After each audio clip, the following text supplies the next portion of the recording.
Couple songs to wake you up this morning. Happy Thursday. Thursday. What's up, everybody? Hey, Jerry. Hey, Higgsy. Penny Farthing. Is it too early for you? Thank you, Jerry. I'm a delight. I got my coffee. I got Cooterville. What more can I ask for? I want to talk about what Lobster said. History in 60 was at dinner with them. I think she's got a good moral perspective, being former FLDS, not a Bateman wife, and now a content creator. I hope she watches Lauren. What's up, Supernova? Thanks for coming out of the bushes. Hey, T Fox. Hey, Nanny. Nanny says it's her first live. Well, welcome in, Nanny Doo. Good to see you. I hope she doesn't put up with no shit. Hello, Tears Forever. Nanny Doo says, what are we doing today? We're talking about this one right here. That's what we're doing. Hello, ATS. Hello, Paul. Sorry for the jump scare. It's a little early for that. Why Wonder is here. Hey, Jen J. Becky. Good to see you. Lisa K has to go to work. Have a good day at work. Llama Pajama. Llamas in pajamas are coming down those stairs. Who remembers bananas in pajamas? And this is a reminder to put your chat on top chat or on live chat. Oh, yeah, the short I put up yesterday. Oh, my God. We're going to go over all this stuff because she's back. She's back in the courtroom. Town, dude. Thank you, baby girl. She's back in the courtroom. She's back clinging on to victims. But this time, these victims are severely traumatized by this Samuel Bateman. Okay. Samuel Bateman was the guy that was pulled over. If you're not familiar, he was pulled over and we all saw the body camera on YouTube. And when he was pulled over, he had a bunch of girls in a crate. Right, like in a trailer. Aussie, Cheryl, and Amanda, is so good to see you. Yes, HMS, she's integrating herself. And she's out to dinner with people that she can't name because it was still jury selection. Jay, as soon as her kid is off school for summer, she leaves. Right. This is insane. This is absolutely insane. So, okay, let's see what we're going to watch first here. Because this all started... This started the other day. I played her live where she was out in front of her hotel, right? We played that one. Well, then she hit up... Hang on. I got the wrong thing pulled up. She hit up Web Sleuths. And that's where I first kind of found out, like, oh my God, she's literally with these victims. She's doing, I don't know what she's doing, but she's secretly having dinner with people that she probably shouldn't be talking to. She's hanging out with witnesses who can't be in the courtroom because they're testifying. I find all of this with her very troublesome. Very troublesome. The law and crime. Supernova, thank you for becoming a cooter. And Maureen O'Connell, let's celebrate your 6 months with Supernova joining. All in one, let's give a welcome to Cooterville. Welcome to Cooterville. Everybody close your legs. Everybody coming in, close your legs. Close your legs. Marissa Monroe, she shouldn't be with these people. I agree. Named, yes, Carolina Hurtado. Welcome in, welcome in. It's some weird shit. Okay, so the first thing, she went to Lumberyard Brewing with the victims. Yep. She's drinking with them. She's integrating herself. She's talking to people who are testifying in this trial. She's skeezy, right? So let's watch the first thing that made me think, oh shit, Lauren Matthias is at it again, okay? So first of all, this is the intro to Web Sleuths a day ago. Okay, so I'm kind of stupid. I don't know who these people are at first. I'm like, who's this lady in the pink? This lady's name is Dr. Christine. Don't know much about her, but we've already got pictures given to Web Sleuths, okay? To Web Sleuths. Hi, these people are testifying and I'm hanging out with them before they do. Look at me. She's crazy. There's something wrong here. There's definitely something wrong. And, you know, furthermore, these Photoshop edits have got to stop. Okay, these Photoshop edits, she was in the documentary for Netflix. Rah, rah, rah. Rah, rah, rah. Is she going to be testifying? I don't know anything about the documentary. I don't know anything about this lady. She saved the women? Oh, okay. She saved the women, so she's cool with flaunting them with content creators. Sounds to me like she's on the up and up. That's something that a doctor would do, right? A doctor's really gonna fucking exploit them with content creators. A real doctor would protect them. In my opinion. In my opinion. Ugh, it just makes me sick. It makes me sick. So let me show you something about these Photoshops, okay? I'm not Photoshopped at all. This is me. This is what I look like. I'm just as the same. But look at this. What is this, Lauren? Why are you doing this? That is not what you look like. She edits every picture of herself. It's not you. Now look at this picture I have up right now. Look. Photoshopped.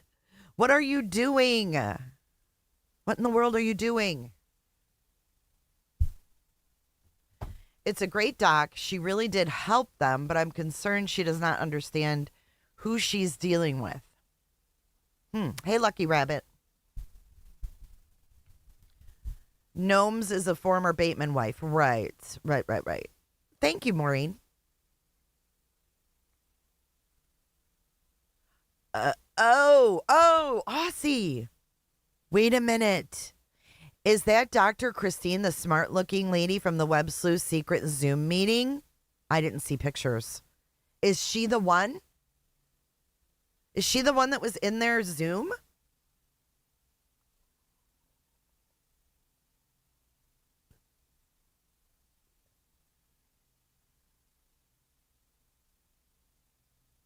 And what was she in the Zoom talking about? I never got the gist of what the Zoom was, besides people being reported.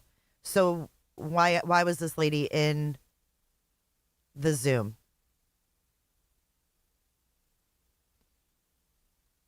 I saw a live of her yesterday, and she has sores on her lips. Stress will do that to you. I don't know anything about this lady. So you guys are saying she did good things.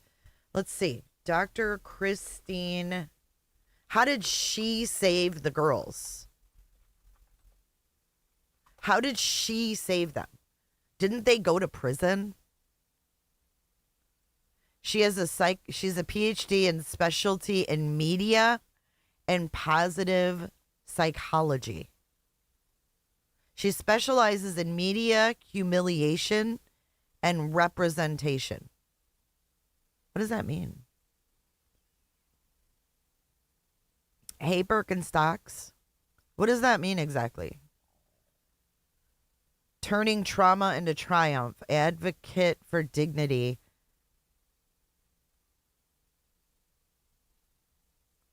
I wonder if I can log in.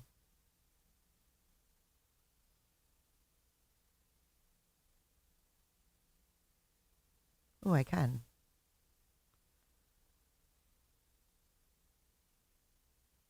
Come on. Pepto-Bismol called. It wants its outfit back. What is going on? Who is this lady? I don't blindly trust people just because they're in a documentary. She worked with L.E. L.E. needed her to arrest the guy? I don't know. I'd have to see his arrest documentation. I don't know if I believe that. I'm not sure that cops need someone like this to arrest a fucking polygamist. She infiltrated their family, documented Sam's abuse, and worked with the feds to bust him. Okay. I watched her on Escaping Polygamy. Okay. Hey, Chris McLaughlin. Cheers. Good to see you.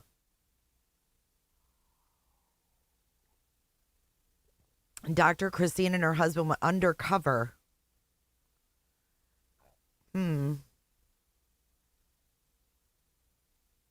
Okay. So why is she sitting with Laura Mathias? Right, baby girl. That's what I'm saying. Ew. Lauren was in the documentary?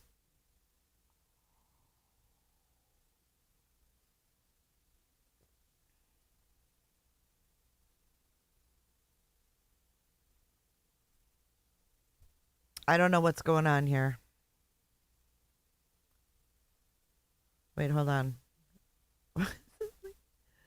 Dude, every time there's a new character unlocked. Because there is another Sam Bateman trial today. She reminds me of Julie Skolnick. Who's that guy that's with her? Sam Bateman actually never went to trial. He did a plea bargain and he was sentenced to 50 years in prison. He was in a federal prison and then he decided that he wanted I'd love to come on your panel, Chris. a trial for the thing that happened in Flagstaff where the children were being carted around in a cargo trailer. So they moved him to Flagstaff so that, and while he was there, he had more communication privileges. Things were better for him. But why did he do this? Why did he go to trial for something that isn't going to change his outcome? He's still in prison for life. I'll tell you what I think. Because Sam is representing himself, so he gets to cross-examine his victims. Just another cruel thing that a monster would do. So, you know, some of his victims will be in court in the next couple of days to testify against him. And they're strong and they're incredible girls and women. And I just want to ask that you send prayers and positive energy to them, and that that he gets the outcome that he deserves. Me too, Molly. Where is Undercrusha? I need to know what she thinks about this shit. Because I don't know this guy. I don't know this lady. Hey, Leo. Yeah, I don't know where she's from, but they're in Flagstaff, Arizona. This is all going down in Flagstaff. Day one in court went well. The universe gave a gift. I think that the viral outrage about Sam directly cross-examining his young victims, the outrage was heard, and somehow it got into Sam's zeitgeist, and he decided that he would not be questioning them. So that was great. The girls did incredible. They were articulate, strong, clear, and not afraid of him. It was so good. And tomorrow there's more. But his opening statements were something to behold. I mean, he contradicted himself, and he would say things like, I'm going to show you how I did not do that because I'm not the kind of person that would do something like that. I don't get why they needed her when they had kids and multiple wives in a trailer. I mean, make it make sense. Why did they need her? I'm please. Using this really meek voice, he said, I'm just a kind and gentle soul who would never hurt anybody. I don't even spank. Oh my goodness. Well, with what we know and what he was saying. Right, but why do we need her to prove that he had all those little kids as his wives? I guess that maybe I need to watch the documentary. I can't watch things like this. So if wait a minute. If she busted him before the trailer, how was he able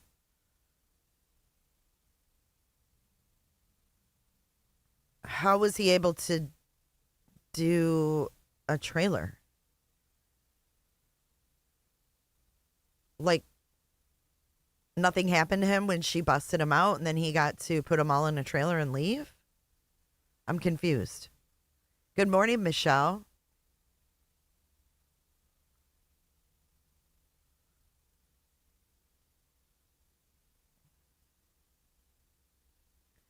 Oh, okay. He was on to her and he took off.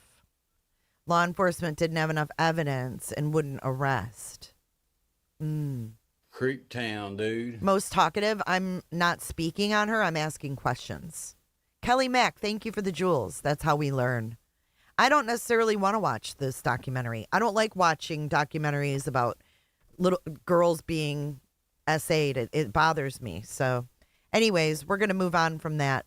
We're going to go back to Web Sleuths. This is how... Okay, I'll watch the doc. I really don't like watching shit like that, though. Anyways, my point isn't the documentary. My point is I was just asking questions to further understand who this lady is, why she has victims posing with Lauren Matthias. That's it. That's all. Okay? That's it. That's all. I don't necessarily have to watch a documentary that I'm not comfortable with. And Lauren makes me very uncomfortable hanging with these people. So this is where it finally came to me. Creep town, dude. That, thank you, Angie B, that this was going on with Lauren, okay? Then you have Trisha putting this in her intro. I don't understand the hype around McSpunky. Why doesn't he ever show his face? He donates a lot of money to a lot of your creators, but what does anyone know about him?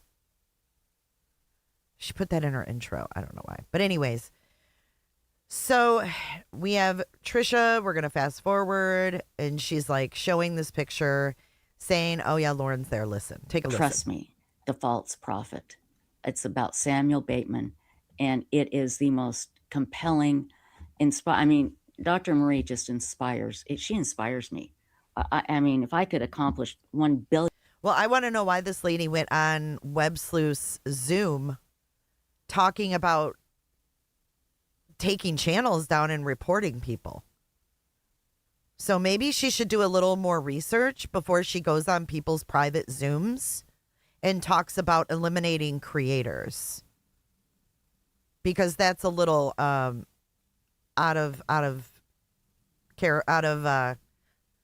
it's not her place, right? It's not her place. What was she doing in there? Hey, Tiffany B. Hey, Access. Awesome. He was at CrimeCon. Hey, Dreadful Petty. You're lurking in your bus. What's up, girl? No, McSpunky's a guy. He's a guy. Brilliant of what she can in my life. I feel like I've done something. So anyway, it's gotten amazing reviews. It was one of the top documentaries on Netflix. So check it out. But Lauren Matthias is there right now, and we're going to go to the live stream that she did earlier today. Let me grab that here. And did you ever find the article that I sent? I forwarded it to you. Again? Okay. So how was she chosen as the FBI informant? How does that exactly happen? Like, do you call the FBI and go, hey, I'm a PhD in media trauma, and I want to be an informant to take down this polygamist? Yeah, I don't like it either, Leo. It makes me feel icky, and I don't like feeling icky, so I don't watch things that make me feel icky. I swear Gmail has it in for me. It does. It never, ever has anything ready for me. So let's see here. Hey, Sherry Rollins. Here it is. Yeah. Exactly, Pines. And that's why I'm questioning her. Because anyone who cozies up with Lauren, and so flippantly, right? So flippantly. Like, I would be protecting this girl. Not just flippantly having her around content creators. I don't know. Maybe it's just me. Here we go. What's up, Jamie? And it's called, how do you pronounce that county? Coconino? Is that how you pronounce it? County puts in prison ex-FLDS leader on trial. Samuel Bateman, once the leader of a splinter group of the polygamous fundamentalist Latter-day Saints, the FLDS, in Colorado City, and currently serving a 50-year federal prison sentence for child sex trafficking and kidnapping, will stand trial this week in Flagstaff for charges of child abuse. So let's take a look here. Let's look at Lauren. This is from her her live stream earlier today, and now they are not live streaming the trial, but Lauren says in her live stream that they will have exclusive footage for us. So let's take a quick listen here and get updated, and then we're going to show you the actual body cam footage from. And that's what worries me, Haley, is that this woman's supposed to be a professional who is helping these victims, but having them around content creators to me is not helping them. Like, let them get through the fucking trial, let them testify and get the shit they need done. And like Salty said, we don't need to watch a documentary to watch Lauren cling on to freaking victims. This is something we've watched through the years.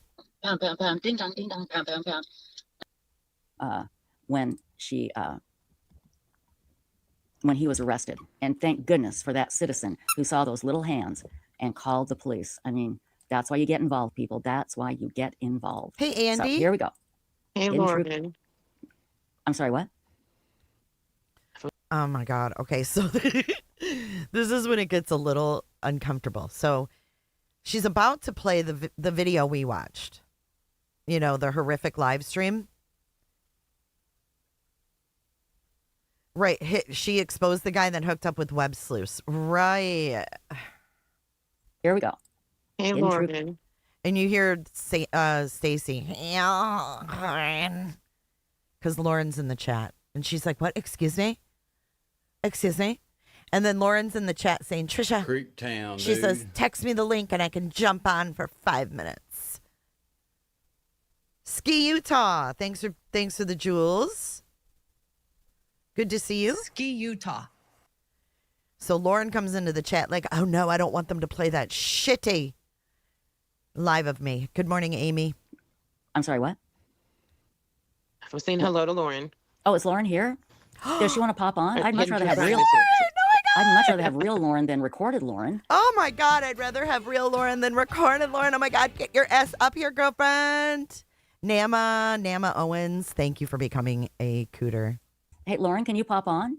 I don't know if you can or not, but if you can, that'd be great. Oh my God. I mean, I love recorded Lauren. Don't get me wrong. Oh. I do. And thank you. Let's see, is it Linda Creep versus Town, Linda for the dude. super sticker? And thank you for Patty in Vegas for the super sticker, you guys. I didn't see those. Thank you so much. Now remember, all of our and McSpunky, thank you for the super sticker, my darling. Thank you. And if you do give a super sticker or a super chat, then that money goes directly to DNA Solves. It's part of Othram. Part of Othram goes straight to them. We don't see it comes nowhere near us. It goes right in their their bank account. So thank you very right very over much. to DNA Solves. I can send. Let me put the link here. Straight to Lauren, if DNA you could Solves. pop on, I'd Do so not much pass rather go. have Go you directly to live. DNA There's Solves. the backstage link if you can do it, my dear. Oh, let's do That'd it. be fantastic. Oh, by the way, see. hold on. We're at 1646. Hold on. We got to go back here. I got to show you guys something. Look at her fucking, her lip gloss is dripping. Watch. I forgot about this. Look at it. It's dripping off her bottom lip. Like, I don't know if you can tell from this far away, but that shit was funny. She's like, hi, my lipstick's dripping down my chin.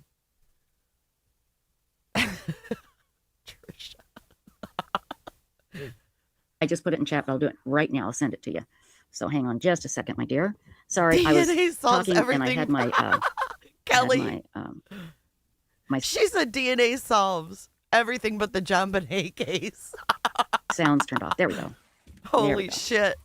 You guys are in rare Here we go. form. Oh, thank you, my dear. Thank you so much for popping on. I'm sorry. I had my phone muted, so I didn't hear the text that you sent me. I apologize. No, it's okay. I'm glad to jump on. Do I have any? I stepped out of dinner here in Flagstaff, Arizona. Do I have anything in my teeth? Do I have any kale in my teeth? Am I good? You're.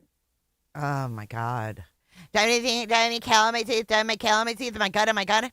We're gonna zoom in. You guys got to see this up close and personal. You look Good? beautiful. You're Absolutely good. gorgeous. Thanks. Gorgeous, gorgeous, gorgeous. Okay. So No, go and ahead. I couldn't hear anything going on, but I've been Mhm. on my phone and I saw me on you. Shabugs. So I was like, oh, I can just jump out of here and jump on. So I'm actually with Dr. Christine and Gnomes right now, as well as a few other people that I won't name. Mhm. Because it is still. Okay, so this is this is the first thing that bothered me right here. Oh, I can just jump out of here and jump on. So I'm actually with Dr. Christine and Gnomes right now, as well as a few other people that I won't name. Mhm. Because it is still jury selection right It's still jury selection. So there's a few people I won't name. That's great, right? That's just wonderful. Cuz we already know that she was doing some F shit in the Lori Vallow case, right? Right? Mhm. Cuz it's still jury selection. So you're there to possibly fuck up another case? jump out of here and jump on. So I'm actually with Dr. Christine and Gnomes right now, as well as a few other people that I won't name. Mhm. Because it is still jury selection right now for Sam Right. Bateman's trial. Like I said, if I'm repeating, don't know anything you said. Just saw the chat. Oh, no. I mean, what I was going to basically do was let your live stream explain what is going on now. So Do if you that. want to go Yeah. ahead and tell. I mean, you can just go ahead and tell us real quick what's going on. He has been. These are state charges because he's had the Yeah. federal charges. Hey, And Fiend. nobody's talking about this, Lauren. But tell us what is going on as far as the charges. Right. Nobody's talking about it. I don't think anybody has fully grasped the fact that Sam Bateman has not been convicted of his state charges, only his federal charges. Right. And not only has he not been convicted, the guy refused a plea deal and he's representing himself. So we're talking Lori Vallow 2.0 and it's Sam Bateman. I saw someone in chat with it. It's Lori Vallow 2.0. Stop it. It's not Lori Vallow 2.0. Just because someone represents themselves does not make them Lori Vallow 2.0. Okay? But she has to have that Lori Vallow. Lori Vallow. I just love Lori Vallow. She's so weird. It's so fucking weird. It's Lori Vallow 2.0. Only his federal charges. Right. And not only has he not been convicted, the guy refused a plea deal and he's representing himself. So we're talking Lori Vallow 2.0 and it's Sam Bateman. And it's Sam Bateman. I saw someone in chat, was it Jesse, saying like, I just hope someone shows up with a nice white leather jacket. That might be Mike Watkiss, but shows up too. What? Who's Mike Watkiss? Who's Mike Watkiss and what's with the white leather jacket and her fake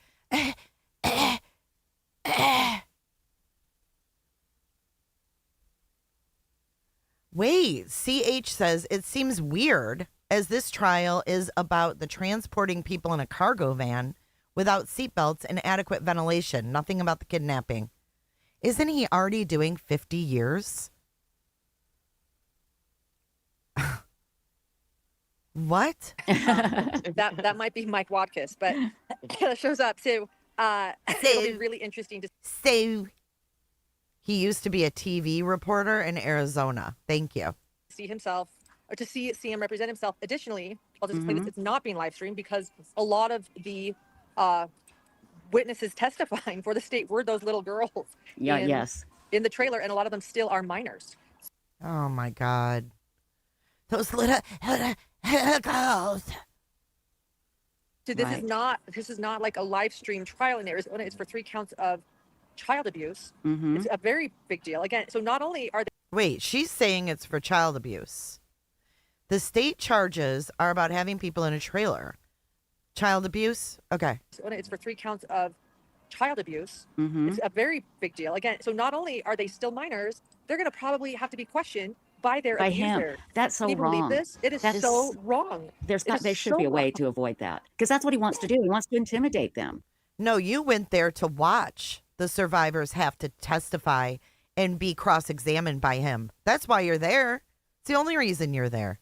He wants to make them terrified of him. And how brave are these young women? Yeah, and gnomes, right? Gnomes will also be testifying. It'll be later, so they're starting, I believe, with the youngest victims first. Everyone that was in the trailer and the cab when they pulled. You remember the body cam footage? Oh my God, they're gonna start with the youngest victim first, she says. That's what this is about. The body cam footage of that. We're going to show that. We're going to show that as soon as we're done talking. That's essentially what this is about. So yes, he has 50 years. He was sentenced in December of 2024 to 50 years on his federal conviction. So he didn't even get a life sentence. Oh my God. How old is Sam Bateman? 50 years is a life sentence, motherfucker. Hang on. How old is this creep? How old is Sam Bateman? Do they call him Sam or Samuel? He's 50. He's 50. And he got a 50-year sentence. Dude ain't getting out, stupid bitch. He ain't going nowhere. I don't think people realize that either. And oh my God. What this is about. So yes, he has 50 years. He was sentenced in December of 2024 to 50 years on his federal conviction. So he didn't even get a life sentence. Oh my God. Like, he didn't even get a life sentence. What does she think he's going to get out at 100 years old? And marry some little kids? What the fuck is she talking about? I don't think people realize that either. And so this could put on as much as 24 years. If he had taken a plea deal, it would have been he could have gotten 6 years and it would have run at the same time as his federal sentencing. Didn't take it. Classic, right? Like classic. God, Sam what Bateman. an idiot. I'm going to. Classic? What an idiot. Sue. Represent myself and, of course. Question these girls. They're girls. Some of them are women now. Quite a few of them are still girls. And so, again, won't be live streamed for that reason. And I think this is why this has kind of been under the radar. But we will be in court every day, and we will, we will have some footage. So there is going to be a photographer in there. They can't film all of the witness testimony either because a lot of them are minors. So they're not going to be able to film all of it. Oh, but you'll be there watching all the minors, huh? Oh, I heard that too, Marissa. Marissa, thanks for bringing that up. Guess who's both attending the trial and acting like they don't know each other? Joe Schmo and Lauren. But they are going to be able to film Sam Bateman representing himself. We're going to have it all, including a backstory. The jury selection was supposed to just last one day. You're going to have it all? It's still going. So really, the only thing they've gotten to so far today was they questioned a lot of the jurors if they had issues with police. They didn't get into, like, if you've seen the Netflix documentary, Trust Me, a False Prophet, they didn't get into if they have issues with Mormonism or the FLDS. All they've really gotten into so far, which makes me a little nervous because, I mean, how long is this jury selection going to take, is do you have issues with, this is what I've heard from some people, because actually I could not sit in there. I should be clear. Voir dire was full of potential jurors. Some people, because actually I could not sit in there. I should be clear. Voir dire was full of potential jurors. Voir dire?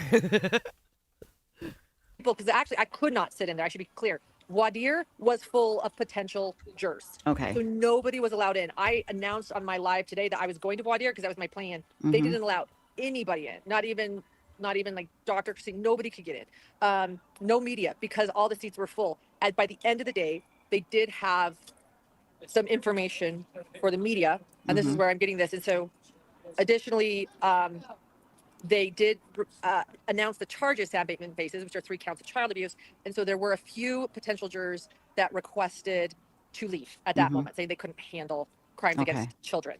So voir dire starts back up. They couldn't handle crimes against children. A lot of people can't, Lauren. Not everybody gets excited like you and John.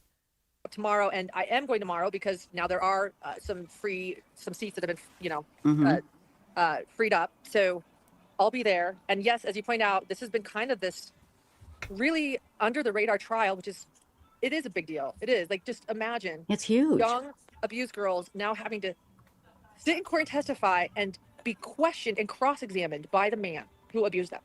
It's horrible. It's horrible. I found horrible. one article, and that was it. And by a newspaper or a news outlet I'd never even heard of. No, I couldn't find anything locally. It was crazy. Yeah. So I'm just, again, so grateful that you are down there with Grayson, and I'm glad to see Dr. Marie there. She is, again, such an inspiration, and Gnomes too. And again, everybody has got to.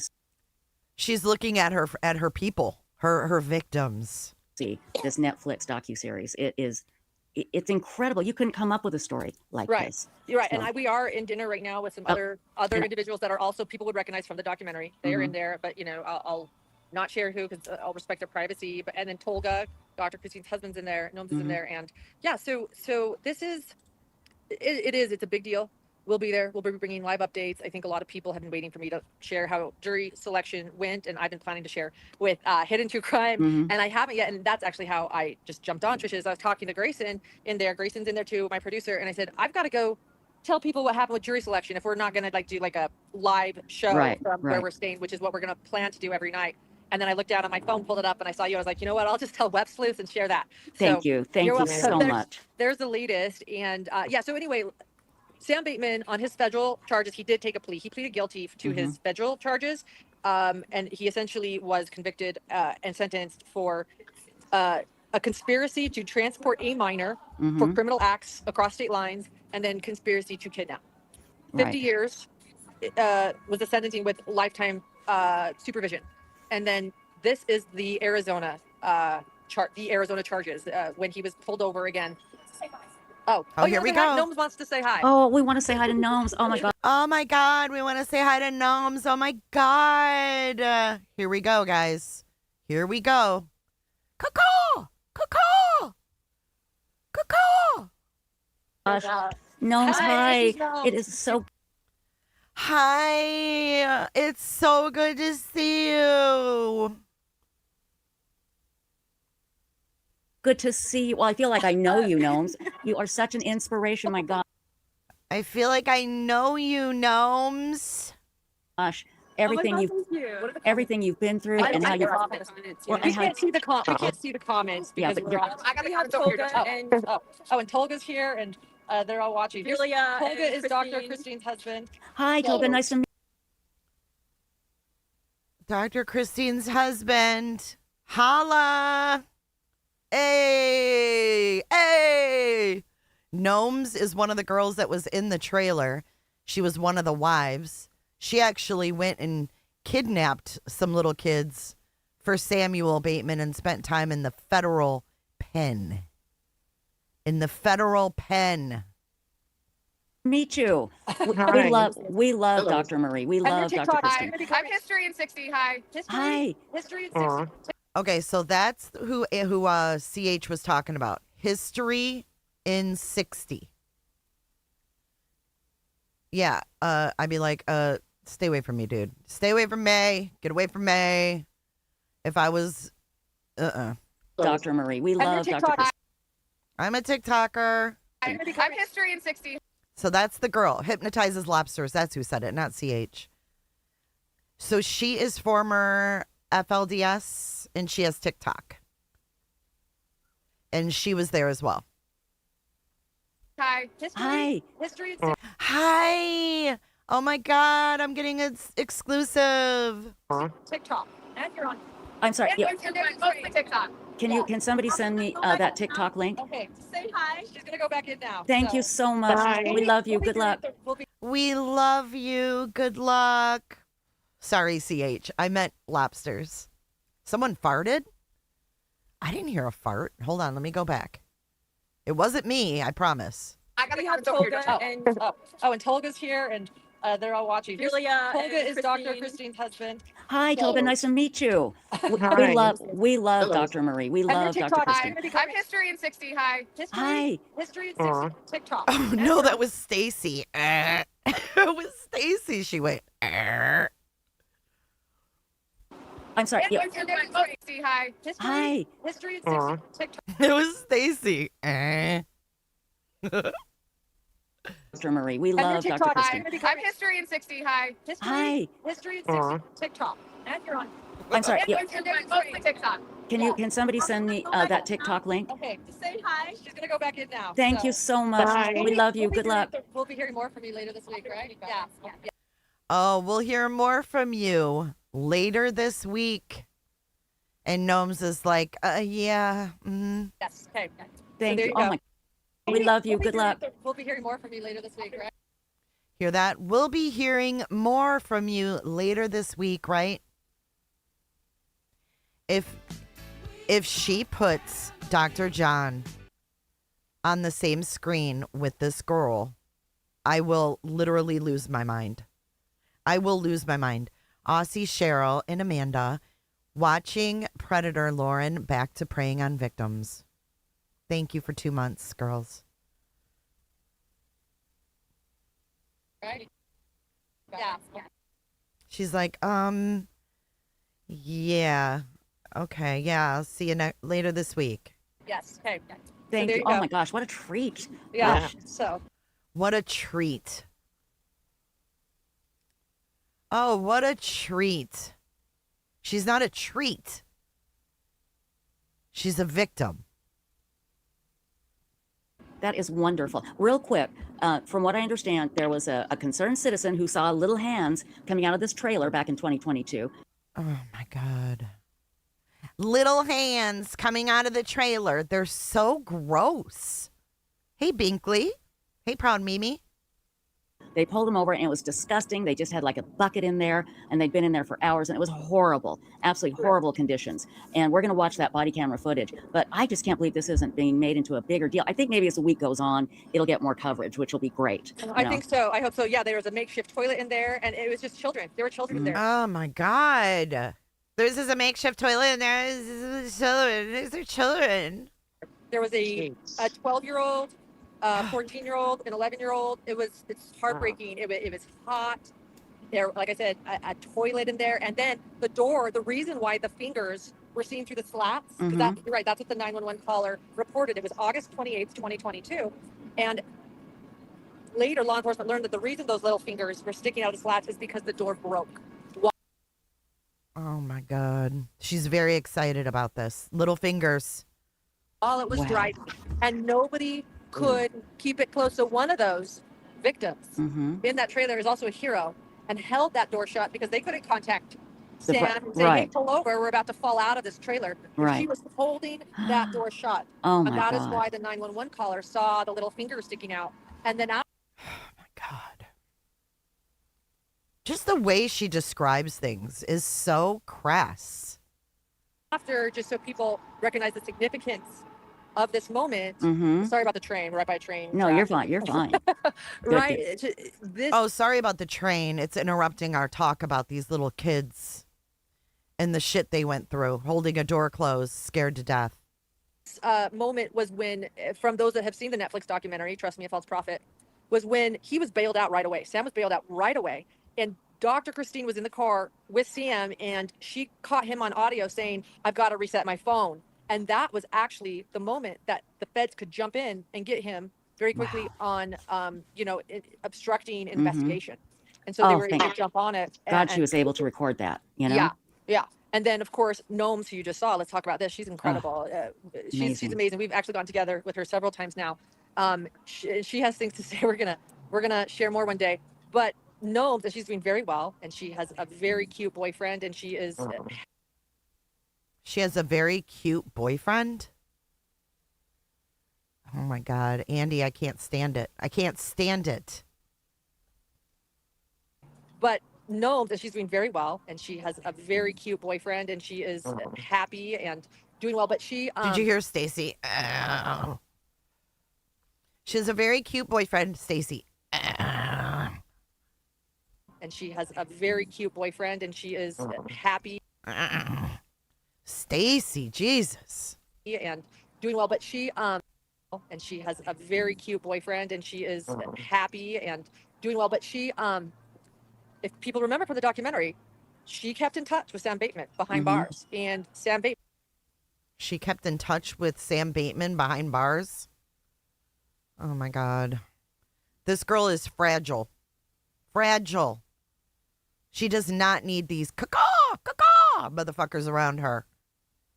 Bateman then instructed her and others to go kidnap the little girls. That's right. Do you remember that? And Taken out of state custody, And Noam spent time in prison. And she shares that prison saved her life. So, and it's amazing how she's able to transform herself and to come out of that cloud, to get away from the cult. And that's just it. When you can tear people away from that control and the cloud starts to lift and they start to see reality, then they can start to rebuild. And that's what she did. And I just give her all kinds of credit and amazing. What a strong, wonderful woman. Yeah. You know. Anyway, I will let you go. I know that you got a big show. I'm going to go back in and finish my my Pokeball. Yes, and So- tell everybody we love them. I'm going to go finish my Pokeball. And thank you, Lauren, and everybody. We've been putting the Hidden True Crime link in chat. And if you could send me that TikTok link as well, and we'll put that up as Yes. well, that would be Okay. great. I That'll love be it. perfect. Thanks. Okay. You be safe All out right. there, dear. Okay, we'll see ya. Bye-bye. Bye. Yes, live Lauren is always so much better. I mean, recorded Lauren is great, don't get me wrong, but live Lauren is so much better. And see, normally I don't turn off my messages, and Lauren, when she texts me, she has a special sound, and I just didn't hear it. So I'm just so Lauren. glad that she was able to come on. I'll tell you what, What's the special sound when she texts you? Caw-caw, caw-caw. Okay, so then they just go on to play the body cam, okay? But we're going to step over to Joe Schmo for a second because Joe Schmo's there. Joe Schmo here with a little Tuesday afternoon boots on the ground coverage for you. So this was kind of a last minute decision to go live. So no warnings for anybody. And this is probably going to be a short live stream. Just going to tell you all where I'm at and what's going on here and why I'm here. So I happen to be in the neighborhood and I dropped in to Flagstaff, Arizona. And today I am standing. This is the guy who walked around CrimeCon Denver and took pictures of Christina. This is Joe Schmo. Salty says, I got him if he starts on the victims. Thanks, Salty. Standing outside of the Coconino County Courthouse in Flagstaff, Arizona. And this is where the trial is scheduled to begin today for FLDS professed prophet Samuel Bateman. And I'll give everybody a minute or so to drop in here before I talk more about the case. A lot of people know about the case. I'm definitely not an expert on the case. Mike Watkis is probably the OG expert on this case and on the FLDS. Fancy Nancy, hello back. Good to see you on here. Like I just said, I'm going to allow people to trickle in a little bit. I'm not in the algorithm as much as I used to be because I'm not going live as much as I used to be. You're not in the algorithm because you're a creep who followed Christina around CrimeCon and took pictures of her. Stay away from women, weirdo. Yeah, but we're going to get back in the algorithm, and today is going to be from Coconino County Courthouse for the Sam Bateman trial. It's actually, hey, Sarah, good to see you too. Thank you for joining us. Thank you for dropping in the chat. It's a beautiful day here. It's beautiful. It's nice and cool. It's a little breezy. So as you can tell, my camera's shaking, like as much as it was when I was in Hooper, Oklahoma. The breeze decided to kick up right when I went live, which is fine. We'll deal with it. I'll be a little shaky. Try not to be any more shaky than I have to be. You're shaky, all so right. This is the state trial for Samuel Bateman. He pled guilty on the federal charges a couple of years ago, back in April of 2024. And in that case, he was charged with trafficking. All the charges were related to trafficking of the children in his care and in the FLDS's care. So what was his last minute decision to go? Did he hear Lauren was going? I don't understand. He was sentenced to 50 years, so he's been serving time in the Arizona Department of Corrections since then. And now the state is bringing charges. I think these charges are a little bit different, but he's not taken the plea deal yet. Law Nerd Amber, she says, Jay, I recorded all of Joe's now deleted stream. It's in 3 minutes clips, but I have it all. Would you mind emailing me if you have links? I wonder if they'll connect during this, but I'm hearing they haven't connected yet. Hold on a second. All right. Message was unrelated to this. Yeah, what a creep, right? Hey, Faye. So he took over for the FLDS when the No, I think this guy lives in Arizona, doesn't he? vacuum was created by Warren Jeffs going to prison for his charges back. Is he Mormon? Is Joe Schmo Mormon? Was that the late 20-teens when he went to prison? And there are still people in the FLDS church that Thank you, Law Nerd Amber. I really appreciate that. No rush. claim Warren Jeffs as a prophet of God and as the real prophet of God. But now Samuel Bateman has become their devil. And He's from Indiana and he happened to be in the neighborhood in Flagstaff? What? I was in the neighborhood and thought I'd come here. Say what? He lives in Indiana and he's ex-Mormon. Okay. Is no longer revered He's also friends with 857, in case you guys didn't know. like that and held like that for most FLDS church members. In fact, probably all of them. But was listening to the Warren Jeff story on the way up here, on the drive up here, and learned a few things that I didn't remember about this case. When Rulon Jeffs, who was the former head of the FLDS church, passed away in the early 2000s, I think 2002, Warren Jeffs took over. Now, Warren Jeffs had like 30 brothers and 32 sisters, so it wasn't necessarily his by default, and he wasn't appointed as that, but he just kind of took over the FLDS church, and he made it his own, and he took over all of the wives of his father, which were yes, he did say Fancy Nancy, and I'll show you, Aussie Cheryl. It's Fancy Nancy 888. Is that Kresha's mod? Is that Kresha's mod? I don't know. Technically, according to their laws, were his mother's. So this whole thing, the whole polygamy thing, is kind of interesting to me because that was the split between the original LDS church, which I grew up in. Most of you know that I grew up at the LDS church. But back 100 plus years ago, the LDS church decided to comply with U.S. law, and they disallowed polygamy, legally disallowed polygamy, and said the church isn't going to practice polygamy anymore. Do they, Fancy Nancy? They still worship Samuel Bateman? Oh gosh. See, the one person I heard interviewed on the way up here, and that's one person out of thousands of FLDS members, said that they don't anymore. But hey, Seth, good to see you in here. It is all perverted, and that's what mainstream LDS people will tell you, that this offshoot of the FLDS, so that's Fundamentalist Church of Jesus Christ of Latter-day Saints, or they used to call themselves Fundamentalist Mormons, and now it's just been abbreviated shorter to FLDS. The main difference between them and mainstream LDS is the polygamy. They allow the polygamy. Hey, got a secret? Yeah. Yep, you're right, Seth. It's disgusting and it's gross. And for some reason, back in 2021, he reached out to Mike Watkins, and he said that God had given him a vision or an instruction that he was to meet Mike Watkins and the Queen of England. And Mike Watkins said that is one of his biggest regrets is agreeing to meet with Samuel Bateman in 2021. Squeegee, I am live. I am live from the Coconino County Courthouse in Flagstaff, Arizona, where the trial of Samuel Bateman is set to begin. Well, jury selection begins today. So I'll tell you about jury selection here in a little bit. Yeah, Queen of England got nothing on Mike Watkins. That's right. And she hasn't even met with Sam Bateman, but Mike Watkins regrets that meeting. But he just had this uncanny feeling that there was something going on, something illegal going on. So he reported Samuel Bateman multiple times, according to Mike, to the FBI. And it took them a little while, and it took them an accidental sighting here in Flagstaff. So Samuel Bateman and his wives and other participants in these horrendous acts with these young girls were hauling them around in a cargo trailer, like one of those with the door that opens up, or I think it was a double door. And one of the girls was holding that door shut with her hand, and people on the highway behind them saw her hand there and reported it to the police, got pulled over. That video has become pretty famous for people in the true crime community. And that's what led to his initial charges on federal charges of trafficking. And now he's back in court for the state charges. Now he pled to the federal charges, and for some reason he's not taking a plea deal on these charges. So we may see this actually go to trial. Mike Watkins, I think, put out a statement on his Facebook page maybe that said, hey, he thinks he may take a plea deal after all this, may not go to trial, but that's what we're here to find out. So I happen to be in the neighborhood. I thought I'd pop in up here and take you guys boots on the ground with me today. Yes, we are back, boots on the ground.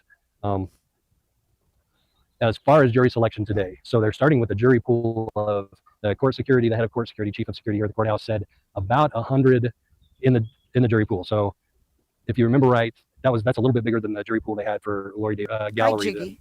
Lori Daybell's gallery was by a little bit, not a huge amount. God, here we are, Lori. People are obsessed. It's bench style or church pew style, however you want to call it. So it's going to depend on how many people can squeeze into each of the benches. There's a shorter bench in front, and then there are 4 longer benches behind the shorter benches on each side. So 8 long benches, 2 short benches. I estimate probably maybe 80 people will be able to sit in those, which is pretty much the jury pool. So the media may not be allowed in for jury selection today, especially for voir dire, the initial voir dire of the entire jury pool. So we'll just hang out and see how it goes and take our cues from the court officers and see what we're allowed to go in and see. Hey, citizen. Oh no, it's freezing up on you. Trace, is your stream fine? Okay. Well, I hope you come back, and I hope the stream's better when you come back, Fancy Nancy. Wait, who's he talking to? Is your stream fine? He said, is your stream fine? She said, yes. Who else is there? Oh no, it's freezing up on you. Trace, is your stream fine? Okay. Trace? Is your stream fine? Who's Trace? Okay. Well, I hope you come back, and I hope the stream's better when you come back, Fancy Nancy. Thank you so much for joining. I was getting into, before I got sidetracked on my little rabbit trail, like the similarities and differences between the regular LDS church, I'm going to call it the regular LDS church, and the FLDS. So polygamy is like the main divide, right? Like when the LDS church came out 100 plus years ago and said, no more polygamy in the church, we're not going to practice. Yeah, but Trace on the case is in his chat. Just polygamy anymore. The FLDS church split off and does practice polygamy. And in fact, they teach that that the more wives you have, the higher status in the celestial kingdom you'll get when you move on to the next life, right? So first of all, you have to be married and sealed to your wives to get into the celestial kingdom. And then once you get in the celestial kingdom in the FLDS church, I heard something today that you have to have a minimum of 3 wives to get into the highest level of the celestial kingdom. But once you're there, you'll be able to spend all of the rest of the eternity procreating with your heavenly wives and creating a heavenly offspring that get put on planets. So to have planets for your offspring, you've got to be able to create those and create galaxies and universes, solar systems, galaxies and universes. So that basically makes you a god. And that's not very far off from something that I was taught in the LDS church and something that I had a big problem with. Wow, I haven't been talking that long. I'm already going hoarse. Hold on one second here. I'm going to get a water. I shall be right back. Enjoy the view of the Coconino County Courthouse for 30 seconds. Break time. All right. This is horrible. Yeah, Trace on the case is a mod and I'm here. back. Much better. So that was pretty much what I wanted to mention about LDS Church versus FLDS and something I heard today. It sounds like, oh my gosh, that's really far out there. How can anybody believe that someday you'll end up a god and procreating? But people believe that, and people in mainstream LDS Church believe that when they get up to that level of teaching that they're ready to receive that. So it strains the belief system, but they believe it. And there are a lot of good, intelligent Mormons out there that believe it. Caring, loving people that don't kidnap young girls and take them away and marry them and force them into all sorts of horrible things at young ages, like the FLDS Church does. So that's the other thing that's created by the power of one person in the FLDS Church. They're a prophet of God, and you're not allowed to question what they say, no matter how old you are, no matter what they tell you to do. She's with him there? Oh. Trace on the case is with him there.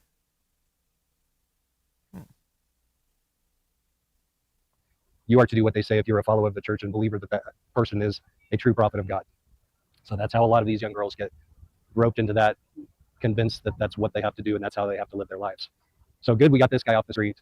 Good, we got his predecessor off of the streets and is in prison, but he's still supposedly giving orders from prison. So, and is still thought by a lot of FLDS members to still be a prophet of God. So run.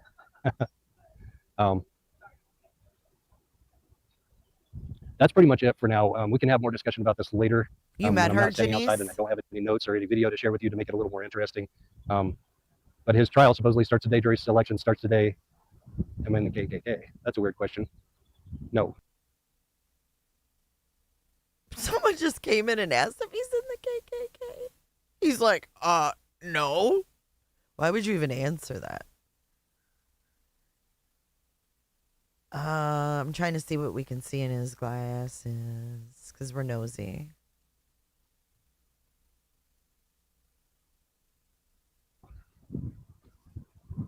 No, it's not a plantation. This is actually it is in the southern United States, but the Southwest. This is in Arizona. This is Coconino County Courthouse in Flagstaff. That's where Samuel Bateman's trial will be. It is a cool older building, made out of I don't know what kind of stone. And we do have permission to take laptops and phones into the courtroom. So if I do get in there, I can give you live updates from inside the courtroom. So stay tuned for that. Check my X account. JS Media 88, I think, is my X account. I haven't tweeted live boots on the ground in so long that I can't remember it off the top of my head. I'm going to have to fix that. So thank you for dropping in. Thank you for being patient with me while I get boots on the ground ready again and to go. And check X, check on here, check on YouTube, make sure you have your notifications turned on. So if I go live again, I may go spontaneously go live. If he does something crazy, like accept a plea deal, then I will probably go live immediately after that, in addition to tweeting it on X. So stay tuned. Thank you for joining me. Thank you for the kind words. Okay, that's it for him. He's got one more, though. Hold on. This one was 20 hours ago. Let's see what this one is. Joe Schmo here, coming to you with an afternoon update, lunch break, case update, trial update for Samuel Bateman. Lunch live. Holla. Coconino Superior Court, 200 San Francisco. Is it Street or Avenue? Hold on. I don't know, but I'm here covering the case again today. Today is the actual start of the trial. As you can see, it's a little bit more cloudy of a day today. The sun is not shining as much. We have some clouds to the east and to the west, and the north and the south. But the sun. I wonder if he's going to hit Grayson up. Hey, can you sneak out of your room and go do some shots with me? And do some shots tonight? Gray? It's actually kind of shining right here. I'll wait for a few people to trickle in before I start actually talking. Why does he always say trickle? Ugh. About it, but this is going to be a short break, not a real long one. We just wrapped up opening arguments. The state went with their opening first, and then obviously the defendant got his in. Hold on one second here. Okay, so this is the state of Arizona versus Samuel Bateman, who just is a shot of tequila and a nice blunt. Trial. Wait, why do you say hold on a second here? Hold on one second here. Okay. That person was coming towards him, and then they crossed the street. Okay, so this is the state of Arizona versus Samuel Bateman, who is on trial in his second trial. I haven't seen Austin or Aspen. Aspen was in Web Sluice last night, and he said, Lauren, thank you so much for being there and being there for these girls. Actually, there wasn't a trial number one because he pled guilty to the federal charges, the federal trafficking charges back in 2024. Pled guilty in April of 2024 and was sentenced in December of 2024 to 50 years for the actual trafficking charges. And these are for the state charges for child abuse.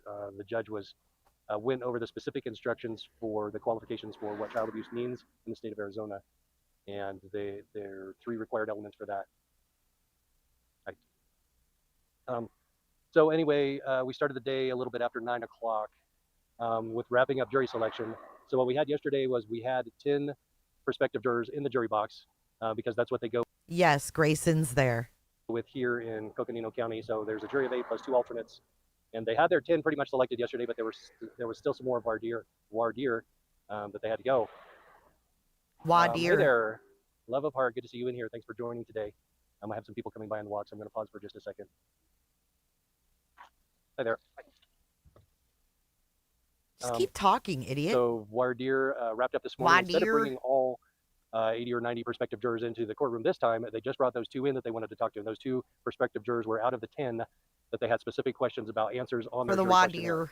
So the first one they brought in was a former Catholic priest here in Flagstaff, and he had put something in his jury questionnaire responses like he knew somebody that had dealt with a legal issue regarding sexual abuse. And it happened to be another Catholic priest apparently that actually did prison time for his crime, and then went to stay with this Catholic priest afterwards. And this jury member said it's because he had no dignity, and I thought staying with me would give him some dignity. So that was the story. That was on a public Zoom channel, so I'm not disclosing any doxing information for any potential juror members. That wasn't out there on the public Zoom link to watch this publicly. And then the second one was somebody who was either current or former Department of Public Works employee. And Mr. Bateman just wanted to know if he had any dealings with local law enforcement. And this guy wasn't with local law enforcement, Department of Public Safety, I think it was.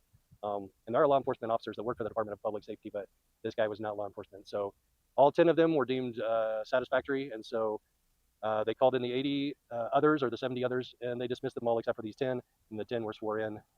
And we proceeded to opening statements. We took a brief little break a little bit after 10 o'clock or a little bit before 10 o'clock in the morning and came back. Before opening statements was jury instructions.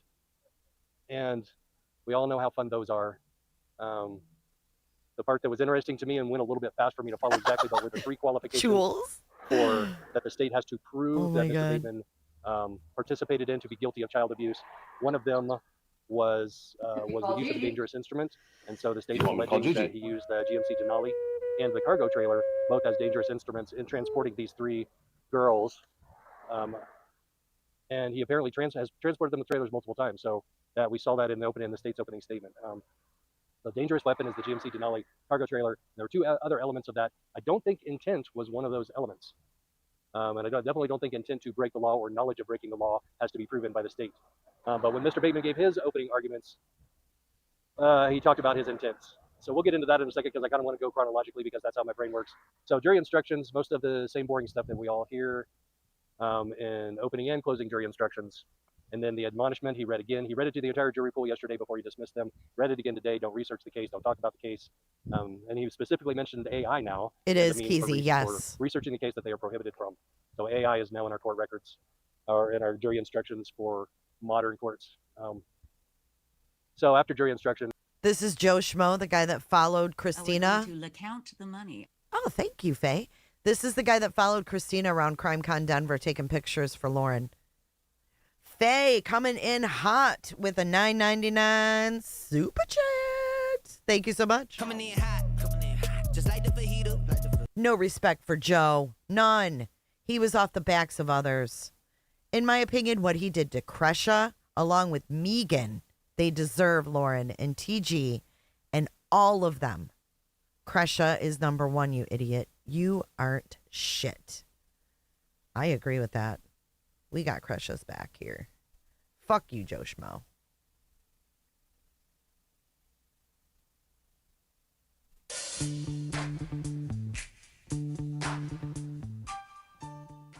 Opening arguments were really pretty short. I think they started about 11:20 this morning.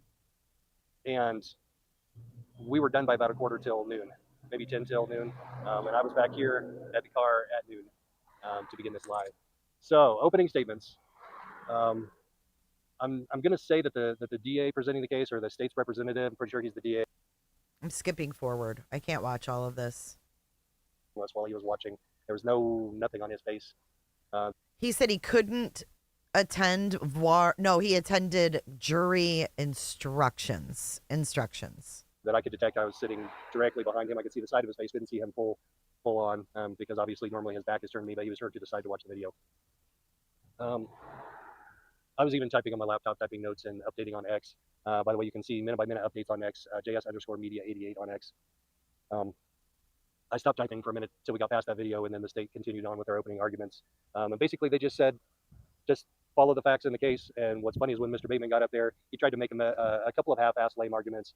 The main one was, I'm a kind and gentle person, and I would never hurt anybody intentionally. You can ask anybody. I'm a kind and gentle person. I was really surprised that the state did not object to that, because we saw back in Laurie Daybell's trial, Trina K objected to that all the time, and she said, you're opening the door for us to have a discussion about whether or not you're a kind and gentle person or a kind and caring person. I mean, I would have been objecting to that like you would not believe, because now we can talk about the other charges that you pled guilty to. We can open the door to talk about how kind and caring and gentle you are and how you never hurt anybody. Oh wait, yeah, you've been convicted of multiple sex trafficking crimes and you're serving 50 years in the Arizona Department of Corrections. Can we talk about that now because you opened the door? State didn't object. They let him keep going. And he tried a couple of like blah blah blah. Relatives, families of the victims, maybe, or friends that were seated. What? Hold on. Says I admit it. It was dumb to do, and I did it. He should have pled out. Would have saved a lot of people a lot of heartache. There was an entire row of what looks like relatives, families of the victims, maybe, or friends that were seated in the front row of the gallery. There were about a whole row of victims and family. 6 or 7 of them today, in the prairie dresses and sitting together in the prairie dresses, sitting together. FLDS type of garb. So they were represented today. And I know one of the family members of the victims is here also watching the trial in person. I was introduced to her yesterday. Oh, boy. I was introduced to her yesterday. By who?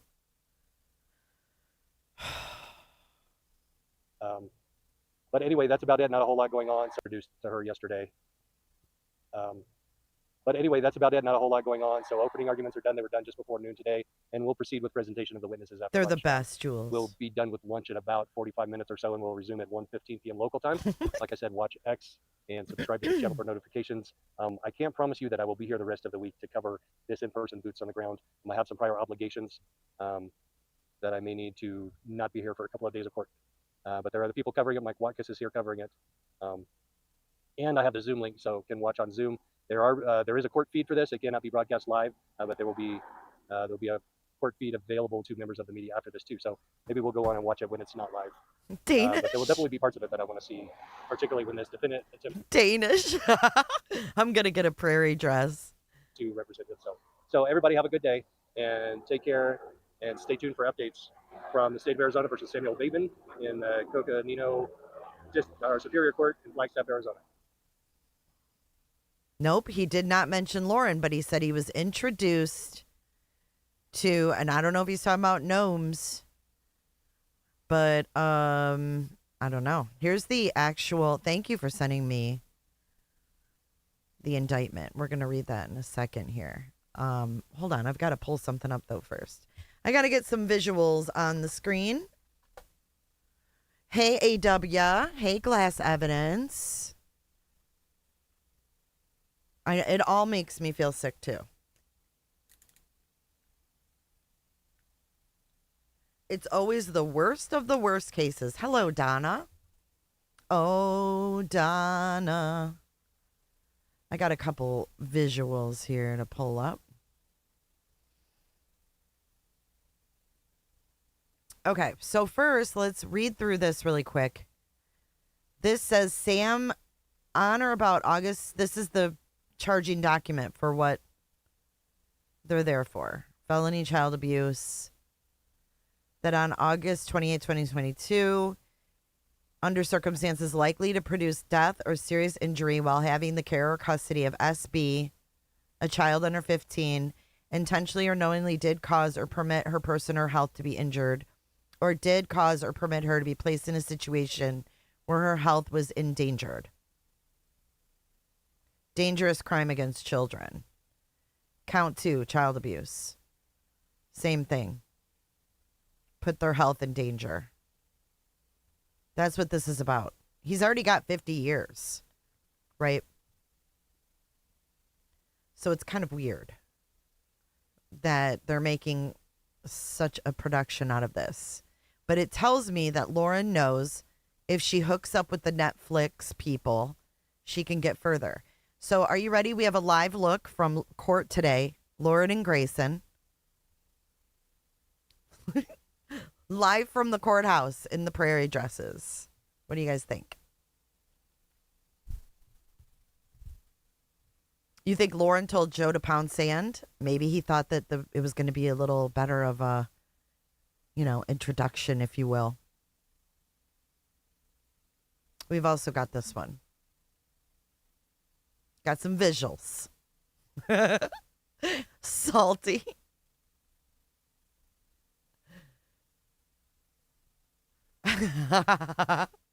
Yes, Galen, yes, it's AI. It's AI. They're not really look at their shoes.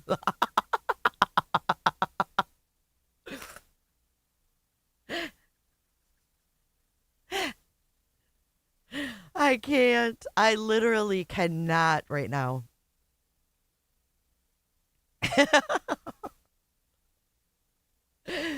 Lauren, where you at? Where you at, Grayson?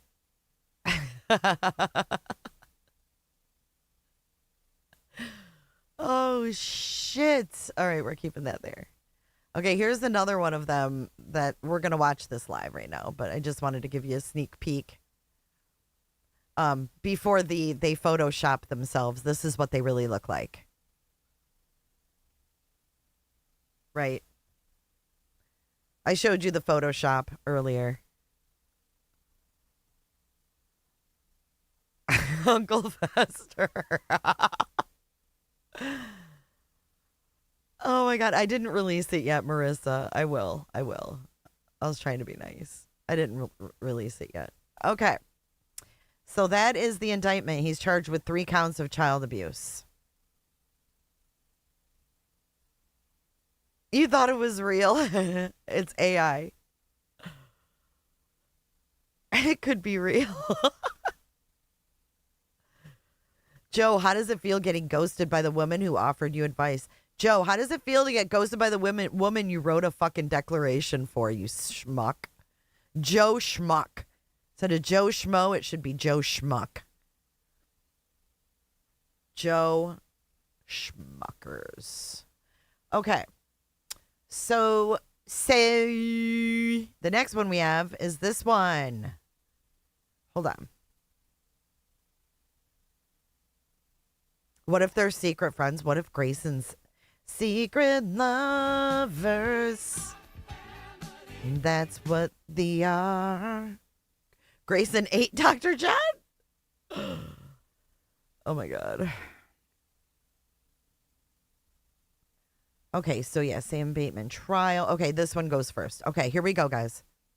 County courthouse in Flagstaff. Hold on. County courthouse. That's how it starts. Oh boy, Danish, thank you so much for 2 months of cootership. I greatly appreciate you. More than you know. More than you know. Caw-caw, caw-caw. That's what I call puncture wounds. What the hell? What is going on here? Lauren. In Flagstaff, Arizona, with an update, a trial update, and some information. So, just want to make sure everyone can hear me. And while I'm waiting for people to join, I'm going to see if I can't pull this. This is no filter, guys. This is on her phone with no filter. She might have a little retouch on, but that's probably about it. Chat up. It says, hey, Grayson, my chat is not showing up again. I have clicked. I'll just show this. Can I show you? Yeah. Here's Grayson. Here's Grayson. My chat's not working. No, nobody's here. I'm looking at your chat. It's because no one's there. Look. It's empty. Because no one's... She's like, I can't see my chat. Where is everybody? No one's chatting. I have, like, so like I've said, all messages, and it's like just not showing up. Oh, No, there's just nobody there. there's games. Yeah, games. Stream. Someone needs a new phone. I think it might be a phone issue. It's not a phone issue, yo. Oh, people do start showing up, though. They finally do. But she's like, I think it's a phone issue. I'm all the way here in Flagstaff, Arizona, and no one's watching me. I went all the way here. I thought this would be a bombshell. I'm here at the Netflix and Gnomes and everybody else, and I thought I'd be a bombshell. And there's nobody here. Oh, my God. All chat. See, I put all messages. Chat's enabled. That's so strange. I know, right? I don't know. I was hoping to fix it yesterday for those that were with me. You know that I didn't have chat, and I love chat. That's my favorite thing about live. So I can see all of you and talk to all of you. Anyway, Grayson is checking out chat, and I want to fill you in on the Sam Bateman trial. I'm actually going to head to the car because I want to talk about jury selection and some things going on about the Sam Bateman trial. And there are people here that cannot hear about the case, witnesses, in other words. So yeah, there's witnesses that are supposed to testify, and she's hanging out with them. We're going to count the money. Oh, I wonder. Good to see you. Thank you for your super chat. Love the laughs today. Thank you. Caw-caw, caw-caw. Thank you so much for your support. Coming in hot, just like the fajita.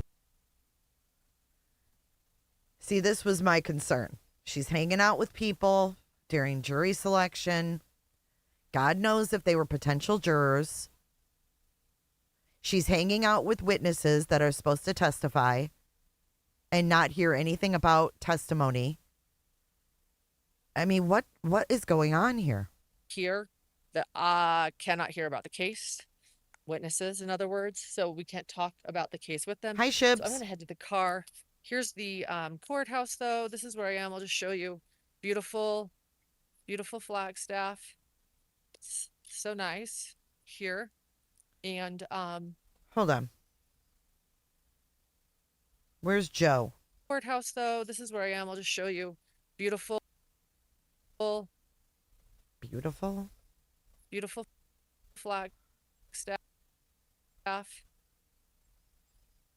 It's so nice here. So nice here. And let me tell you about this case too. I'm honestly, I'm so surprised that this the purple dresses is AI, but that's them in their prairie dresses attending this trial. Trial has been sort of what? Sort of what? Quit biting your lips. What has this trial been? Under the radar, and that people it's under the radar. I haven't heard about it. Cause he pled already and already got 50 years. Sam Bateman, for those that don't know, because I was actually surprised that many people did not know about Trust Me, the False Prophet documentary, so they didn't necessarily know what this trial is about. Oh my God, what is she talking about? JLR needs to take boots on the ground notes. I agree. What's up, Shibs? Shibs. Sam Bateman, he's been sort of known as Warren Jeffs 2.0 for those that know. Warren Jeffs 2.0. Lori Vallow 2.0. The devil is dancing tonight. Who Warren Jeffs is, an FLDS false prophet, someone that was a cult leader that took many, many wives to abuse them, including children. No, she has not said what the trial's even about. Hey, Ageless Beauty. This is a secondary trial for 3 counts of child abuse. Horrific crimes. And Trust Me, a False Prophet is a Netflix documentary. It was #1 worldwide, so I assume that many people had seen it. I understand that not everybody even has Netflix. It follows the investigation into Sam Bateman. Dr. Christine Marie, she is a friend of mine.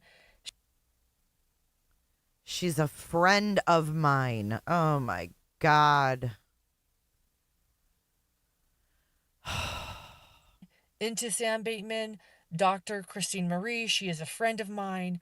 She is this hero in this show, following along, trying to get the FBI involved, trying to get law enforcement involved, showing the abuse. Her and her husband, Tolga, film, send stuff to the FBI, get an investigation open. And ultimately, through that Netflix documentary, he is charged and convicted on federal charges because he was crossing state lines with children for criminal acts. Thus, the FBI gets involved. Wait, she has a 2-series interview with this lady she did 4 or 5 years ago. Oh, I didn't know that, Galen. Thank you. Hold on, I've got someone. I'll look into that. What's up? I can fix it. I'm just going to put this here and you can see live chat there. Oh, okay. I can see the live chat now. Oh my God. I here, you can just use my phone. You can see the live chat. Look at her. I'm being interrupted. She's mad until she's not. Oh, I can see everybody telling me how good I look. How much they love me. I can put this here and you can see live chat there. Oh, okay. I can see the live chat now. Yay. Thank you, Galen. I appreciate that. Interesting. It does make me feel better. Okay. Like I do. I want to see everyone. Hey, everyone. Hello, hello. So I just think I have a very old phone. I think my phone's just, I think they pull a switch on Apple when your phone hits a certain age, just to be like, shut down every aspect of her phone and make it not work. So she's forced to go buy a new phone. I think that's happened. I think they flipped the switch on my phone. That's what they did. The deconstruct. So anyway, I can't see I can see the chat now. Hello, everybody. Lindsay Mortensen is asking if this is going to be televised. So this is why we're here, actually. First I will answer that. Yes and no is the answer. It's complicated. So first, let me explain what this case is. So there's this federal case. He has 50 years in prison on his federal charges, plus lifetime supervision for transporting, conspiracy to transport a minor across state lines for criminal acts and conspiracy to kidnap. He took a plea deal, and those were ultimately his charges and his sentencing. What people don't seem to realize is he never went to trial until now for his state charges in the state of Arizona. And this is all based on the infamous traffic stop where a 911 caller calls saying they see little tiny fingers sticking out of the slab. Oh my God, these little tiny fingers. Someone told me it was an older girl that was actually holding the door. She's making it sound like toddlers' fingers were holding this door. She's so gross. Why are you making it worse than it is? Call saying they see little tiny fingers sticking out of the slats of the trailer. What's going on? A trailer being pulled by a vehicle. Hey, Kelly. So police pull the person over who's on the freeway to find out that there are minors in the truck. There were actually 3 minors in the back of the truck. There were other people, including Naomi from the Netflix documentary, that were in the cab, not in the back of the truck. The trailer? In the trailer. Yeah, in the trailer. And they were, I believe, 10, 11, the ones in the truck, and 14. Maybe 12. Yeah, no, 12. There was a 12-year-old. 10, 11, 12. I'll double check. But as I recall, those were the 3 ages. And all 3 of those girls will be testifying at this trial. So back to Lindsay's question about will this be televised. There is going to be a photographer in the courtroom, and we will have access to that footage. It is not going to be live streamed because of the nature of this trial, where many of the witnesses are still minors, and they are the victims of Sam Bateman, some of them his young wives. And for that reason, not live streaming, and they're going to be mostly, sometimes even during these witness testimonies, not filming. But they will be filming Sam Bateman. Why? Because Sam Bateman, the grandiose, godlike figure that he thinks he is, will be representing himself. He will be his own attorney. So as I pointed out, Lori Vallow 2.0, which also makes this trial, in my opinion, a very big deal. We have somebody that has been convicted of heinous crimes, a prisoner who has done horrific things to women and children. And he's going to represent himself, be his own attorney, which means ultimately that these child victims who are still children will not only be having to testify and relive some heartbreaking things, they're going to have to face their abuser again, but they're going to be cross-examined by him. In other words, they're going to be questioned on the stand, children, by Sam.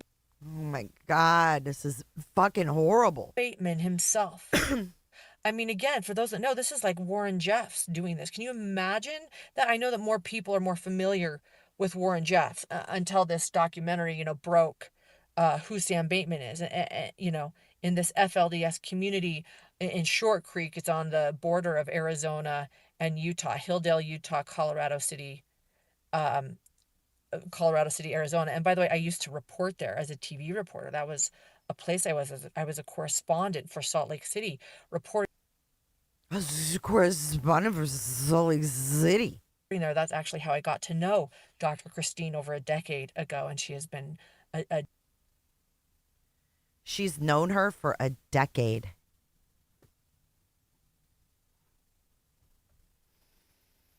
Dear friend of mine for years. And Naomi, someone people really got to know and watch her transformation in this Netflix documentary, will also be testifying, which is actually why I came into the vehicle. We have been hanging out with Gnomes, but we cannot talk about the case with her. We know Gnomes.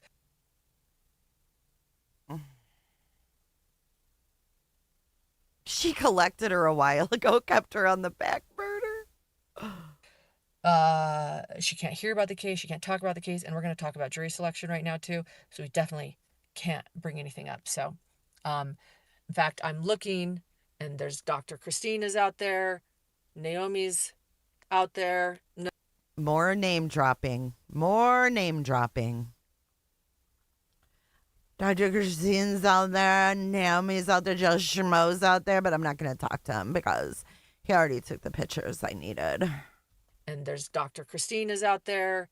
Naomi's out there. Gnomes. Dawn, the FBI agent. Yeah, Dawn, the FBI agent. Oh my God. FBI agent is out there. She's in the Netflix documentary as well.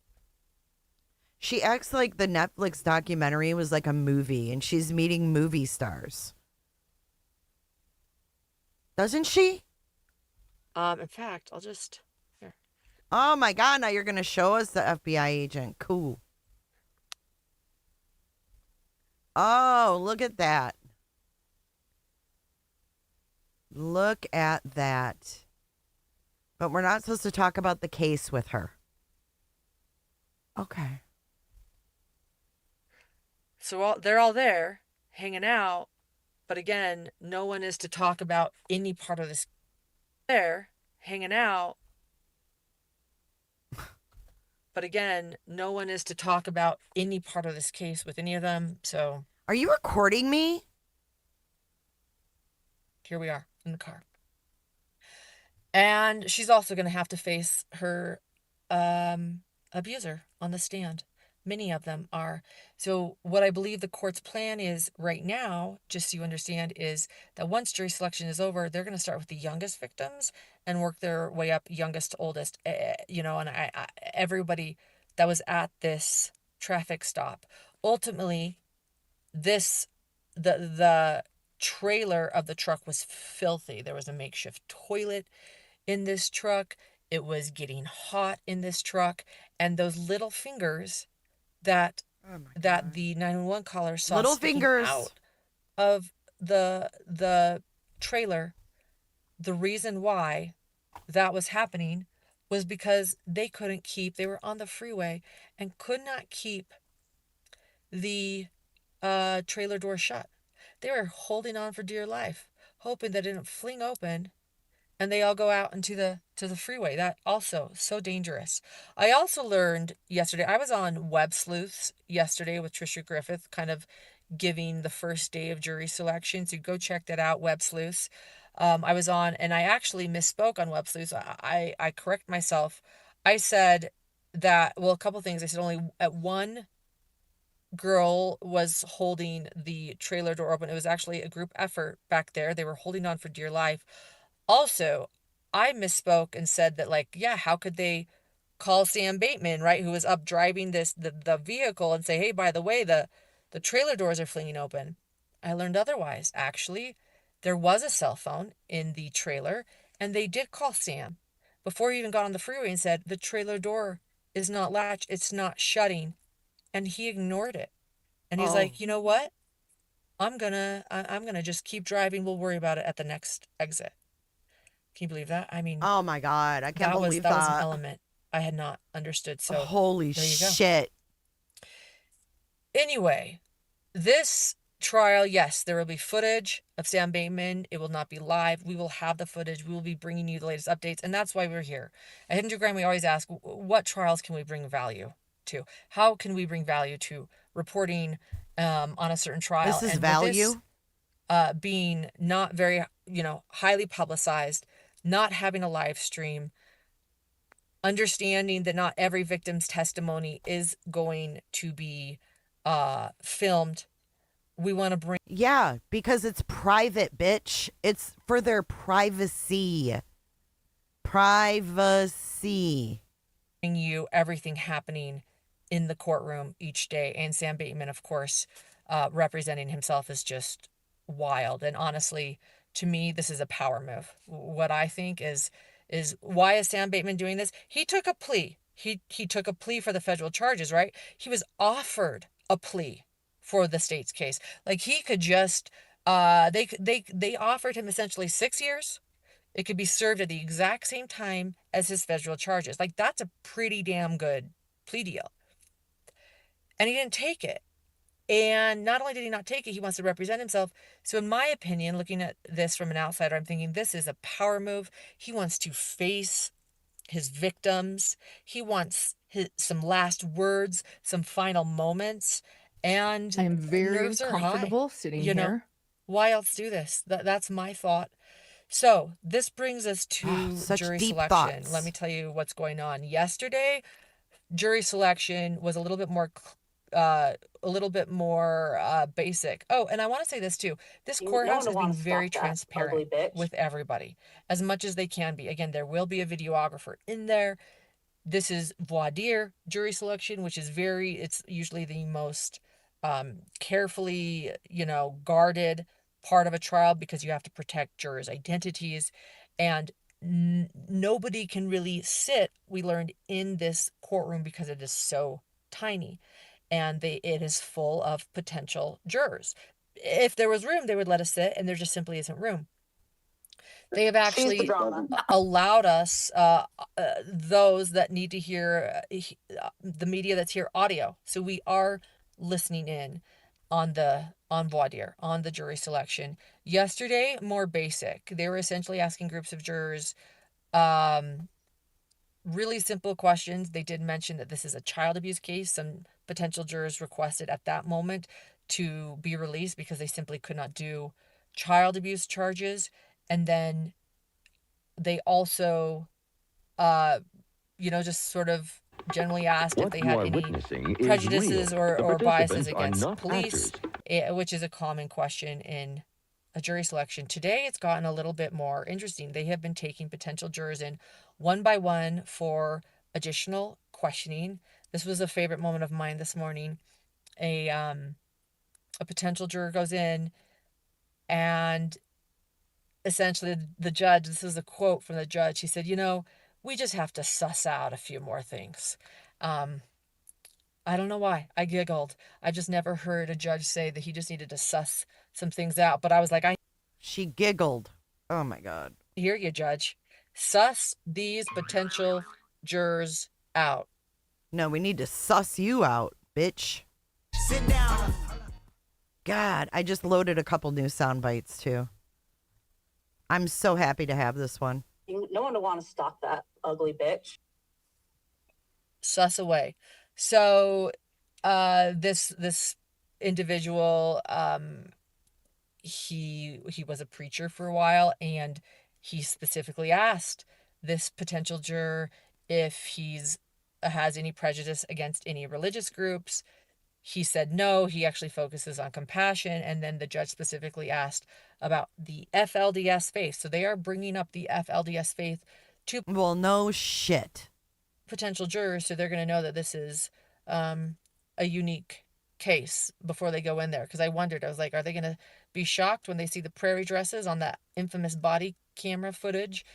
Speaking of prairie dresses, y'all look good in yours. that many of us who've been following.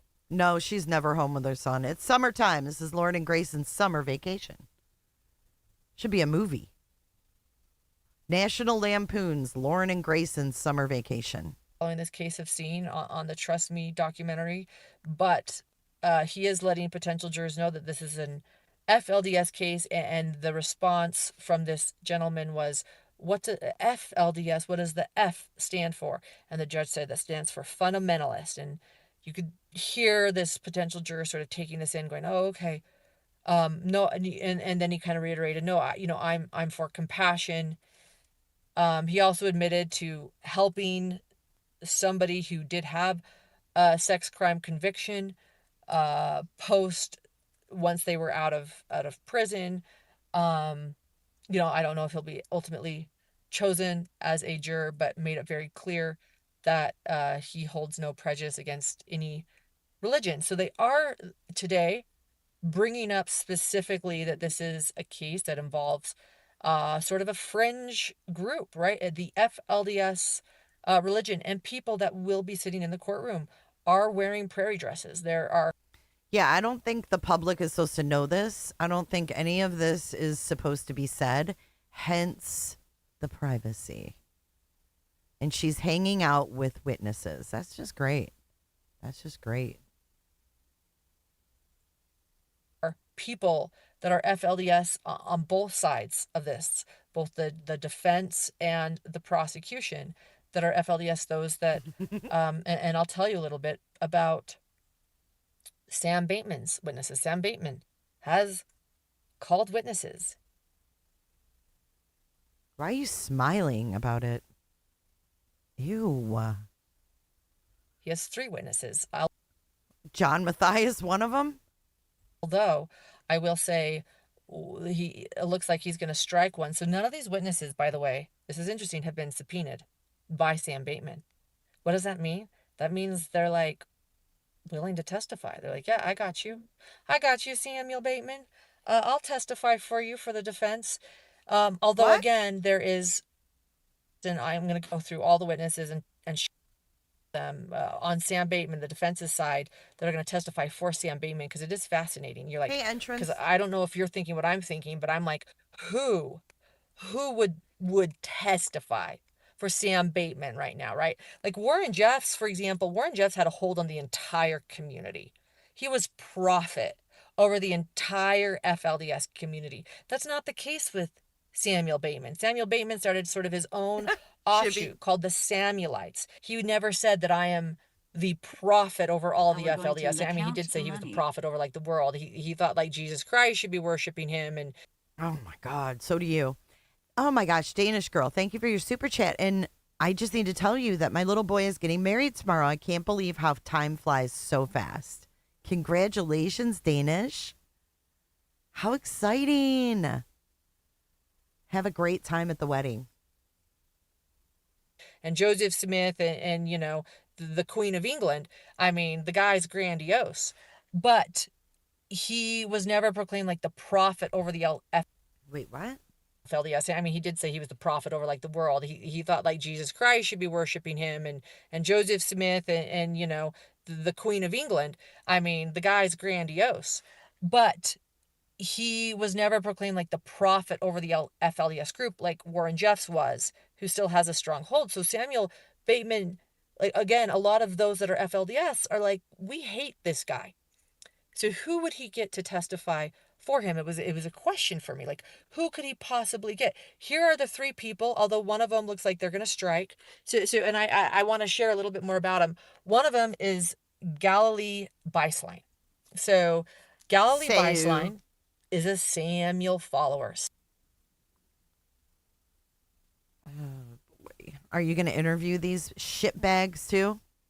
Still, yes, there are still Samuel followers. If anybody was wondering, well, there's still Chad Daybell followers, so you're probably one of them. There you go.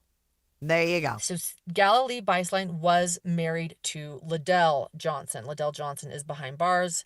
For a quick reminder, Liddell Johnson and Moroni, those 2 are behind bars because they essentially trafficked young girls and gave Samuel their wives and trafficked and sexually abused. God, and trafficked and trafficked and trafficked. So so Galilee Beislein was married to Liddell Johnson and has 2 kids with Liddell Johnson, who is behind bars. She considers herself married still to him. Right. That's what I said. She considers herself married to him still. She's married to Liddell Johnson and has 2 kids. You're such a bitch, Lauren. How dare she? Look at her. She's like, really? How dare you? Is Johnson related to your Johnson? Look how annoyed she is that Grayson chimed in. You're the producer, the silent one. Unless I say you speak, you don't speak.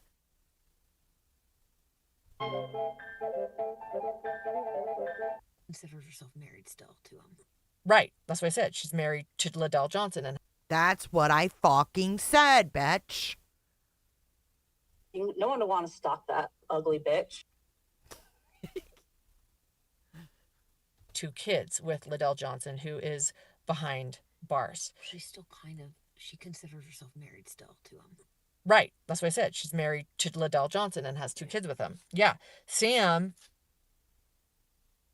strike Galilee based on her desire to not testify. So again, none of these witnesses have been subpoenaed. They don't have to. I love patio talks. And Samuel saying, yeah, sure, no problem. But why? Let me tell you why. So essentially, she's requested to not testify for him as a witness for the defense, but she plans to be in the courtroom every single day. As we know, if you're testifying in a trial, you don't get the privilege of sitting in the courtroom and listening to all the other witnesses testify, right? You have to wait your turn. And the defense is last. So Galilee, if she testified for Samuel Bateman, she'd not be able to show up until after all of the prosecution's witnesses go, all of Sam Bateman's victims, the minor girls, everything. She wouldn't be able to watch. There's somebody in her chat that said, I lost my daughter to a religious cult. It's horrific. This case is very important. Thank you, Lauren. Ugh. Teresa T, my half-year anniversary. Yay, 6 months. Thank you for your support. Thank you, Teresa T. Watch that and hear it and maybe perhaps report back to Sam and other Samuelites and other followers of Sam. So I think this is a strategic power play, in my opinion, speculation from what I'm seeing from the outside looking in. I think that Galilee saying, you know what, Sam, I'm not going to testify for you, but I'm going to sit in the courtroom every day as a Sam follower is a strategic move to be able to kind of report back and be a mole, essentially. We call those moles, right? Snitches. Here's what's going on. Snitches get stitches. Hey, Mocking Media. I thought her brows were the golden arches. Was about to pull up and ask for a Happy Meal. We are now serving lunch. We only have lunch. Here's what all the children are saying, and this is where they all stand. So I find it fascinating that this witness is now maybe willingly going to be by Sam. In other words, she's not going to be a witness anymore. And they agree on it. Thank you so much, Susie. I really appreciate it. We need caffeine. We're going to use that for caffeine. We need caffeine. We're going to use that for shots of tequila later. What's your schma? Just a shot of tequila and a nice blunt. Thank you. So then Brenda Barlow, this is another fascinating witness for the defense for Sam Bateman, because this one kind of blows my mind. This is like a continuation of Trust Me, a False Prophet. You want to find out what happened to many of the women who were essentially by the book, charged, convicted, and sentenced and put in prison for their part in the abuse of young girls, even if they were, some people say they didn't know what was happening. Gnomes spent time. Yeah, go check out. Yeah, go check out what's happening. Gnomes spent. Oh, people are walking in. Oh, so go check out what's happening, Grayson. In the courthouse, guys, jury selection might be over. Gnomes, she says prison saved her life, and she's out, and her world has been opened. So you think, oh, did that happen to every one of these women behind bars once they got out of prison. Yet Grayson's running. She's running. She's hustling. She's saying, "Get out." We gotta go. Okay, trial starts. Opening statements. I'll just finish this as I walk out. Anyway, Brenda, I'm just gonna say this. Brenda, we grab that. I know. Brenda, was a wife of Sam's. Brenda My goodness gracious, what is happening? Barlow. Hey, Brantley. She gets out of prison. What does she do? Hey, Goes back Ocean. to Sam. So yeah, so prison didn't save everybody's lives. She literally just like went back. And listen to this. Brenda was originally charged with she spent time in prison. She was charged with 11 counts of kidnapping, transporting a minor for sexual activity, transferring obscure material to minors, and then after her release, she went back to Sam's cult. She did plead guilty. She took a plea deal, and she pleaded guilty to only 1 count conspiracy to commit tampering with an official proceeding in exchange for other charges dropped. Then the third witness for Sam, I'll rush through this, is Pamela Johnson Bar. Oh my goodness, Lauren, she is a that looks painful. You're going to start looking like Michael Jackson soon. That shit looks like it hurts. Barlow. Sam said that she was married to Johnson, married to Barlow, mother of Brenda. She's the mother of Brenda, and she is still a Sam follower. Sam has also declined to interview any of his witnesses before. It's going to be fascinating. We're headed into opening statements. We'll be bringing you the latest tonight. We'll see ya. Hit subscribe, hit notification. You never want to get live. See you guys. Holy shiznuts. Okay, so that was the first one, okay? 22 hours ago. Then 2 hours later, she went live for a 9-minute live. We're going to put it on faster speed, and then we're going to get to her late night update. Live update, because we just heard opening statements from the Why is she so out of prosecution, as well as... You think so, Galen? Ugh, it's gross. As Sam Bateman himself. I'm bringing you the latest on the false prophet trial. This is not live streamed, but I am in there all day, every day, bringing you the latest. Sam Bateman from better known... Ostrich, it's AI. As the shocking character in and criminal and horrific criminal in the Trust Me, a False Prophet Netflix doc. So a few things, and we're going to have a full update for you tonight, along with some footage, because I could not believe what Sam Bateman was willing to say in there. So it starts out, by the way, with prosecution's opening statement showing that body cam footage that we all know well, for those of us that are following this case, of the young girls getting out of the trailer. We saw the toilet. We saw everything in this trailer that was hot with no ventilation and no windows, where they were traveling from Colorado City, Arizona to Flagstaff, Arizona, over 3 hours. And I thought Christina made her cough like that. I thought that was all Christina's fault. Saw some really heartbreaking things. And then we learned that all of those little girls that were in that trailer, 11, 12, and 14, will be testifying against Sam. And they talk about how Sam knowingly, did this and put these girls in harm's way. They don't share the relationship to the girls. It's clear the jury's watching. 5 men, 5 women, by the way, diverse ages and ethnicities, and they're watching, and it's clear that there are prairie dresses involved. Hence, this is the FLDS community. There are prairie dresses involved. There are prairie dresses involved. You don't say. You don't fucking say. We got prairie dresses and the whole bit, don't we? I don't know what they're thinking, but they're taking notes, they're watching. And so he says, and essentially that was it. Like the 3 counts of child abuse. Like this is what he did to these girls. And then Sam gets up. One of the most fascinating things about Sam too is he spoke in such a quiet, meek voice. And I'm using meek on purpose because meek is a scripture word. People say soft and meek. That the court reporter, had to immediately stop and say, "I can't." Hold on. The court reporter had to immediately. Is that lady right there in the pink? The Dr. Christine or whatever? stop and say, I can't hear him. I can't hear Sam Bateman. And so he started back up again, saying, by the way, that he has a heart that would never harm anybody. I was about to like jump out of my seat, but also keeping a straight face, because you got to keep a straight face when you're sitting in a court gallery. Court etiquette with Lauren. Court etiquette 101 with Lauren. About to like jump out of my seat, but also keeping a straight face, because you got to keep a straight face when you're sitting in a court gallery. You got to keep a straight face when you're sitting in that court gallery. And the court reporter has to say again, I can't hear you. And they're telling him, you got to speak up.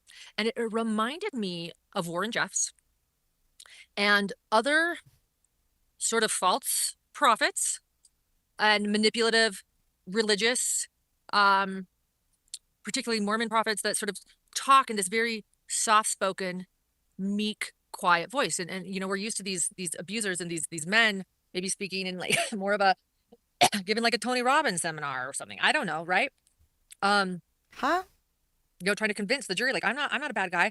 And it was just like he kept mumbling and kept getting softer and softer, where he says, this isn't my heart. This isn't my heart. Finally, they had to give him a new mic and one that he has to hold. He apologizes that he's, you know, his first time without an attorney. He kind of let that slip, and then just said he would never harm a child. He would never, ever put a child in harm's way. He would never abuse a child. That he would not harm anyone. And then he said, which really ticked me off, he said, I'm a good father. I'm a good father. Now, those of you that have been following this case know that those little girls in that trailer were not his children. In fact, they were child brides of Sam Bateman's. And he didn't come out and say how he was related to them. He didn't say they're my daughters, but he certainly implied it by repeatedly saying, I'm a good father. I'm a good father. I was blown away by that manipulation. Like most criminals, he's not as smart as he thinks. I'm sure the jury can see right through him. I'm not too worried necessarily, but I just am anyway, this meek voice, and his opening statement was essentially, I didn't do this. He blamed the victims. They crawled in. It's their fault. Where's the 911 call? Conspiracy. And I'm just such a good person. I wish you could know my heart. And I would never harm anyone. Repeat it over and over and over and over. And then I would never abuse a child. I would never harm a child, and I'm a good father. And when you know this story, it's hard to swallow. Can't imagine how some of the victims' families are feeling sitting in there. Of course, the victims who are testifying were not in there because they can't listen to any court proceedings before they testify, which will be coming up next, I believe, right after lunch. They're going to start with the youngest victims testifying. And yeah, anyway, 10 jurors have been seated, 5 men, 5 women, variety of ages. Youngest first, come on. And 8 will decide. So 2 alternates. So that's what's happening. I'm going to grab some lunch before I go back in, but we will have a full update, including footage of Sam tonight. So we're going to have footage of Sam Bateman tonight, a Hidden True Crime, the false prophet in this state trial. So tune in to Hidden True Crime, hit subscribe, hit notification. You know, not many people are covering this. I don't know why, but it's important. I feel like this is really important. And we're seeing a manipulative pot meat kettle. Hey, G Ferrero, welcome in. Hey, SC girl. Ancient Teapot, it's been nice seeing you in chat today. Con man and cult leader, in my opinion. Well, in the legal definition, likely too, on the stand, trying to manipulate a jury. Just another false prophet. Here we are, and we're watching it. So we'll have the footage for you tonight, a full breakdown tonight. We're gonna head back in there to watch the first victims, who are still minors, testify about this incident when they were pulled over in August 28th, 2022, and pulled over in Flagstaff. So there you go. There you not go. A full courtroom, but the Netflix documentary crew is here. Dr. Christina's here. Again, Naomi's here. None of them in the courtroom because they can't be, because they're testifying. There is a mix of those, I'll say this, who are still FLDS, and those who were FLDS but are in street clothes. So, mother of the victim still in her FLDS style dress, but the victim in street clothes. It's interesting. People who are FLDS are also very angry at Sam But then of course he is going to have his supporters, as I've mentioned in my earlier live today. So anyway, I'm going to go grab, I ordered myself an acai bowl. So thank you, by the way, for thank you for the super chats and for the gifts. We're going to use that to keep ourselves full. Lucky, this is the first courthouse I've been to where directly across the street is a nice little restaurant. So grabbing some food and then we'll be back in. And Sarah. Yeah. Yeah. My mind fuming over listening to him, watching him. All right. Doesn't she look like she's fuming? She's so detached from reality. Ugh. So anyway, yeah, I'll just say this is the court right here. There it is. Flagstaff, Arizona. She's all turned around. She's all turned around. Watch. Boots on the ground. Boots on the ground. Hey, Heatherly. Lauren Matthias is boots on the ground. Right here. Right here. Oops, I mean over here. There it is. Oh, there it is over there. Flagstaff, Arizona. And then we're eating across the street. And yeah. So I'll keep you guys posted. Like I said, we will have a live scheduled later. We will have footage. We will have these moments of Sam, and I'll want your opinions. Like, what do you guys think? Like, what's this like meek, quiet voice thing? Is it reminiscent of Warren Jeffs or what? You guys tell me. All right, we will talk to you guys later. See ya. Jeez. Okay, we got through the 2 lives. We're staying on this ass. All right, the next one is they went live at fucking like 11 o'clock p.m. last night. Okay, our time, like Eastern time. Yo, what?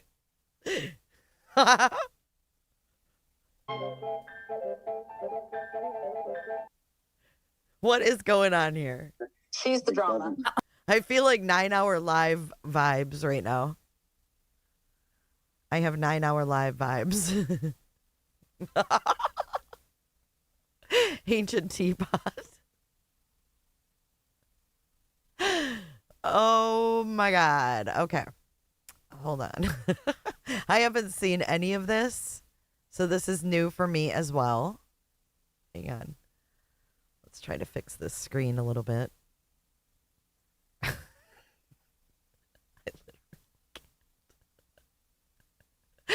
Okay, here we go. We're just going to start playing it, okay? Shortcake. Okay, here we go.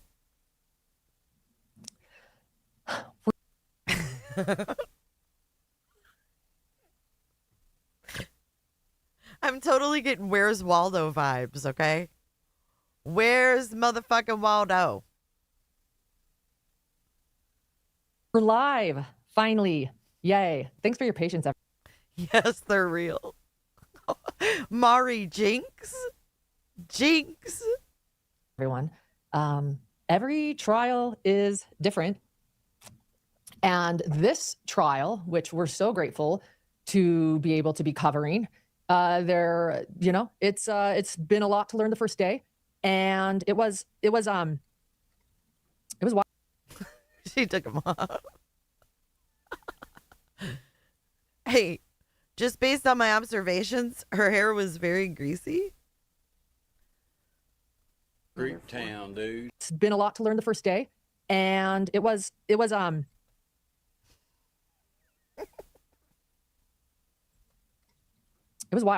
specifically watching Sam Bateman give his opening statements. In fact, let's do this. I'll tell you where we are. Again, thanks for your patience. I know that Esther was here earlier, by the way, too. Esther, if you're here, it's good to see you. Esther is our dear friend who is FLDS. So this is the clip we have. Oh, look who's in chat. Ass Spin Connor. Aspen is in the chat. You know Aspen? You guys remember the ass spin following and filming Christina. We all remember Aspen, right?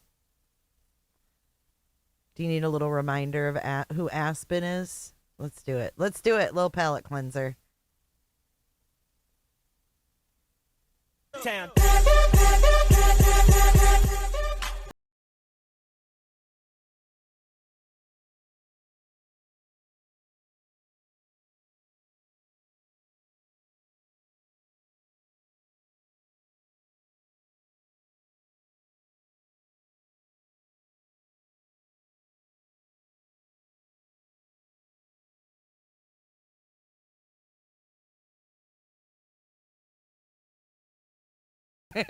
He's in her chat. He's in her chat, not mine. That's Aspen. That is Mr. Ass Spin. Let me just set the stage here for those that are new to this case. If you Galen. haven't seen the the #1 worldwide Netflix documentary, Trust Me, A False Prophet, this is a trial that is happening right now with Sam Bateman.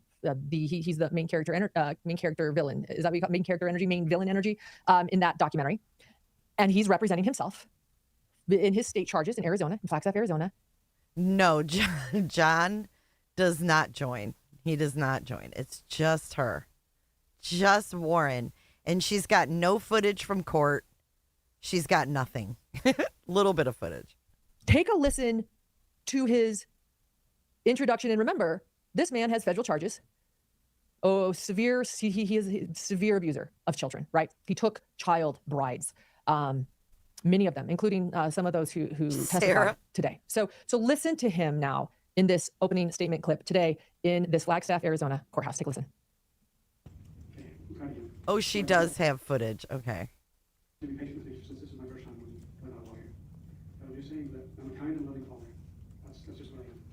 Okay, Lauren, no one can hear it. No one cares. Use children. And he goes, I wouldn't even spank my own children. And he also, one of the interesting things that happened is, you heard there, he says, he talks about being a father, right? The jury doesn't know who these children are. They've seen the body camera footage from, we've all seen that. I mean, we can't forget that Aspen was arrested while he was in Indiana working on the Delphi dock for controlled substance. Aspen's a piece of shit. He could look like a fucking god, and he's still a piece of shit.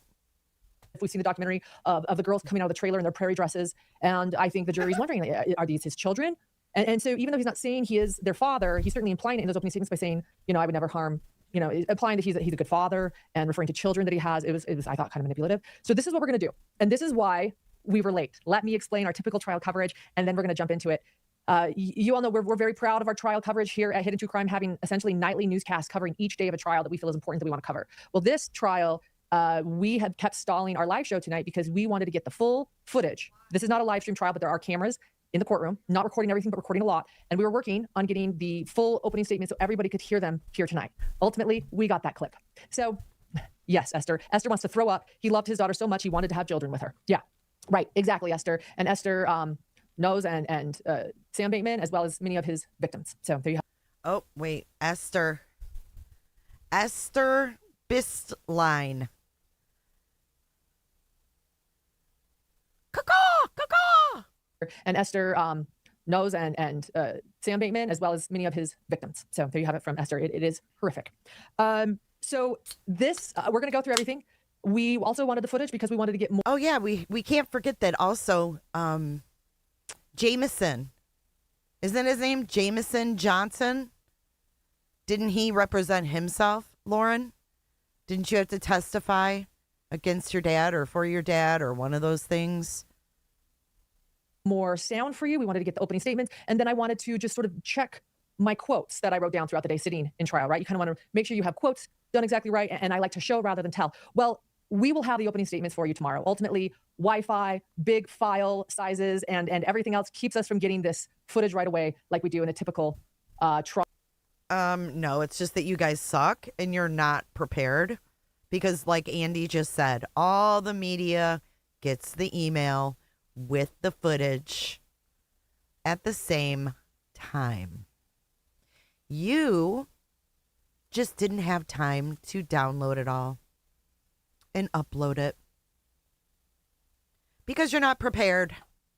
Oh, Jameis Johnson. Yeah, it's Jameis Johnson 2.0. There we go. Trial that's more high profile that, more news is covering. So stay tuned, hit subscribe, hit notifications. We will have those opening statements for you later. We're going to jump into it. And that's why we are late tonight. We kept thinking, well, let's just wait a little bit longer. We're going to get the footage. We got that really good clip. But we did not get the footage. And I'm sure you're all outraged quite enough. Oh, do we? Did it just happen? So what? Oh, look at you, Grayson. Oh, we got it. Look at, oh my God. I hate to press on looks because it does come across very superficial and surface level. But there's nothing that I like about this chick. There's not one thing that I like about her. So everything about her gets on my freaking nerves. What do we have? Hold on. I'm hearing intel from producer Grayson. One more clip. Of Sam? Okay, so okay, got it. So 5 minutes of his opening statement? Those aren't fingers, they're claws. Caw-caw, caw-caw. Yeah, right, but that's what we have? Is five, okay, so 5 minutes of his opening statement?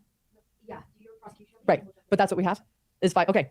So we have, actually, it just came down, maybe we'll even get more while we're here together tonight. We do have 5 more minutes of Sam Bateman, so stay tuned. So when we get to his opening statement, we will have a little bit more, if you can handle him. All right, anyway. So you saw Sam Bateman today, again, in Flagstaff, Arizona courtroom, letting the jurors know he is very kind and gentle. I can't get over it, and I try to keep a straight face.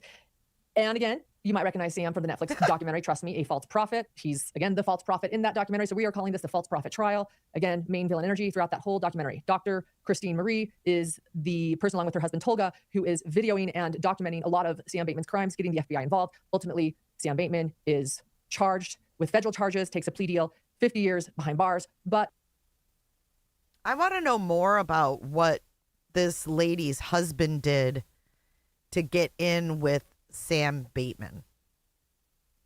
Look at her. Wowen. Look at it. It's a Wowen. It's the Wowen lip.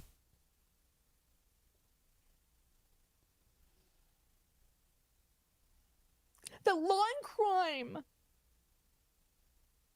Producer Grayson. Like, what did that guy have to do to get this Sam Bateman to like him and accept him? Oof. I'm not sure I want to know. Lo and behold, there is another trial awaiting him, and it is this Arizona trial where we are for that infamous moment where police pull over a trailer after little fingers are sticking out of the slats and find little girls in prairie dresses. Police pull over a trailer after little fingers are sticking out. He was friendly with the men. Ugh.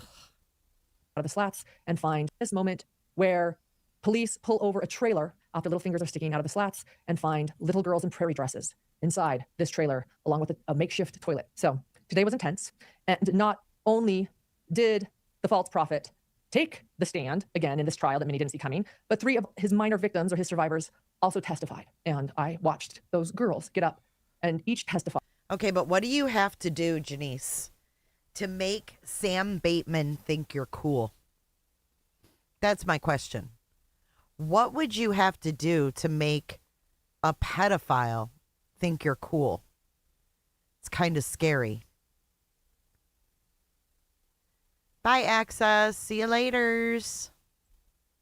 And so I'm going to share about each of their testimonies. Some of them are still children. Only one of them is just barely an adult. So we're going to protect their identities. But I'm going to share a little bit about what they look like, what this was like, how it felt for them to. What? They're blurred out in the body cam. Why are you going to share what they look like? Oh, my God. Each of their testimonies, some of them are still children. Only one of them is just barely an adult. So we're going to protect their identities. But I'm going to share a little bit about what they look like, what this was like, how it felt for them to face their abuser, and what they shared. So we're going to get into all of it. And again, while this trial is not live streamed, we are going to continue getting the footage. It just might be a day late. So we're gonna share it all. We'll do it together. And this morning, I just want to say it started off with jury selection. It was still going. Oh my God. The court has been truly very dear. And Judge Steinlodge at one point told a potential juror he needed to suss things out a little bit more with him when asking further questions, which made me giggle because, yeah, we all need to suss things out. I knew I was going to like the judge at that moment. But after about an hour-ish this morning when I thought jury selection might... Well, I hate to think of things he filmed. Because why would he get so close to someone who just filmed lame things? Ugh, I don't know. It gives me the creep vibes. I don't like it. Last all day. I was on live with all of you when it happened, but a jury was seated and we all headed quickly inside and upstairs into the courtroom for opening statements.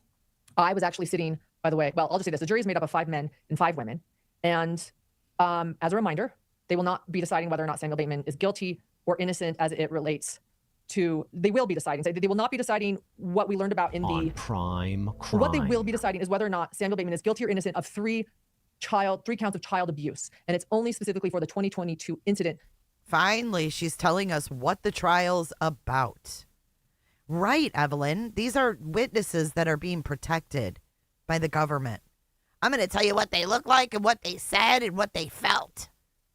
How do you know what they felt? Bitch. In which 3 minor girls were riding in this trailer. He was pulling this trailer via truck. Are we able to show footage of this a little bit? He was pulling this trailer via truck.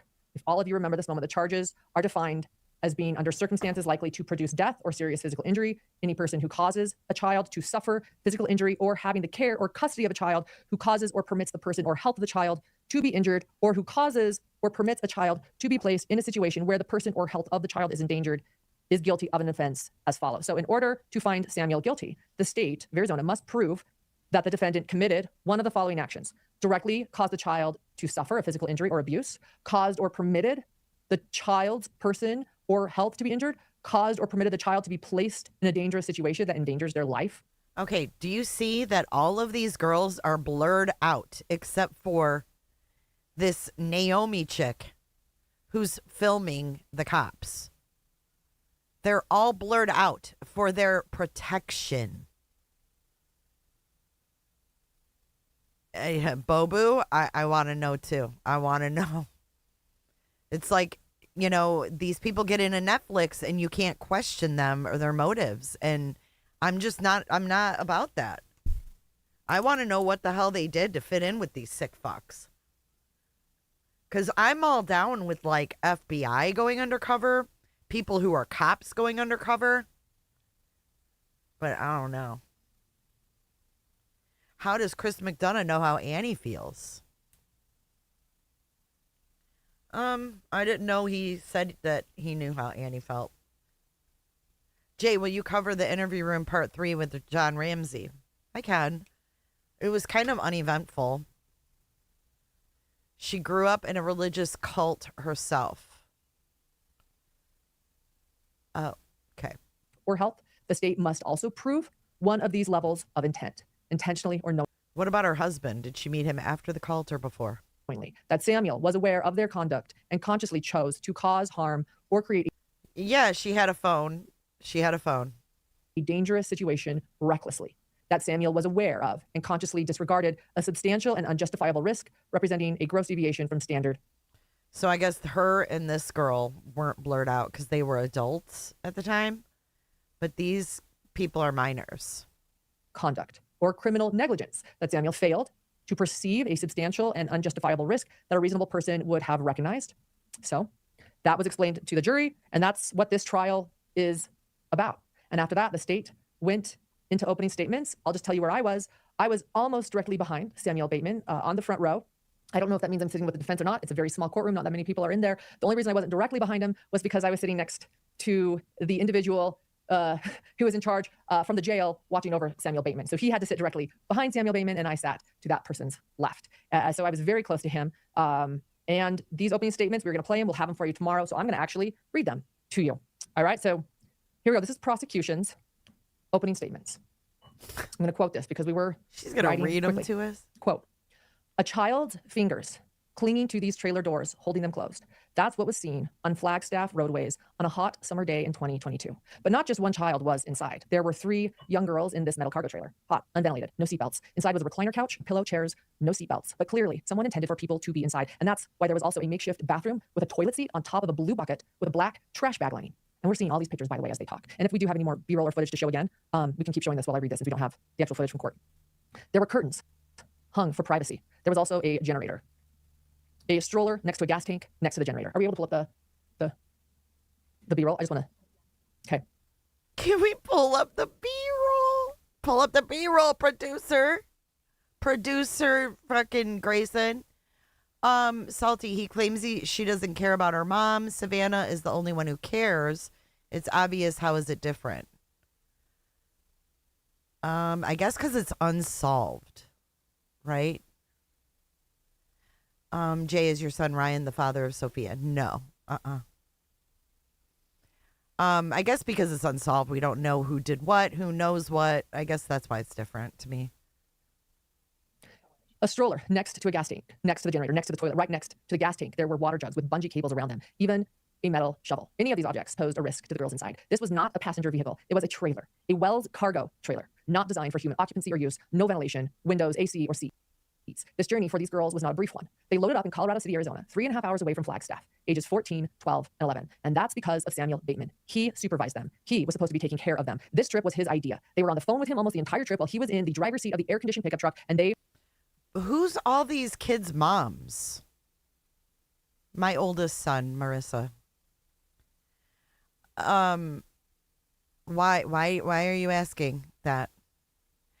Anyway, who are these girls' mothers? Where's their mothers?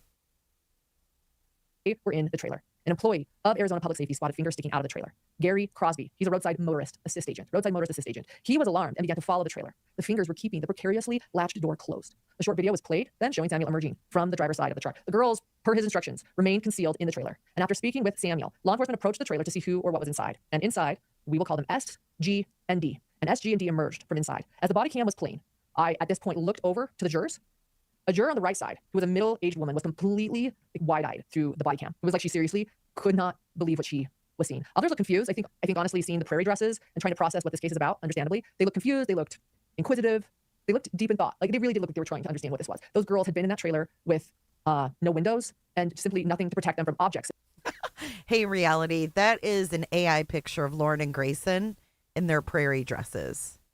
Inside the trailer either, with just things falling over. No padding. It was a hot day, and even hotter inside the trailer. And instead of keeping them safe, Samuel was aware that they weren't safe, and he stayed comfortable in the truck. There were other women in the truck with him. They showed multiple photos. We'll work on getting you those photos later. Then the prosecution continued, essentially saying that they will tell you, these victims that I mentioned, G and D and, G, D, and I want to make sure I don't share their name, and S. Yes, I know all their names. I'm trying to get, okay. They're going to tell you about their truck in the trailer. This case is about Samuel Bateman, knowing the girls were in the trailer. He was on the phone with them the entire time. Isn't that interesting? It was his idea. There was only one stop on the trip, but Samuel only pulled over when he was... So that's why Naomi went to prison, because she had a phone. Paranoid that law enforcement was nearby. This is not the first time this has occurred. He had been warned not to do this before. He had actually been stopped with these same 3 girls before in a similarly unsafe fashion. And 2 weeks later, he did essentially the same thing again. He knowingly put them in a situation where their safety and health was endangered. And by transporting them and failing to keep them safe in a manner that he had been warned about and was clearly unsafe, it's common sense to know who or what is in the trailer that you're pulling. This was child abuse, placing these girls in a situation where any common driver... So here's Grayson pinning. S was 11, G was 12, D was 14. Scenario like a bump in the road, a sudden stop, a collision could have put the girls in serious danger. Please, the prosecution, look at the jury to ask, please find Samuel Bateman guilty on all 3 counts. And that is how the state of Arizona, the prosecution, ended their opening statements before Samuel got up to give his opening statements. And now, Ireland, we do have 5 minutes. Before we jump into that, let me tell you how this started. Unless Grayson, you're doing a great job over there. We're winging a lot of this. Do you have the part where he had to start over again and again, or should I share that before jumping in? Okay, so let me tell them this. Let me paint this story for you, because I had thoughts. So Samuel Bateman gets up, and he first has a little lapel mic, and he stands up after the prosecution, stands in front of the jury, and he's talking like this. He's talking like this. Can you hear me? I don't know if you can hear me or not. That's how he's talking. And the court reporter quickly stops, looks at the judge, and goes, I can't hear him. So she can't type. She can't record what he's saying. I can't hear him. And so the judge says, sir, you're gonna have to speak up so that the court recorder can hear you, let alone the jurors. So please speak up. So he nods, and it sort of starts out kind of like a little bit louder. And then it goes like, okay, well, I just want to tell you I would never harm anyone, and to have me decide, just such a wonderful person. And they're like, speak up. And all I can think about, I'm just gonna say this, I'm like really kind of processing the psychology of this. And I'm thinking to myself, hey, this is sort of reminding me of Warren Jeffs, this sort of like soft-spoken tone, this soft-spoken voice that we see. Chad Daybell's another one, right? We've seen this before. It's like a false prophet voice. Can we call it? Here we are with Chad Daybell again. Let me put it up to 1080. There you go. Now you got her in 1080. That, and I'm listening, and I'm realizing that like his thing, he's not, some people might think in order to convince a jury, maybe they need to get up and speak like Tony Robbins, right? Or a president of the United States with some authority and verbose and say, look, I'm innocent. I have confidence in myself. That is not what these false prophets do. It seems like their MO is always the more meek and quiet and submissive they are, the more believable they become. I mean, you guys tell me what you think. This is my opinion on this moment in the courtroom. It was this fascinating moment. We'll try to get you the footage, and I'll show you tomorrow, because ultimately he had to start over 3 times, maybe 4, and they finally switched his mic to a handheld. So he had a lapel mic, and when they realized this was not going to work, and he was not going to keep his voice loud enough for anyone to hear, let alone like even just like the court reporter, let alone the jurors, they gave him a handheld mic and said, just put that up to your mouth. So there's something there, I feel like, with these false prophets. Again, Chad Daybell, Warren Jeffs, and now this sort of Sam. Who else? Chad Daybell and Warren Jeffs and Chad Daybell and Chad Daybell and Chad Daybell. Bateman, meekness, and I think it's because they think that that is what a man of God or a man in the scriptures might sound like. Very manipulative, in my opinion. In my opinion. Esther is saying, I'm just going to read this. Esther, again, thank you for being here. I remember how distraught Julia was. So Julia, by the way, was in the documentary. Esther was in the documentary. I should say Esther was in Trust Me, a False Prophet, as was Julia. And Esther is saying, I remember how distraught Julia was when she got the phone call that her daughter was in the trailer. That is true. She had to say it was okay just to protect the integrity of the FBI investigation. Wow, I did not know that. I did not know that. And then, okay, thank you, Zaza. And I love your name, by the way, Zaza. I think it's Zaza Gabor. I call it the Michelle Duggar voice. Samesies. I agree. So there's another one like this. Yes, the Michelle, the primary voice, whatever you want to call it, however you relate to it, the Michelle Duggar voice, the Samuel Bateman voice, the Chad Daybell voice. That's what was going on to the point where after like 4 attempts, they're like, dude, and they totally switched. Julia is someone who was in the documentary, I guess. Good to see you, Alice. Mics, because they couldn't move forward because they can't even record what he's saying. So Samuel finally gets the handheld mic, and at this moment, should I let you play a little bit? You got, and I don't know what 5 minutes this is. Let's watch it together. Okay, she adjusted the audio. Hopefully it's better. Grayson, we love you. Thank you, Gray. Thank you, Gray. Okay, let's watch this. Oh, and Aspen, yes. Thank you. So I just have to be patient with me since this is my Aspen, I'm in awe of Julia. first time without a lawyer. But I'm just saying that I'm a kind and loving father. That's just what I am. I'm very kind and gentle. And I don't ever willingly harm anybody. I don't even spank my children or anything like that. Also McSpunky 6.9, member for 34 months. Greetings, Lauren Mods and fellow Hidden Gems. Speaking of McSpunky, I have a little palate cleanser a little bit for you. Hey, okay, well, there you go. Again, we will have the full opening statements tomorrow. And as Grayson mentioned, a shout out to those media that were helping us. There were a few media approved people, so shout out to all of them for trying to get us what they can to us. It is a hard job in a town where Wi-Fi isn't the greatest. Yes, so thank you to those who sent that. And then Trace on the case, I just want to point out our moderator, Trace on the case, was also in court. Not many people in court today, but Trace on the case was there. So anything she says tonight, she saw these victims testify. And yeah. She's acknowledging Trace on the case, but not the schmo. She has no shame pulling Aspen up. They had him follow Christina, no doubt, at CrimeCon. No, not the McSpunky song. Mm-mm. All right, Something so else. Also just a lot of contradictions in his opening statement. He didn't know they were there. They snuck in. He did know. Who called 911? He mentioned there's no 911 call. It kind of jumped into conspiracy theories. Then it sort of suggested that maybe they called 911. But yeah, there are a lot of contradictions. It was very strange. The thing that sticks with me ultimately is sort of that first clip I shared in what I would never hurt a child. I would never even spank my children. Knowing what he's already been convicted of, it's just horrific to hear such denial. And again, to know that many of these victims are going to have to come face him. And remember, the jury doesn't know that these minors that will be taking the stand at this moment, they don't know that they aren't his children. They don't know that they are his wives and his belongings and objects and that he abused them horrifically. So again, just like to say kind and gentle, I don't even spank my children. Like, no, you just severely abuse them. So I did write down some of what he said. So some of it was probably played unexpectedly, but I wrote down what I was able to gather, and I want to read this to you. But let's read through this together. Sam Bateman today in court. Quote, "They will never prove I intended to harm them," meaning these victims. "I was already parked. The government said I was paranoid and pulled over, but really the girls called me and told me they were back there. I was so shocked. I didn't know they were there." Again, like, really? Really? You were talking to them? Okay. "I acknowledged that it was dumb. The government says there was a 911 call. Where is it? The trailer was rusty and had holes in it, so there was ventilation, but it probably was hot. Those 3 girls were very busy and courageous and liked to get back there. I'm sympathetic and empathetic, not a child abuser." So hard to even quote him. "I will not be calling any of these people because I care about their feelings and don't want to put pressure on them. I have a deep concern that this was a pretextual stop." So none of these victims are having to testify after all. "I'm being profiled.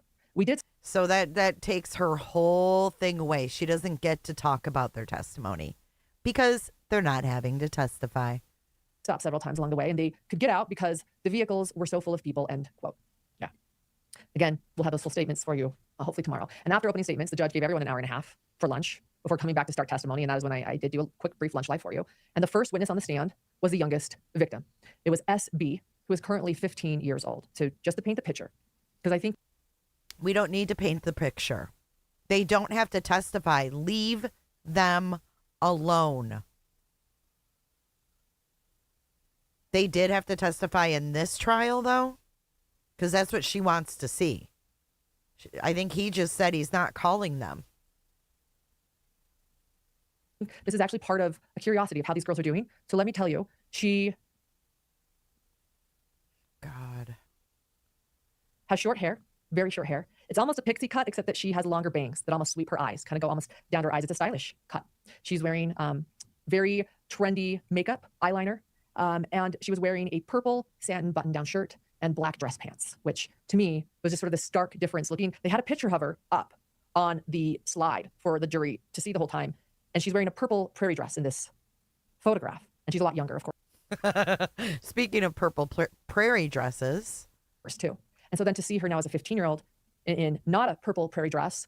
But she's 15. Leave her alone.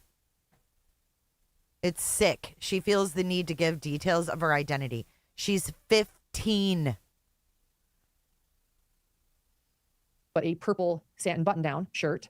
It was just sort of showed clearly, and I think the jury is trying to process it, a stark difference, a change. Something has happened, right? And that was a moment for me to kind of take in and trying to understand how the jurors are seeing this, because back in, again, 2022, she's only 11.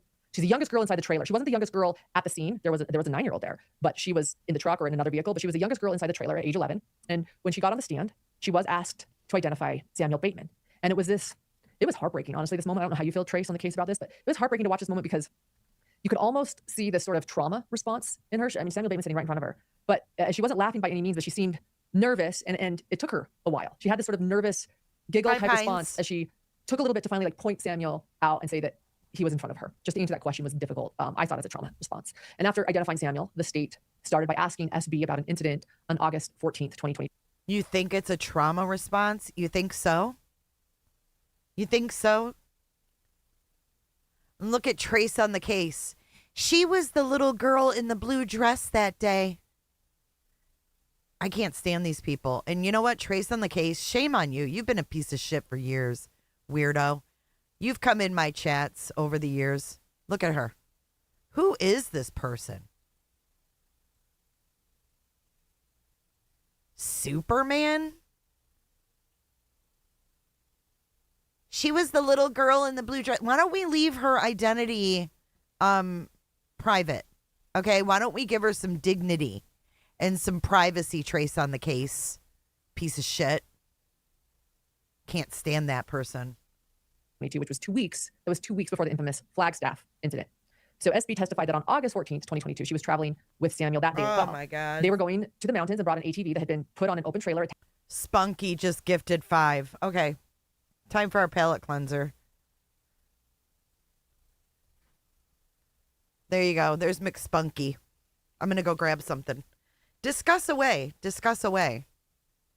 He's showing that he has no wedding ring, as if this is a shocker.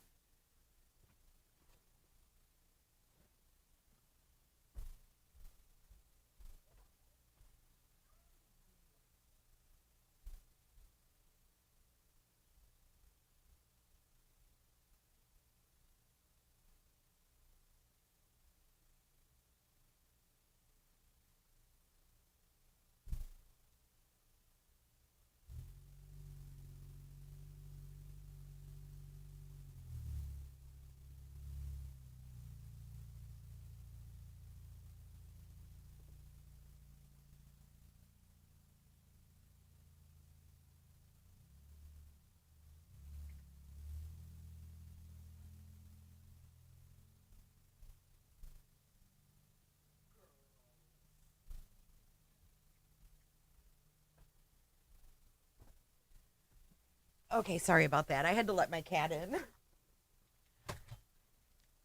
I could hear her meow. She's like, it's effing hot out here. Yeah, he's single. All the single ladies, all the single ladies. No one would want to stalk that ugly bitch. Cindy Lou.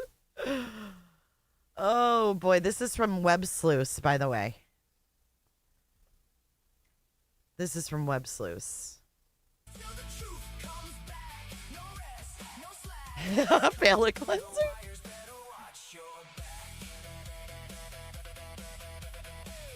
I think there's another one of them.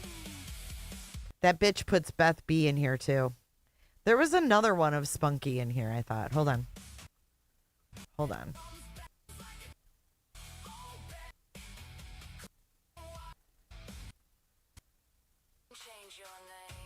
Creep Town, dude. Thank you, Flannel.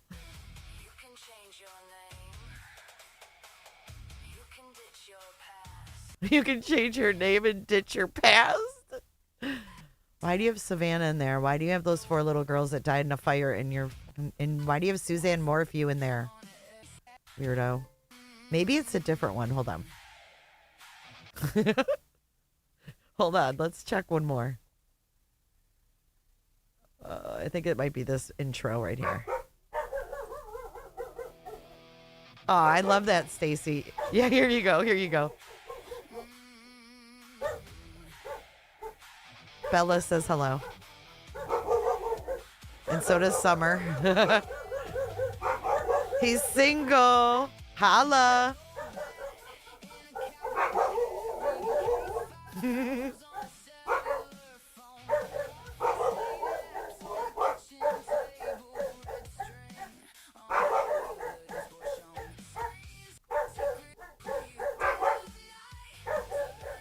I have no idea who these people are. What is going on here?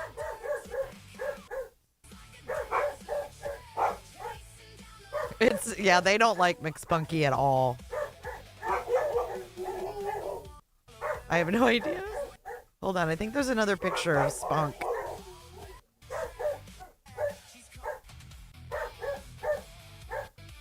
There it is, there it is. He took a selfie for you ladies. Wow, they're going crazy. They don't like him at all. You don't like him, Summer? Summer Lou.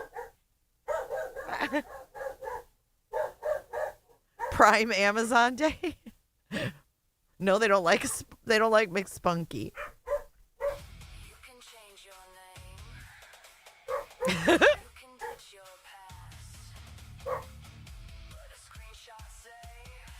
I bet your dogs are going nuts, huh? I don't know who that is. And then she throws a victim in there. It's like, stop it. Can't see me, but I'm right behind Griffith. And I thought there was another one of Spunky, but yeah, it's this one, and then with his finger up showing he's single, ladies. There you go. Anybody got his digits? I don't know. Is he handing out his number at CrimeCon? I'm not sure, ladies. I'm not sure, ladies. But he thinks he's a stud muffin. That's Spunky 69. Yep, show is.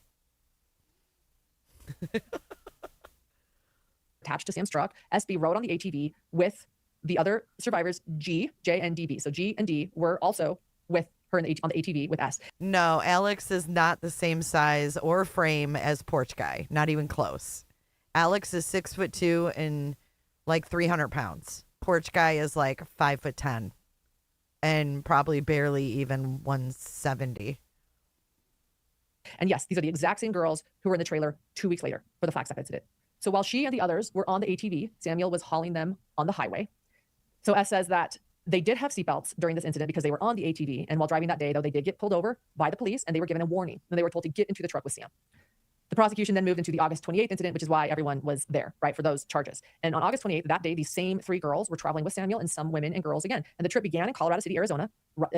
Colorado City, Arizona, to remind you, it's right on the border of Utah and Arizona. Short Creek is the community's name. And S and these 2 other girls loaded up in a box trailer attached to a gray truck while some other people were in the truck. S. Who's Alex? Did not seem to remember a ton of details and even testified to that she didn't remember a lot. But here's what she did know. She remembers and testified that they stopped at a gas station once or twice. She remembered that they sat in chairs in the trailer. She said that she thought it was the girl's idea to be in the trailer. But when she asked Samuel if they could be in the trailer, he said no at first, but ended up saying yes. So in other words, Samuel knew that they were in the trailer. I also want to point this out because I think that this confused the jurors for a little bit. She's saying, well, it was our idea, right? S is saying, it was our idea to be in the trailer. We asked to be in the trailer. 2 things crossed my mind. A, why wouldn't you want to be in a truck with Samuel? Why would you rather be in this trailer? But 2, I think I see my personal perspective, and this is in general, overboard. So like as a whole, watching all 3 girls testify today, I see that they're still deconstructing. And I think that Samuel Bateman is so manipulative that these children sometimes perhaps think that certain things were. Sorry, I was thinking Alex along lines of this video. Sorry, I had a blonde moment. Their ideas, like riding in a trailer, when ultimately it was Samuel's idea. That's my opinion. Because like, as I continue to listen to testimony today, there wasn't room in another vehicle for them. Someone was going to have to be in the trailer. But she did say, we asked to be in there. Samuel said no at first, and then he said okay. But thus, that was important though, because Samuel absolutely knew they were in the trailer no matter what he said in his opening statements. So S said that she thought the other girls were on the phone with him throughout the trip while Sam was in the truck and they were in the trailer. She said there was a bunch of random stuff in the trailer that they were bringing on the trip, like a stroller, a generator, and this makeshift toilet. By the way, everybody called it the makeshift toilet throughout the whole thing. The judge, the prosecution, Sam, the victims, it was the makeshift toilet. And we saw. Why is she fascinated with a makeshift toilet? Jay, I sent you an email. Please let me know your thoughts. I've been in and out of your live, so not sure if you got my last chat. Thank you. I will, Chris. I'll check it after this live, I promise. I saw you ask me about tomorrow morning. I can't tomorrow morning because I'm going to have my granddaughter. But I will write you back and we'll set something up. Me, you, and Shibs. We can talk true crime. I'm looking forward to it. But why is she obsessed with this makeshift toilet? I mean, it's gross. We saw pictures of this makeshift toilet. It was gross. It really is like a bucket. Like, just think of like a bucket you'd buy at Home Depot with like a garbage can in it. So like, right. And yeah, this bitch has never camped, okay? She's never camped. What it is at Home Depot or any fucking camping store or whatever, you can buy things called a toilet seat.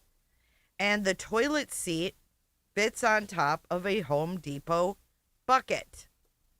Come on. I've used one camping. Hey, Shibs.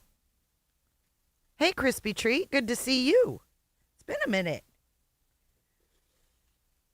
Have you guys ever seen those? You snap the toilet seat on top of the Home Depot bucket. You put a bag in the bucket and you can like pee. I mean, right. So what if it's a makeshift toilet? Thank you, Shibs. It's an that's an AI image of them in their purple beret dresses. She's never seen a portable toilet, I guess. Has she ever been in a porta-john, I wonder? A makeshift toilet. It's just a fucking bucket with a toilet seat on top. Like, I'm surprised they even gave them a toilet, to be honest with you. Lindsay Hendricks says, Shibs, unblock me. Galen says, of course I've seen one. She's just, oh my God, it's this bucket you buy at Home Depot. Like, oh my God. It was gross. It really is like a bucket. Like, just think of like a bucket you'd buy at Home Depot with like a garbage can in it. So like, right. And then like some like lid on top of it. Anyway. Yeah, it's called a toilet seat. So she testified that these were the things in the truck. But she also testified that there was no AC, nor were there windows in this trailer. She remembered that the trailer was hot and stuffy. And next, the state showed SB some photos to see if she recognized the truck, the trailer, and the things from the scene that day. So in this portion, they would show Sam the photos on an iPad and then go show them to SB and then show them on a projector for the jury. So there were photos of the trailer and photos of each individual girl that had been in the trailer, standing in front of the trailer. The last thing that SB said was that she was a little bit scared to be in the trailer because things were bumping into them and the door wasn't latched well. Very scary. And after that, the state concluded their direct examination. And my biggest worry did not come true. Samuel said he would not be cross-examining this witness. He would not be cross-examining her. And he didn't with any of them. Okay, so none of the witnesses were cross-examined. It's a normal thing. I'm in the backwoods at least once a month, says Galen. How's that puppy? How's your puppy doing? Lobster says, the thing Lauren doesn't seem to understand is why they've got the toilet. It's because he doesn't want to stop in public because of paranoia and hiding all his minor wives. She missed the whole point. Lupitha, I'm glad you're here. The witnesses. So, yeah, thank goodness. But the jury had questions. I love it when the jury can ask questions. That doesn't happen in every trial. It depends on the county and the state. This jury was able to ask questions, and you could see that they were really trying to put these pieces together and try to understand what was going on. So question 1 from the jury, could you all have fit in the truck? The answer is no. No, they could not have. Question 2, was there light in the trailer? The answer from S was no. Question 3, did Samuel know the door wasn't secured via the phone? The answer is yes. Question 4, did Samuel know the girls were in the trailer? Answer, he did not. Oh, let me see. Let me pull up the transcript. Cheryl. Whoops.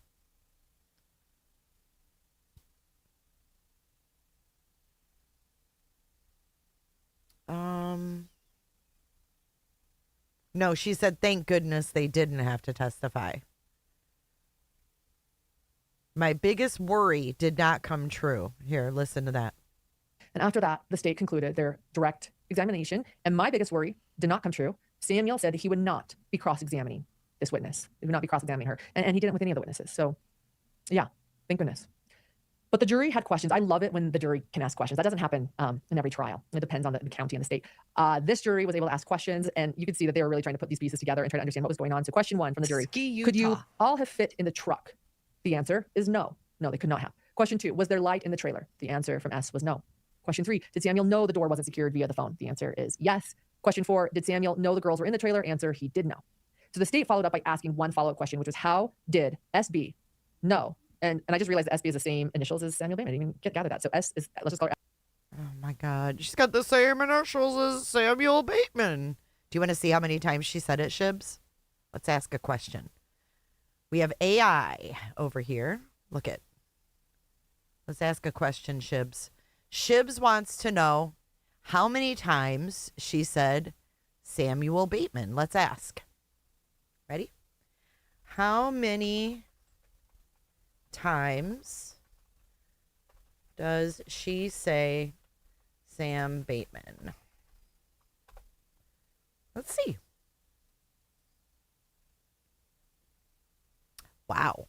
Based on the transcript provided, the speaker, Lauren Mathias, mentions the name Sam Bateman or variations like Samuel Bateman roughly 45 times. 45 times. She frequently refers to him by his full name while discussing the trial proceedings, his opening statements, and his role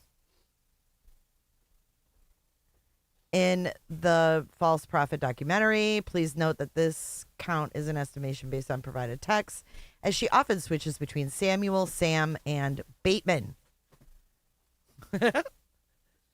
There you go.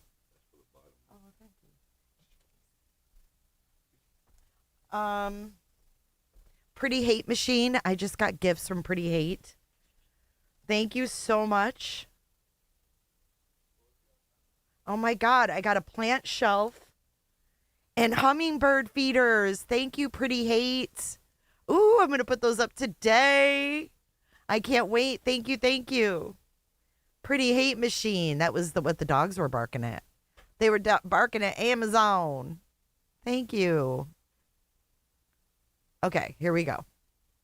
S, the victim S. How did S know that Sam knew that they were in the trailer, the girls? And S's answer was because we were on the phone with him for most of the trip. Hey, Debbie. Interesting, right? So we're learning a lot about this trip. It is interesting. So the second witness on the stand was GJ. So G is they're going in order of age. She was the second youngest. J, or we'll call her G, is 16 years old now. And again, to set the stage, because we won't be showing any visuals of these minors, she walked into the courtroom. She's very tall with long blonde hair that was down. It was not in a braid. It was just down and straight. And she was wearing jeans and sort of this soft, classy gingham short-sleeved sweater. Me either. And she too looked very different from the 12-year-old girl. I do not support that Netflix doc. And I'm not all about Netflix documentaries because they don't always tell the whole story. She was back in 2022, and not simply because of her age. So as those who are FLDS might say, she also was in Gentile clothing. I don't know if that's what those that are FLDS always say. You can correct me, Esther, if you're in chat. But she is not wearing her FLDS Perry dress anymore either. So in other words, these are clothes that you could buy at the mall or on Amazon. And I did wonder again what the jurors thought as each of these young girls came in to testify, each looking so different from the body cam, not just the age difference again, but the clothes. Here's this Esther. I can't express how much I love working closely with Dr. Christine Marie. She is truly an angel. Esther, run, run, run, run, far away. Clothing. And also, they all have different last names, and their last names are not Bateman. So they're also starting a process that Samuel Bateman is in charge of these girls somehow, but none of them have his last name, and none of them have each other's last names. So I think they're realizing something's up, right? I will say, though, that G's wonderful mother, was also in the courtroom supporting her daughter and supporting the hopeful conviction of Samuel Bateman. And yet her mother, G's mother, is still wearing her traditional FLDS Okay, so any of these mothers of these minors should be prosecuted, in my opinion. I don't understand this. I don't know the whole story. But the fact that the mother is sitting there after giving her daughter to this guy, ugh. I don't like it. Dress and clothing. So G spoke a lot more boldly during her testimony than she did in the body camera footage 4 years ago. When she was asked about the August 14th incident in which she was riding in the side-by-side ATV, she does remember it. Her reasoning for riding in it was that there were a lot of people in the truck, so the 3 young girls rode in the ATV instead, but then they were obviously pulled over. She did say that there were seatbelts on the ATV, but she sort of giggled as she said that they weren't wearing them the whole time because they didn't care about them. So the questioning then went into the Flagstaff incident from August 28th, and G testified that while they rode in the trailer that day, there were items they kept having to dodge because even though there were things to like tie the stuff down, nothing was strapped down. She said there was water in there, which we could all see on the photos shown in court, 2 5-gallon jugs of water. The prosecution guided her through that nearly. So they had water and a toilet. They had water. The SC girl, is it? I just don't understand. The mothers went to jail? 3-hour road trip to Flagstaff. Before their trip was cut short, they stopped at gas stations along the way. And during at least one of these stops, one of them, listen to this. This was a whoa moment. So during one of these stops at the gas station, one of them went into the trailer to use the bathroom at a stop. So they went into the trailer to use the bathroom, not a gas station, but the trailer to use the makeshift toilet. And then she testified. Right, because he didn't want them in public, idiot. That person was Samuel Bateman.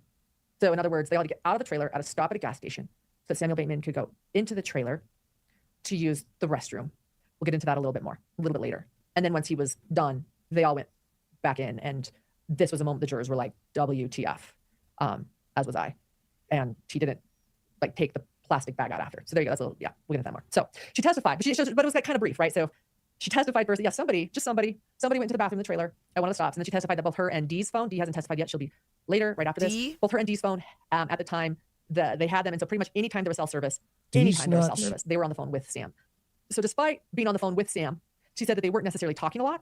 He just always wanted to be on the phone with them for what she thought was to monitor what they were doing. This was such an important line of questioning for the jurors to hear. When I heard this, I was like, thank you. Because throughout S's testimony, I feel like what was missing was sort of this coercive control element that, in other words, why are you in the trailer? Why are you communicating with Sam? Could you feel like you could communicate with Sam? Was he controlling you? And this moment, they finally realized that he's monitoring them. They were on the phone with him, not to chit chat because they're besties. They weren't even talking to him. They were just simply there because he was essentially monitoring them. Again, such an important line of questioning for the jurors. I was like, thank goodness when that came up. He just always wanted to be on the phone with them. Wow.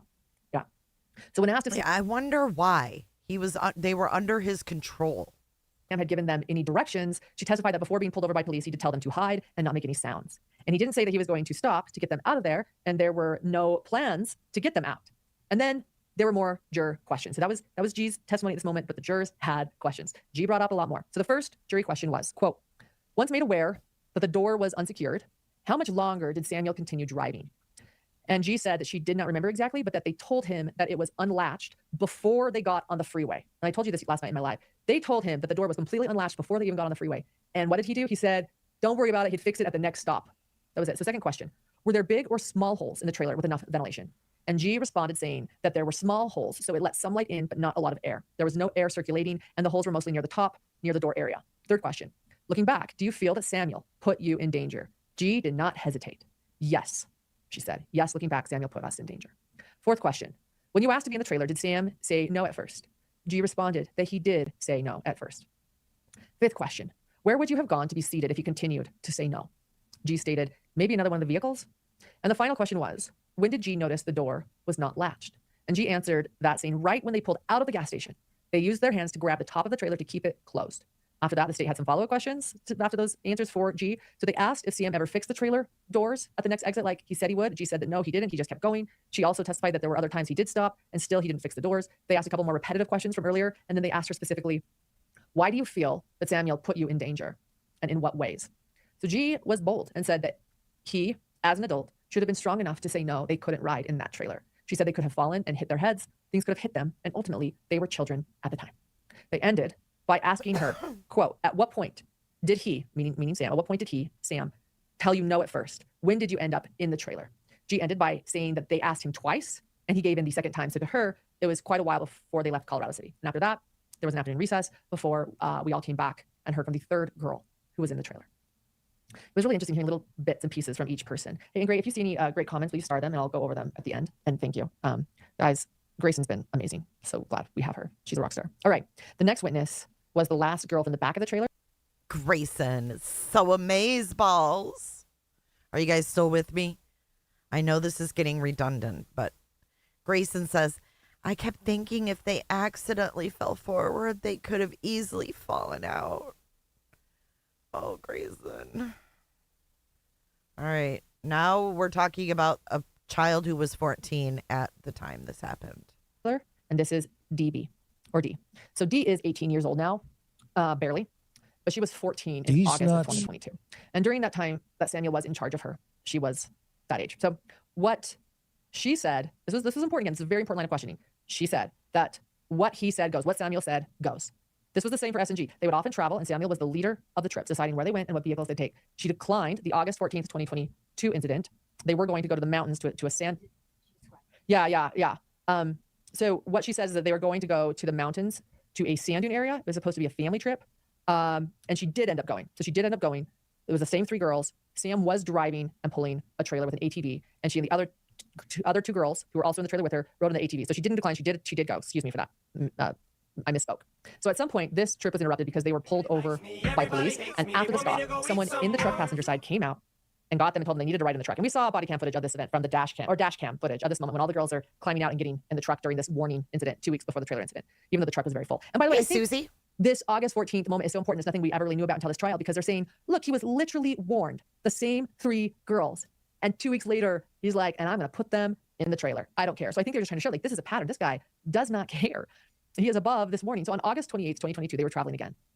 And Dee was originally told that they were going to Tucson, Arizona, but then it was decided that they would go to Phoenix. And when she went outside to get ready to leave, she saw another one of the girls in the trailer and asked if she could sit back there too. She said they made a couple of stops during the trip, and after one of the stops, she realized the trailer door had not been latched back properly. She told Sam that they needed. You know, Dreadful Penny, it's like what Cherrier just said. She is obsessed with cult leaders, and she looks happy. Like she loves it. Hey, Bloomy.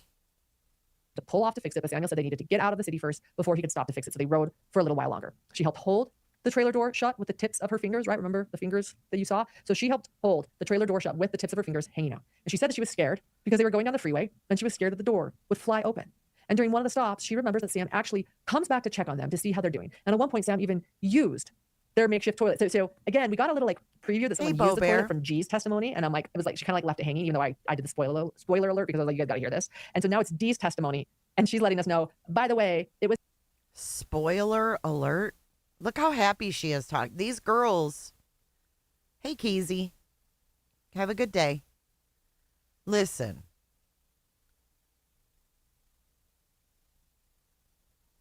Look how happy she is. Now it's Dee's testimony. These were teenagers. Let's see how many times she said toilet. How many times does she say toilet? She can't get over the toilet. 20 times. 20 times. With Sam. So at one point, Sam gets out of stop and uses their makeshift toilet inside the trailer. Make this make sense. I want to know what people think of this. This was mind-blowing to me. It's mind-blowing to you. What? She doesn't recall there being any waste disposal process for the toilet. Okay, dumb fuck. What do you think a makeshift toilet is? Do you think it had plumbing? Does she think it has plumbing? And uses their makeshift toilet inside the trailer. Oh my God. Benet. Benet with the comment of the day. Benet said her bidet is probably Grayson with a squirt gun. Oh my God, that is hysterical.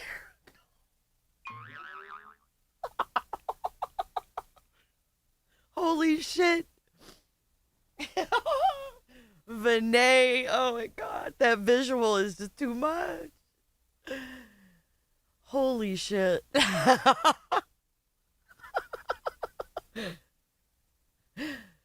Make this make sense. I want to know what people think of this. This was mind-blowing to me. So she doesn't recall that there was any waste disposal process for the toilet. She said that Sam knew the girls were in the trailer the whole time. She testified that this was not the type of trailer that people were meant to ride in, and we saw a lot of photos of the trailer. We saw a whole body cam with the trailer, you idiot. Why? She's making it sound like it was a camper and she just found out that there's no plumbing and that this was like a trailer for like tools and like lawnmowers and shit. She's emotionally charging her gems. Yup, you're right. Manipulation. We saw details in the trailer today. She's right. This was not a trailer for people. It was a cargo trailer, metal, plywood. No shit, Sherlock. No seats, no seat belts, no padding. No padding. Can we put her in there? Can we put her in there so she can tell us what it's like? Put her in there with a 5-gallon jug of water, a Home Depot bucket with a toilet seat on top. No ventilation or AC. We'll give her phone. We'll let her have her phone. So as the day went on, it got hotter and hotter. Bloom, it's an AI photo. Janice, you're going to get me in trouble. Everybody thinks it's real. Hotter in the trailer. The roads were bumpy most of the time. When they hit a bump, they get jostled around and there wasn't a lot to hold on to. She said, hopefully you'd brace yourself enough to not get hit with anything. She said that at the time, she knew it wasn't necessarily safe, but riding in there sounded like fun. Yeah, because she's a kid and she doesn't have to be, in the same place as Sam Bateman. Spinster. That must have smelled terrible. For a hot second. I'm sure that made her feel good too. So she wasn't in charge of the trip though. But in hindsight, Dee realizes just how risky it was, and she is actually surprised that nobody got hurt. And even prior to the door getting messed up at one of the stops, they all knew that the latch was bent and it had to be done. The latch actually did have to be done in a certain way, just simply to stay closed. So even though the latch wasn't completely down, just in general, the latch was iffy. In general, the latch was bent. In general, the latch had to be closed a certain way just to keep the back closed. I would pay for that. If she went into that with a 5-gallon jug of water, a makeshift shitter, and her phone, we could do like pay-per-view. So it was already in bad condition the whole trip, but happened to come undone after one stop. She said after your eyes adjusted, you could sort of see inside the trailer, but there wasn't a lot of light at all. And at one point she testified that even though they were on the phone with Samuel for the majority of the trip, this is so weird, they were on mute and they weren't supposed to interrupt Samuel. If they had a question, they generally were supposed to text someone else in the truck to relay the question. And then she said she knew it wasn't right to unmute the phone. So think of this. They have to be on the phone the whole time with Sam Bateman, but they have to be on mute. And if they want to ask him a question, even though they're on the phone with him, she has to text somebody else in the cab, essentially for permission to ask him a question. This was a really important testimony from Dee because I think the jurors are really starting to see the coercive control. This isn't like a few girls saying, can we ride in a trailer? This sounds fun. And like some, Can we ride in a trailer? This sounds fun. No one ever thought that.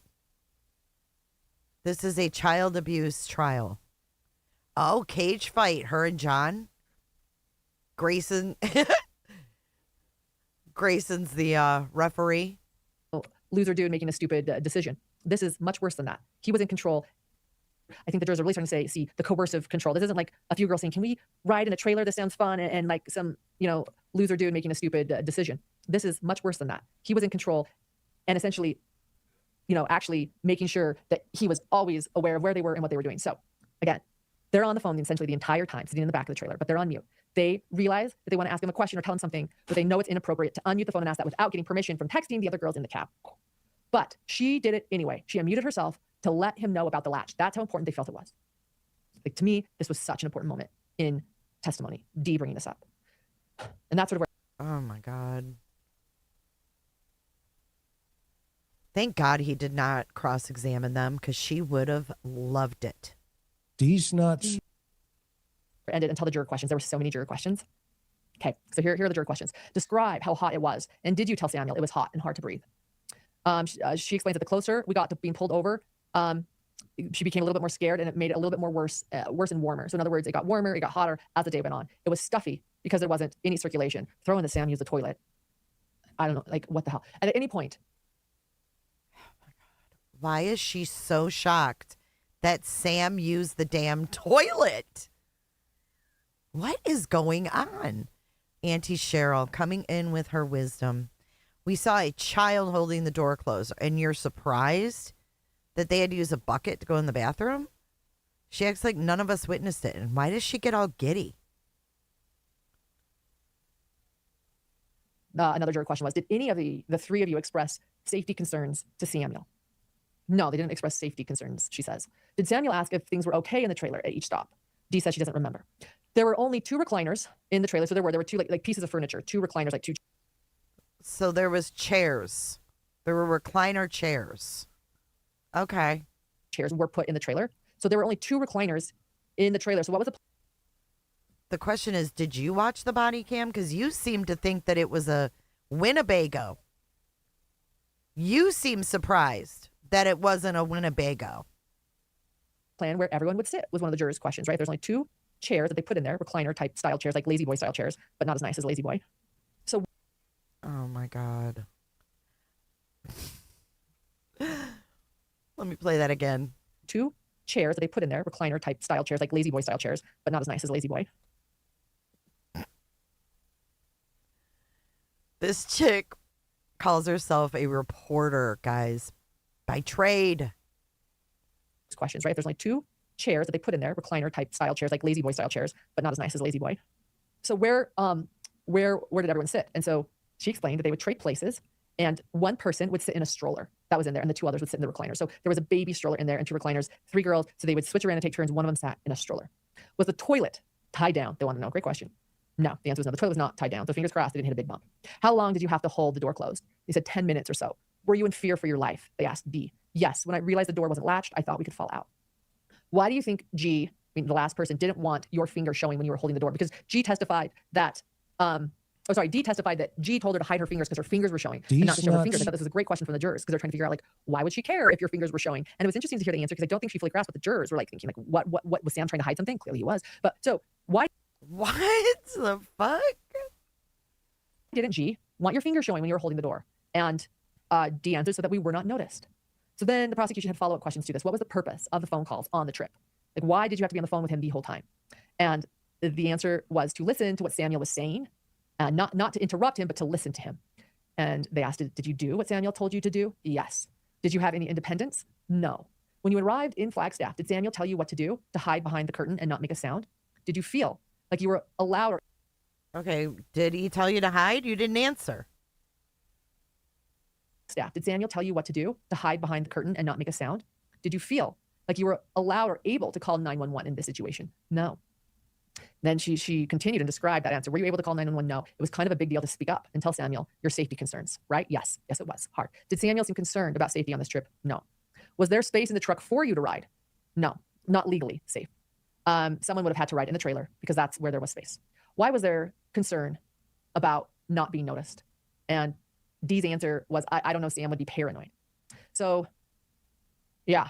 You know, as Deputy Max Horsley, who currently works for the Mojave County Sheriff's Office, back in August of 2022, he was working with Colorado City By the Way Marshal's office, and Horsley testified that on August 14th, 2022, he pulled Samuel Bateman over on a traffic stop after seeing a white SUV pulling a trailer with an ATV, a couple of small dirt bikes, and 3 young girls on the ATV. So he's now testifying to this. And at the same time, Samuel did not have his driver's license on him, but provided a phone screenshot of his driver's license. Wouldn't that be nice if that worked? Horsley explained that the girls being in the ATV was unsafe. He was asked if there was any room in the vehicle to have the girls go sit in there and be buckled. He said that he had room, and someone got out of the passenger side and told the girls to come in the vehicle. Horsley asked Sam for the names and ages of the girls, and while he was hesitant at first, he did give the first name and age of the girls. Horsley testified that he no poipus.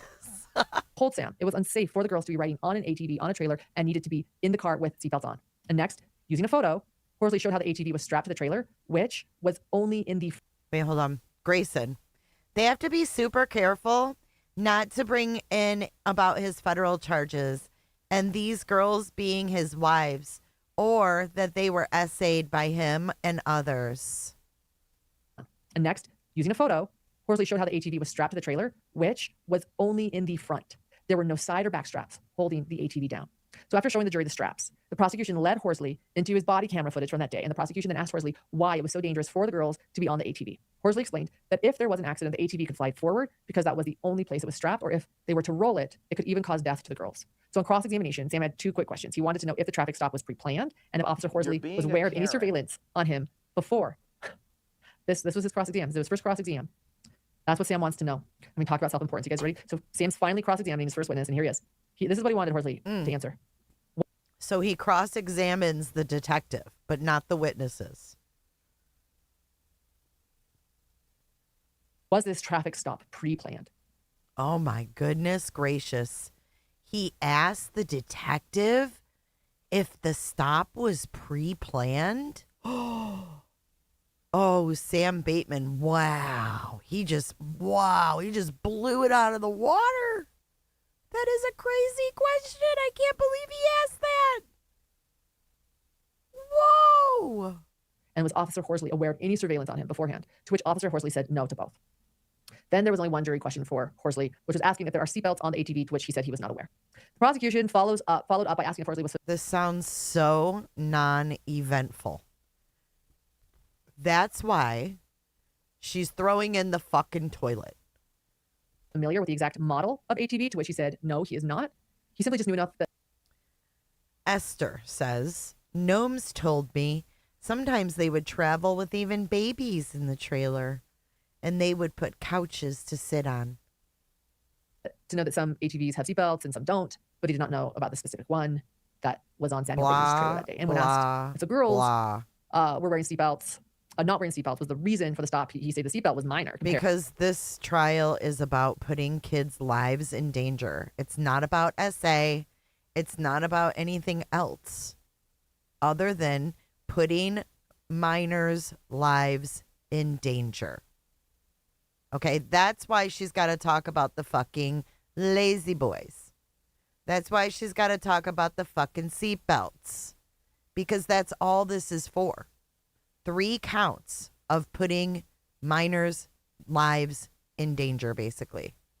There's no SA in this trial she's attending.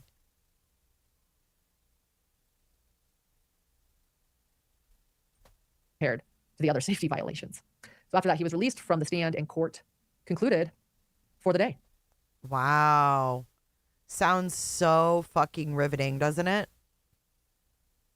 She's trying to make this more than it is and piggyback off the Netflix and meet the Netflix people so she can have them on her show. I think that's exactly what she's doing. She wants to cozy up with these people. She saw a door with that lady, that doctor she knew from back in the day.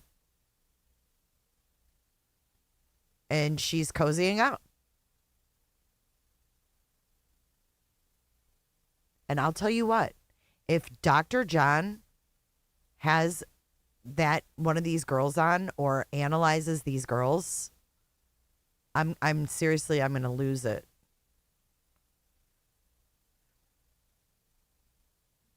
So there you go. Wow, Esther. I just came here to look at what's being said. I'm going to pull this up. Wow. Esther is saying that Gnomes told Esther that sometimes they would travel even with babies in the trailer and they would put couches to sit on. That's wild. But, I actually sat with Esther and Gnomes and Grayson and Dr. Christine in Short Creek recently. We all had tea. Literally, we had tea while talking tea. And I sat with Esther and Gnomes and Grayson and Dr. Christine. We had tea.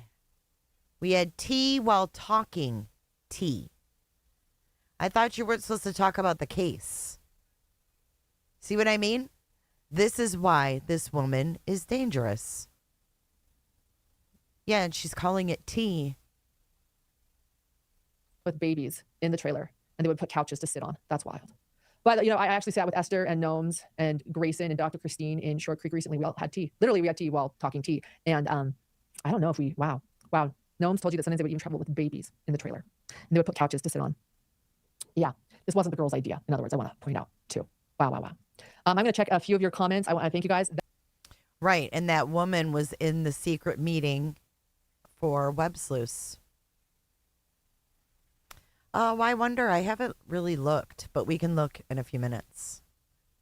Gnomes and Christine are the new Kay, Larry, and Kresha to her. That was it for the day. Again, we're going to have, we're winging this because this is a different type of a thing. We don't have the footage. And again, I'm going to reiterate, sometimes I check my facts with the footage. We couldn't do that today to prepare the show. We'll have the opening statements for you tomorrow. This is a fascinating trial. Fascinating. This is a fascinating trial.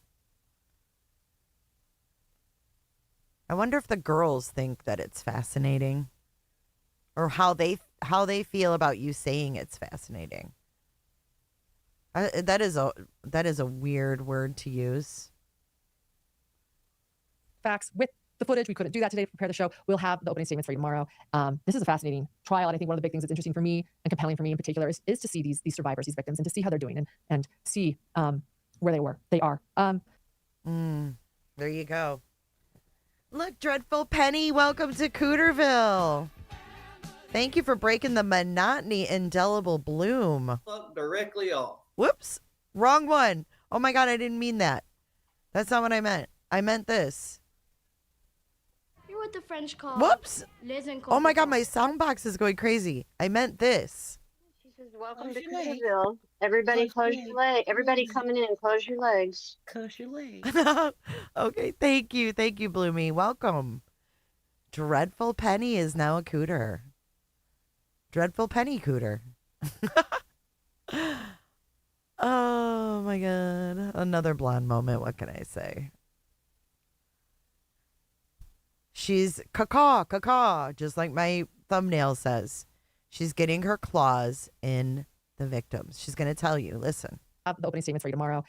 This is a fascinating trial, and I think one of the big things that's interesting for me and compelling for me in particular is to see these survivors, these victims, and to see how they're doing and see where they are.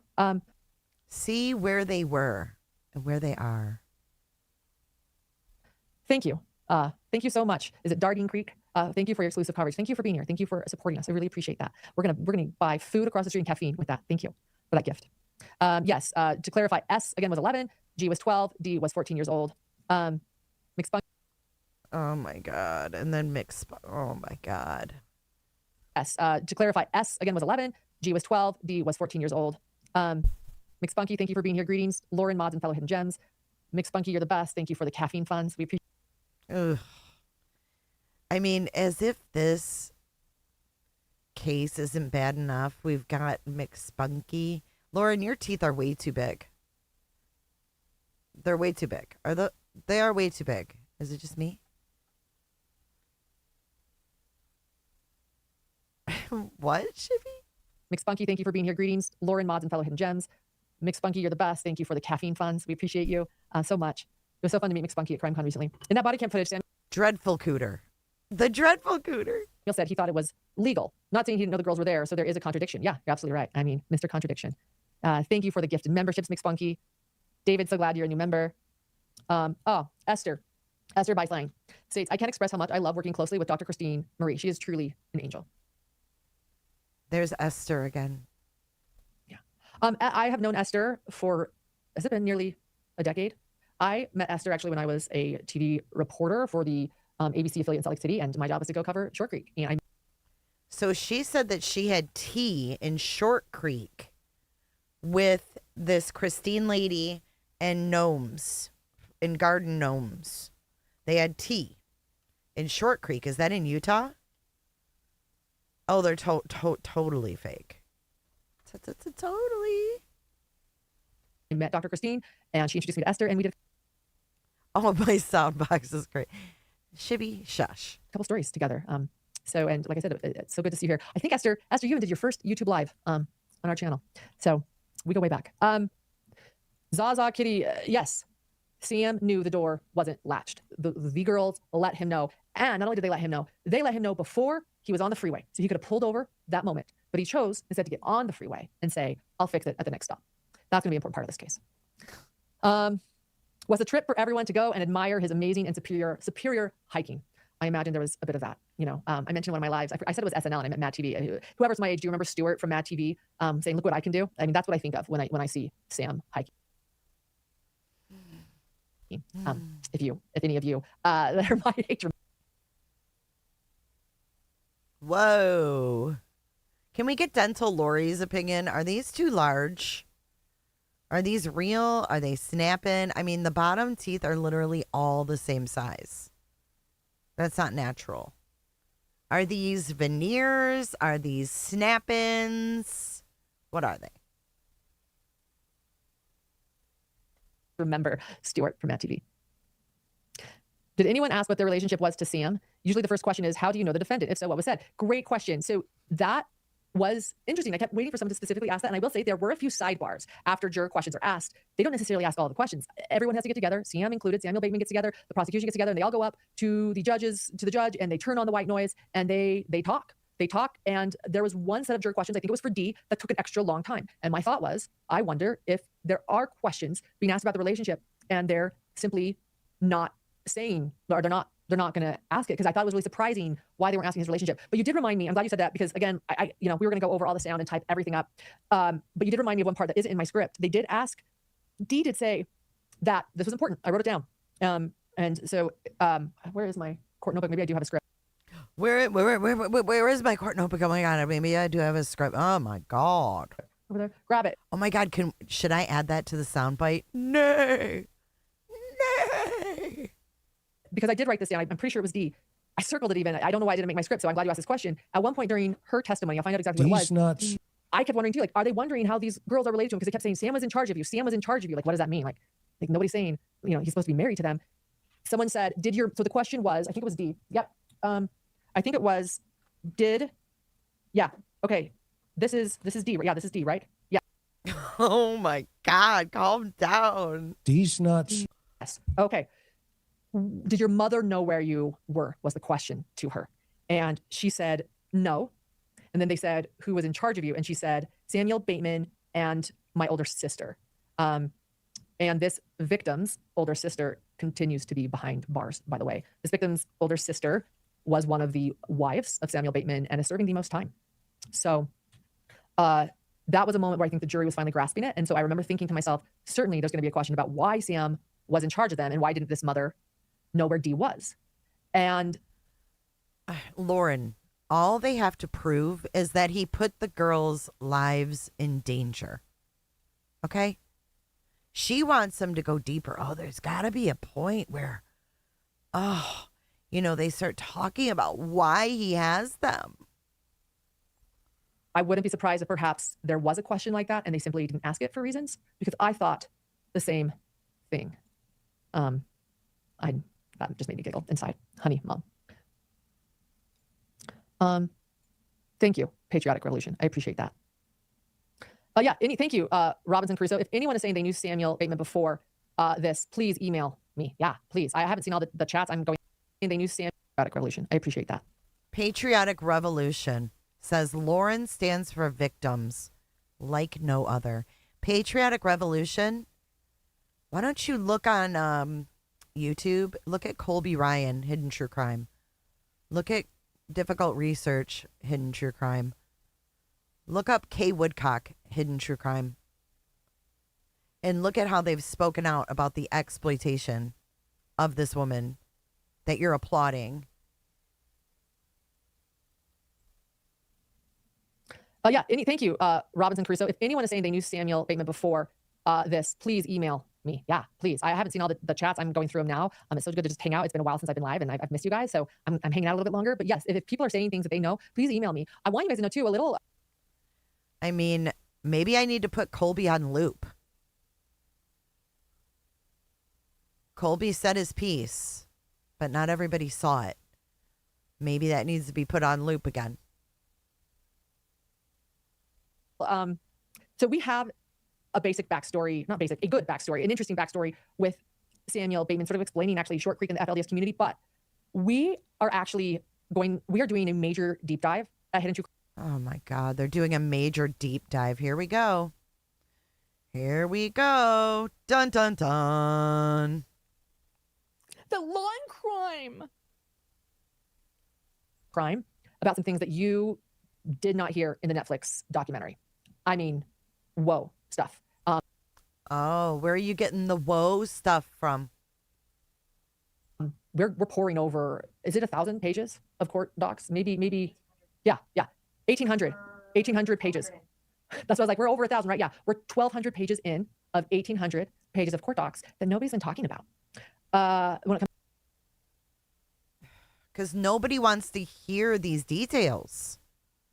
to Samuel Bateman. So I'm telling you guys, yeah, if you know stuff, let me know. And I think that when we're done with this, you're going to be so shocked. And it's actually one reason we came and felt we needed to cover this trial. There is so much to be told and to understand. And so we're grateful for anyone with information. Yeah. Yes. Esther, we like it when we get to hang out with you too. Grayson and I recently went to the crick, and we actually, yeah, like I said, we all had a really good time. It was a time to get away. It was really nice. We needed. The crick? What's that? Grayson and you went to the crick. Do you ever hang out with your fucking kid and your husband? One with information. Yeah. Yes. Esther, we like it when we get to hang out with you too. Grayson and I recently went to the crick, and we actually, yeah, like I said, we all had a really good time. It was a time to get away. It was really nice. We needed a getaway. We needed to touch some grass, and you guys were there. Esther, you were there. So, oh, demographics of the jury: 5 women, 5 men. No, 6 men, 4 women. I counted 5 each. I counted them twice. I counted them 3 times. So Grayson is telling me that I'm wrong, and I'm gonna bet you a latte, and we'll recount them tomorrow. I was gonna say, let's get a coffee tomorrow afternoon. So she's saying, what are you saying? It's 6 men, 4 women. Okay, so she counted 6 men, 4 women. I counted 5-5. So we're gonna find out who gets the free latte. Well, actually, whoever, well, luckily, thanks to the generosity, we have lattes from our community. But I'm pretty sure it's 5. Okay, she just threw me. I mean, we were sitting right next to each other. We'll figure it out. Zing. She just goes, math has never been your strong point. Solid point. She's already helping my 2nd grader with his math homework. So, okay, fair. Oh my God. We'll see. So we'll find out. They're such a cute couple, aren't they? Out that, but a diverse, I think you'd agree with me, a diverse age group and a diverse ethnicity too. So, can we talk about, there was one part, when they were doing the jury questions for D, and the juror up top, the woman would like mouth drop. Oh yeah, when they were doing the jury questions for D, but there were a lot of mouth dropping from the jurors. Specifically, you're talking about when they were doing the jury questions for D, one of the jurors' mouth sort of dropped. I think it is a very interesting jury to watch. They have a lot of expression, but I think it's because they're ultimately like very confused. Like think about it. Esther knows this better than anyone. Not everybody knows about the FLDS faith, right? And so your prairie dresses, like style dresses and wardrobes, they stand out. They're not seen every day. And so they're seeing this. Out. And then they're seeing some of that in the gallery too. They're here supporting many victims. And then they're seeing these victims walking in street clothes. Clearly there's been a change of things that aren't just their age. And then they're trying to process why they all have different names. And they keep hearing that Sam Bateman is in charge of them. And then they keep hearing that like they have to be on a phone with him. Then they're hearing that he's like pulling over so he can go who knows what in the makeshift toilet. I mean, does anybody have any idea? Is that a power move? That's where I keep going. Like, who does that? Esther? Isn't it like he like literally makes them get out? He's at a stop. He could go anywhere. I mean, either like pick a gas station, pick a bush, right? Like, but no, he's gonna like make the girls get out, go use their makeshift. Oh my goodness. She did not just say pick a bush. Does she not understand that he wanted them hidden? Kind of like your hidden motives of hidden true crime?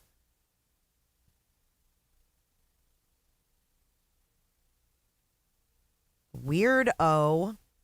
Thank you, IAG. It's good to see you. I know Venezuela, I saw that. Good to see you, Anders. Is that a power move? That's where I keep going. Like, who does that?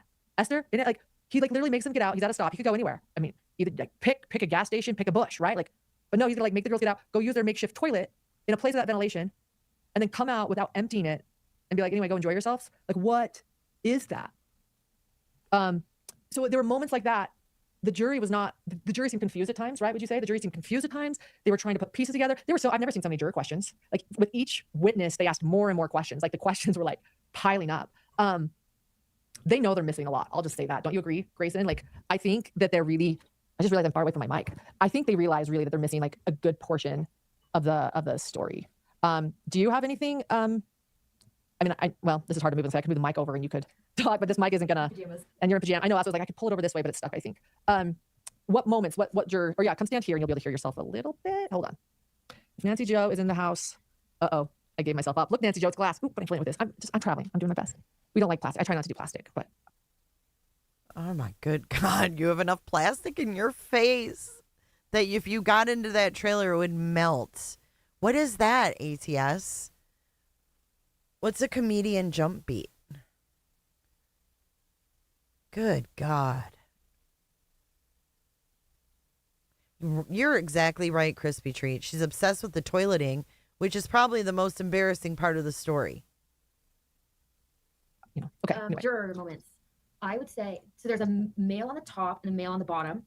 The male on the top has like a very serious look to himself, and he'll like shoot a glare at Sam Bateman, especially when they talk about like control stuff. You could tell he's like, what is going on? Because they'll say like, oh, we were supposed to text, and you could just see his face like, this is crazy. And then the male on the bottom, same thing, but I think he's almost like giggling at some points because he's like, this guy is legit crazy. Like when Sam talks, you can tell he's just like, you're an idiot, you're guilty. Yeah. Can you guys hear it okay? I hear myself, it's terrible. Oh, you can hear it? It's terrible. Just got your earphones on, you can hear yourself. Okay. Someone says, did he pull over to the side of the road to use a makeshift toilet? Or you mean this stop? ATS? Okay, according to the testimony, I had the same question. Callie, because I was like, help me clarify what this is. And I think they kept asking to make sure. I kept hearing gas stations. Didn't you hear that, Grayson? That they pulled that? Is that what you're talking about? over at gas stations. Yes, she's... Oh my God, look at Kelly. She's got such a good question. Did he pull over to the side of the road to use the makeshift toilet? Or was it at an actual service stop?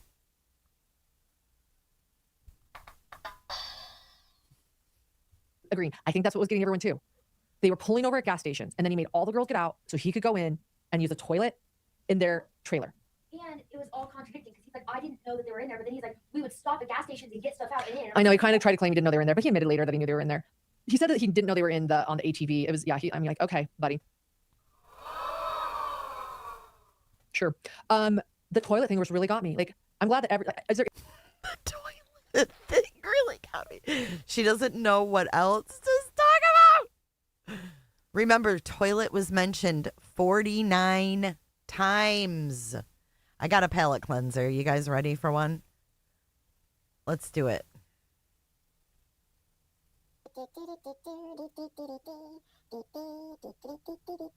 Yeah, that was the night I had a meltdown.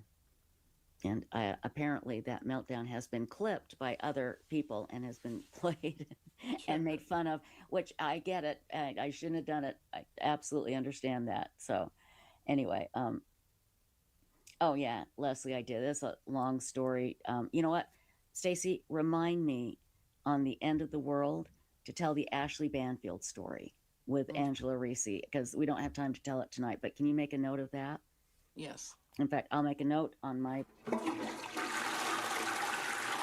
notebook here that that's one story we can tell you about. And again, I can only go by what my friend told me happened. She is no longer with us, but here I'm making a list of the end of the world things that we're going to do, and let me put that in there because that's a good story to tell.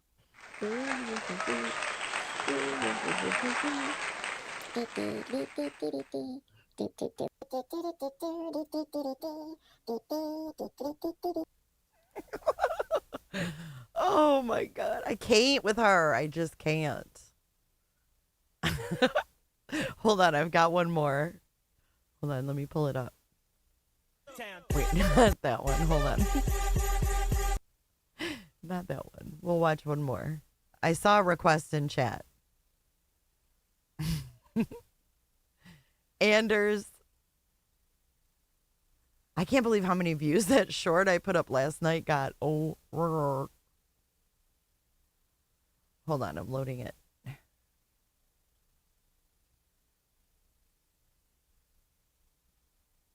Okay, here we go.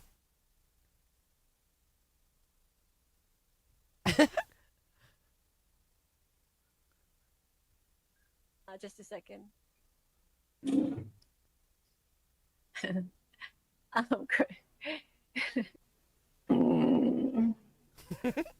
Just a second. Great.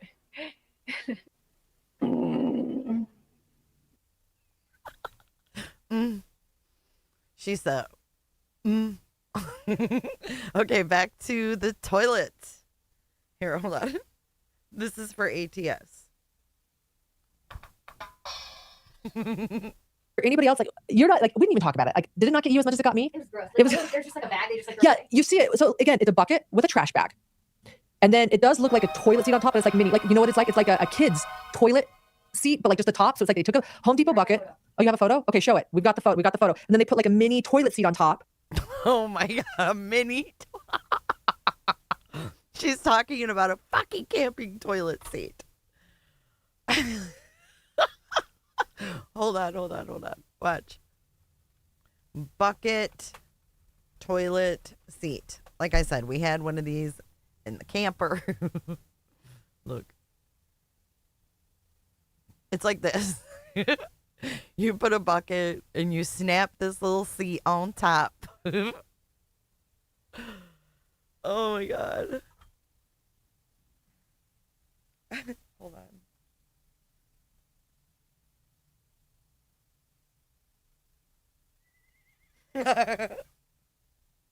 Oh my God. Okay. Right, Mojo Rising.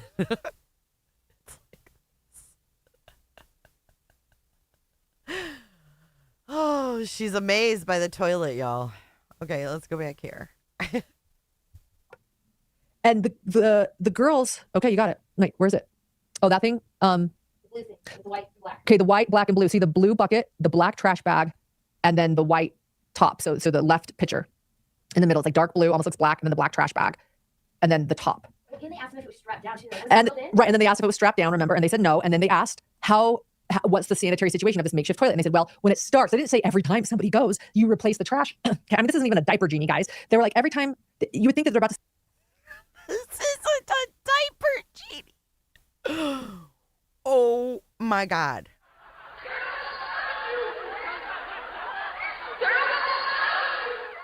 She said it's not a diaper genie. Remember diaper genies? You put the fucking diaper in and then it twists.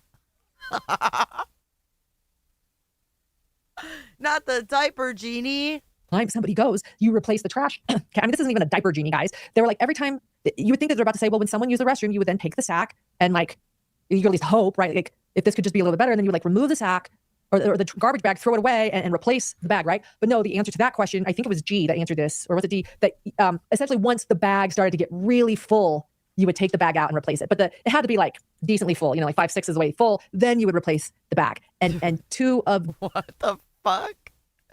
5/6 of the way full? What? The victim testified that no, after he went to the bathroom, he didn't come out and replace the bag. He left. He did. Left it in there, and again, no ventilation. And like, let's be honest, no one said whether this was number 1 or number 2, but like, he's a. Oh my God. What the fuck? She said, what is happening right now? We planted flowers on the side of the house. What?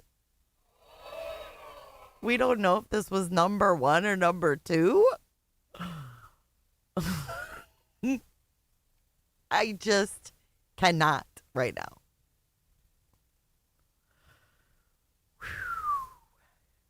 Can you only imagine getting your news from this woman?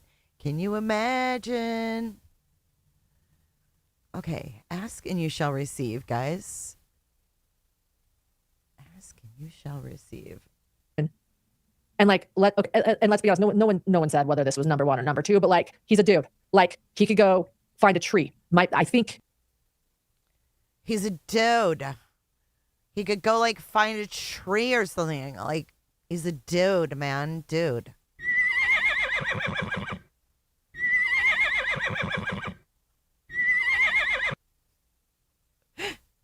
Hang on, I gotta take that off loop. I gotta take it off loop.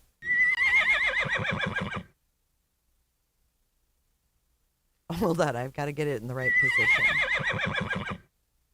Okay, there we go. Okay. We know what this means, right? Like, let's be honest. Yeah, hey, troublemaker, it's good to see you.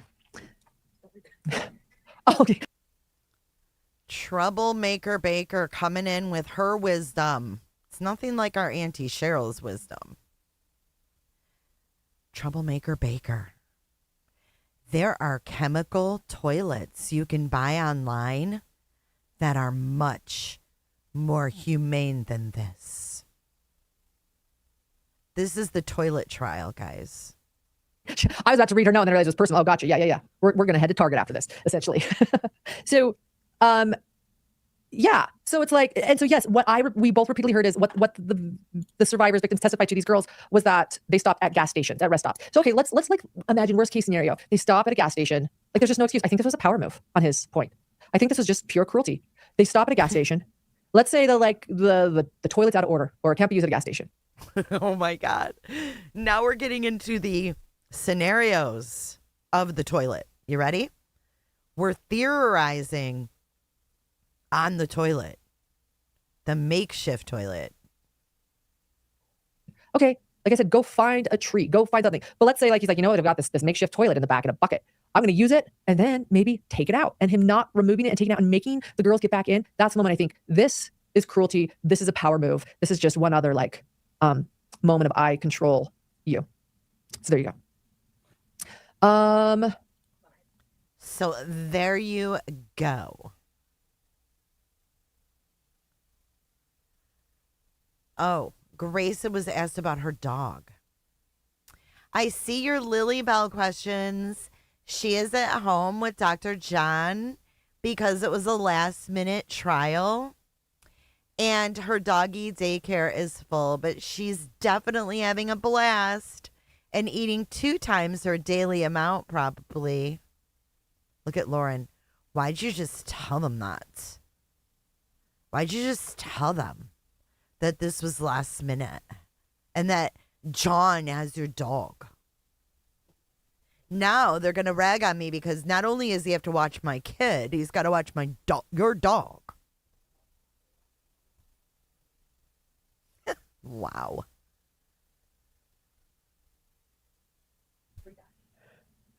Read what? Oh, Grayson says, I see all of your Lily Bell questions. She is at home with Dr. John because it was a last minute trial and her doggy daycare is full. But she is definitely having a blast and eating 2 times her daily amount, probably. Yeah.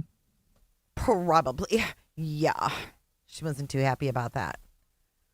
Daycare is full. But she is definitely having a blast and eating 2 times her daily amount, probably. Yeah. Yeah, John and Lily like their time together.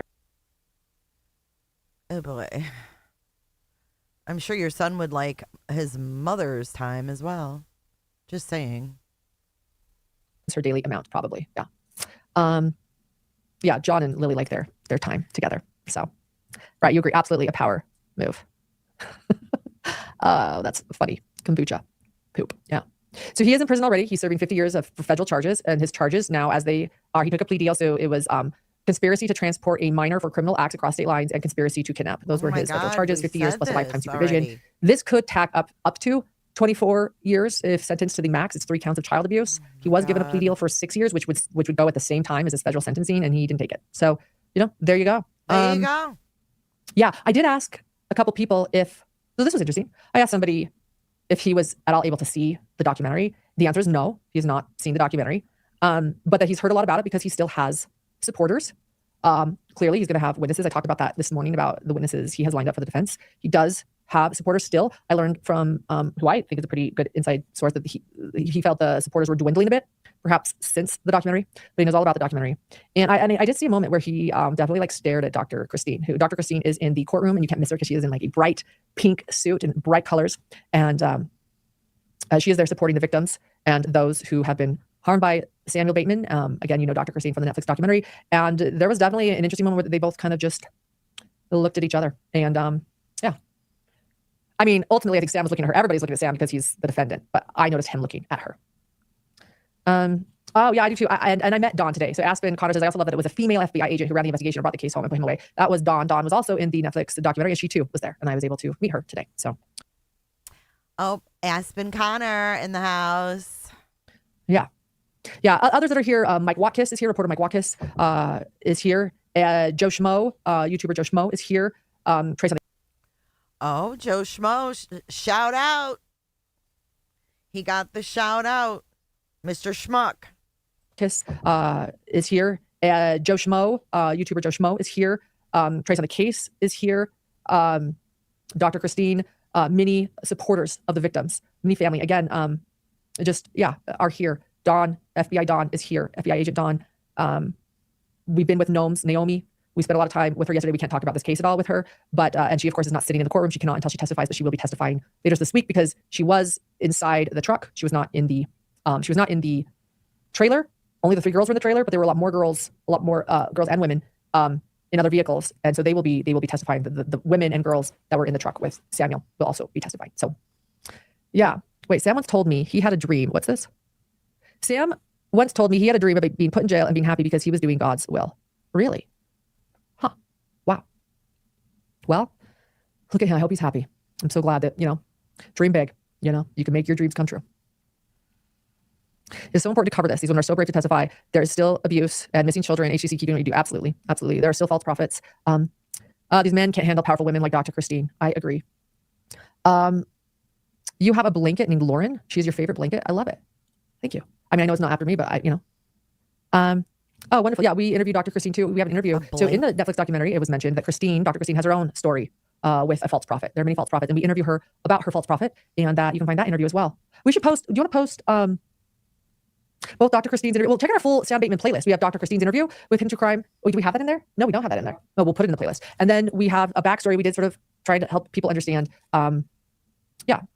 Short Creek and the FLDS community. Tom's wife, Susan. By the way, Susan, I think that we should start calling you Susan, and we can call Tom Susan's husband. That's Tom, the juror, the alternate juror. You have a blanket named Lauren. I have no idea what's going on right now. I don't know. I don't know. Tom, but it's good to see you, Susan. Tom was a juror on the Lori Vallow case. There's multiple books about his time as a juror and the Lori Vallow and Chad Daybell case. And it's really good to see you, Susan. And she says it's so important to cover this. These women are so brave to testify. I already read that, but I did not realize when I read it, Susan, that it was you. So yes, thank you for being here.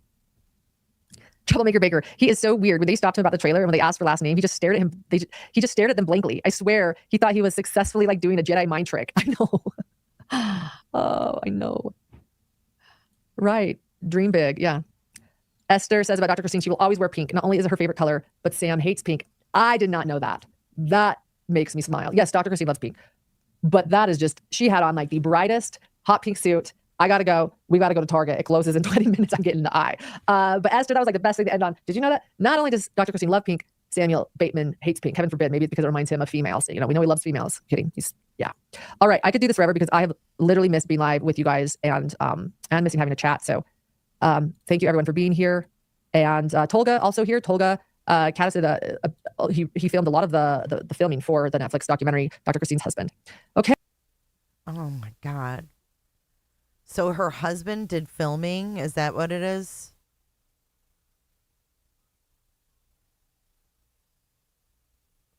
How many times does she... I don't know. Want me to ask? How many times does she say, let's see what it says. Wow. 75 times. That's a lot. I think it's called fluffing. Yeah. She's totally making something of this that it's not, with her whole focus being on this toilet. Yeah, she can't talk about certain things. Oh my God. Where's Belinda? Why don't I see Belinda? There she is. Belinda Buckner always is on point. That's what I thought of. I thought of Michael Jackson's Sun Blanket. Oh, that's so creepy, Crispy. Even saying that. Ugh. Hey, okay. I know. We're going to Target. This just gave me more incentive. Let's go buy pink. We're going to go buy some pink outfits for tomorrow. We're wearing pink. I said the trial diet and the travel diet. My jeans are uncomfortable. We got to go buy some pink. She needs a travel diet. Her jeans are uncomfortable, she said. That's Grayson. We'll see you guys. We got 20 minutes. Okay, and trial diets. Okay, we'll see you guys. We'll see you tomorrow. And look forward to those opening statements. We might just throw them on tomorrow, even during trial, at lunch, so that you guys can watch them in full. And we just might be a day late with all the footage, understandably. We'll see you guys. Bye-bye. Okay, let's see if they've produced anything today. Let's see. Let's check videos. Nada. Shorts. 5 hours ago. What the fuck is this? Butler became angry, grabbed her arm, spun her around, and threw her on the ground. This action left scratches on her arm, which Butler laughed about. This incident demonstrated to the victim that Butler would use physical force. What the fuck? This is 5 hours ago. Because Sam Bateman, the grandiose, Wait, when is this from? Wait, what? I think this is yesterday, actually. Wait, hold on. How do I tell? This was 12 hours ago? Frida, welcome to Cooterville. Thanks for joining today. It's nice to have you. She says, welcome to Cooterville. Everybody close your legs. Everybody coming in, close your legs. Close your legs. Ooh, Daz. I wonder if she'll age out. I don't know. Good question. godlike figure that he thinks he is, will be representing himself. He will be his own attorney. So as I pointed out, Lori Vallow 2.0, which also makes this Lori Vallow. It's not Lori Vallow 2.0. Quit saying that. Quit saying that shit. trial, in my opinion, a very big deal. We have somebody that has been convicted of heinous crimes, a prisoner who has done horrific things to women and children. And he's going to represent himself, be his own attorney, which means... Now, I think she's had a couple cocktails. That's my opinion. I think she's had a couple cocktails. Means ultimately that these child victims who are still children will not only be having to testify and relive some heartbreaking things, they're going to have to face their abuser again, but they're going to be cross-examined by him. In other words, they're going to be questioned on the stand, children, by Sam Bateman himself. I mean, again, for those that know, this is like Warren Jeffs doing this. Can you imagine that? I know that more people are more familiar with Warren Jeffs because Sam Bateman, the grandiose,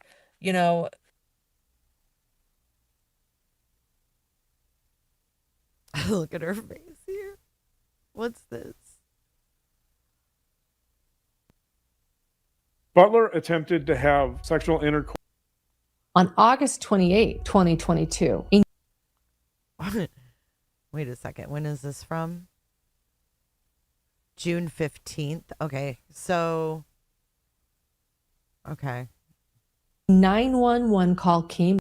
Was she planning on going to the trial on June 15th in this top, oh my God, Pilgrim City? In reporting something unusual. The caller reported seeing a truck pulling a trailer near Flagstaff, Arizona. And they also saw what looked like fingers sticking out of the slats. When police pulled the vehicle over, they found 3 young girls inside the enclosed trailer, ages 11, 12, and 14. In extreme heat. This is Arizona, the desert. No ventilation. Surrounded by clutter, a makeshift toilet. This alone led to Samuel Bateman's arrest on child endangerment charges. Even then, he was released on bail. And instead of stepping back, he panicked. He began calling followers, instructing them to delete messages, destroy evidence. On September 13th, 2022, Samuel was arrested again, this time on federal charges, during a coordinated operation that included raids on multiple properties associated with his group. Several underage girls were taken into state custody, but even from jail, Bateman continued trying to maintain control. Using a tablet, he communicated with followers. He instructed them to perform sex acts remotely, and eventually to kidnap the girls from state custody. And incredibly, they actually did it. Several of his adult followers carried out the plan, taking the girls across state lines before they were eventually located in an Airbnb and returned. At that point, it was clear that this wasn't just a case of abuse. It was a coordinated, multi-state trafficking operation involving multiple individuals. Samuel Bateman was ultimately sentenced to 50 years in federal prison after accepting a plea agreement. She is disturbing.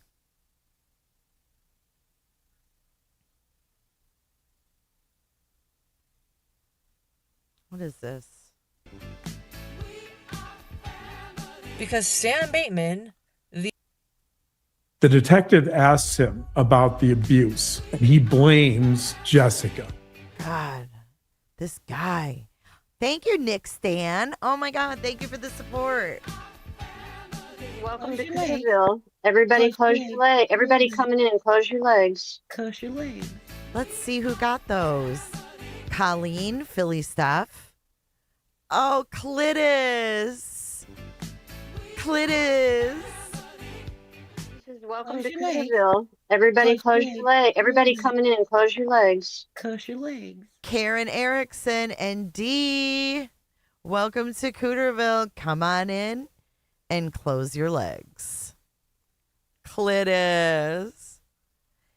Thank you, Kels. We're going to count the money. Hey from Point Clear. I'm glad you made it. Sorry, I meant to say Cletus, not Clitus. Kels, thank you so much. I'm glad you made it. Kels is officially on vacation. Okay, let's go back and see if they did any updates today. That would be negative. Where's the lunch live? What's going on? Or maybe it's too early.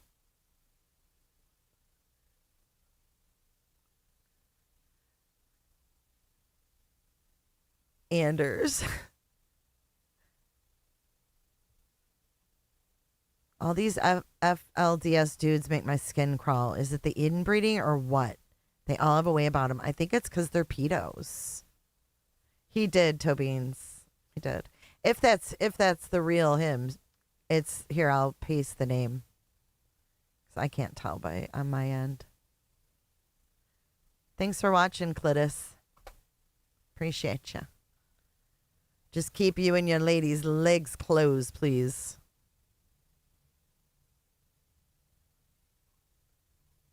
Oh, it's 3 hours behind? Oh, that makes sense then.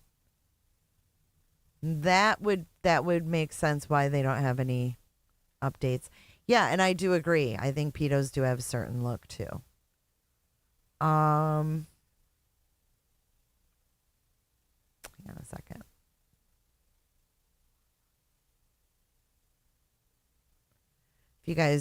A few of you said that you had missed Colby Ryan. I'd like to play that for a minute. And so I can remind everybody. All right. The damage that Hidden True Crime has done to victims and why they should never, ever, ever be welcome or embracing victims ever again. They haven't learned a damn thing. Allow me to introduce to you Lori Vallow's son, her firstborn son, Colby, who has to live every day with that freaking lady as his mother, right? His sister and his brother killed by her and her freaking husband. He's trying to move forward and be positive. We're going to play this.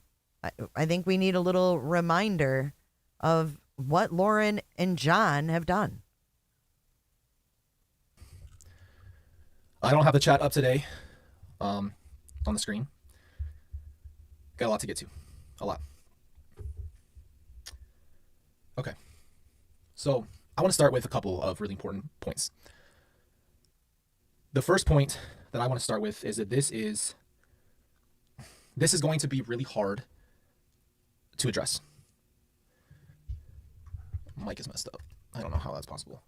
Oh, I forgot he has mic problems. Thank you so much, Holly, for the pizzas. Let's let him get his mic set up. Okay, here we go. Everything got so public so quickly. And when I tell you guys, it's like a wildfire. It truly was. It was everywhere. People were taking pictures of us at Walmart, and everywhere we went, people were starting to notice us and talking about us on Facebook and things of that nature. Well, there was a group of people specifically, and they've been brought up as of late, and that is part of why this conversation needs to happen. This group was the Seven Gatherers group, and they started more issues than anybody could have imagined. And unfortunately, I don't know what caused them to be so angry and hateful towards so many people who were going through a hard time at that time. But there was obviously a lot of Facebook groups. A lot of people didn't know who were the players, who was the issue, and it became a bigger deal than it had to be. And specifically, yes, it's someone who's part of the Seven Gatherers group. And I have had to take so much issue with what was being said because nobody knows what's happening. Like, nobody else has a clear picture. And there's people who are saying on YouTube and in public that they are connected, that they know inside information, and there's stuff that they know that no one else knows. I'm going to give some bigger context and then come back to this piece real quick just so you guys understand.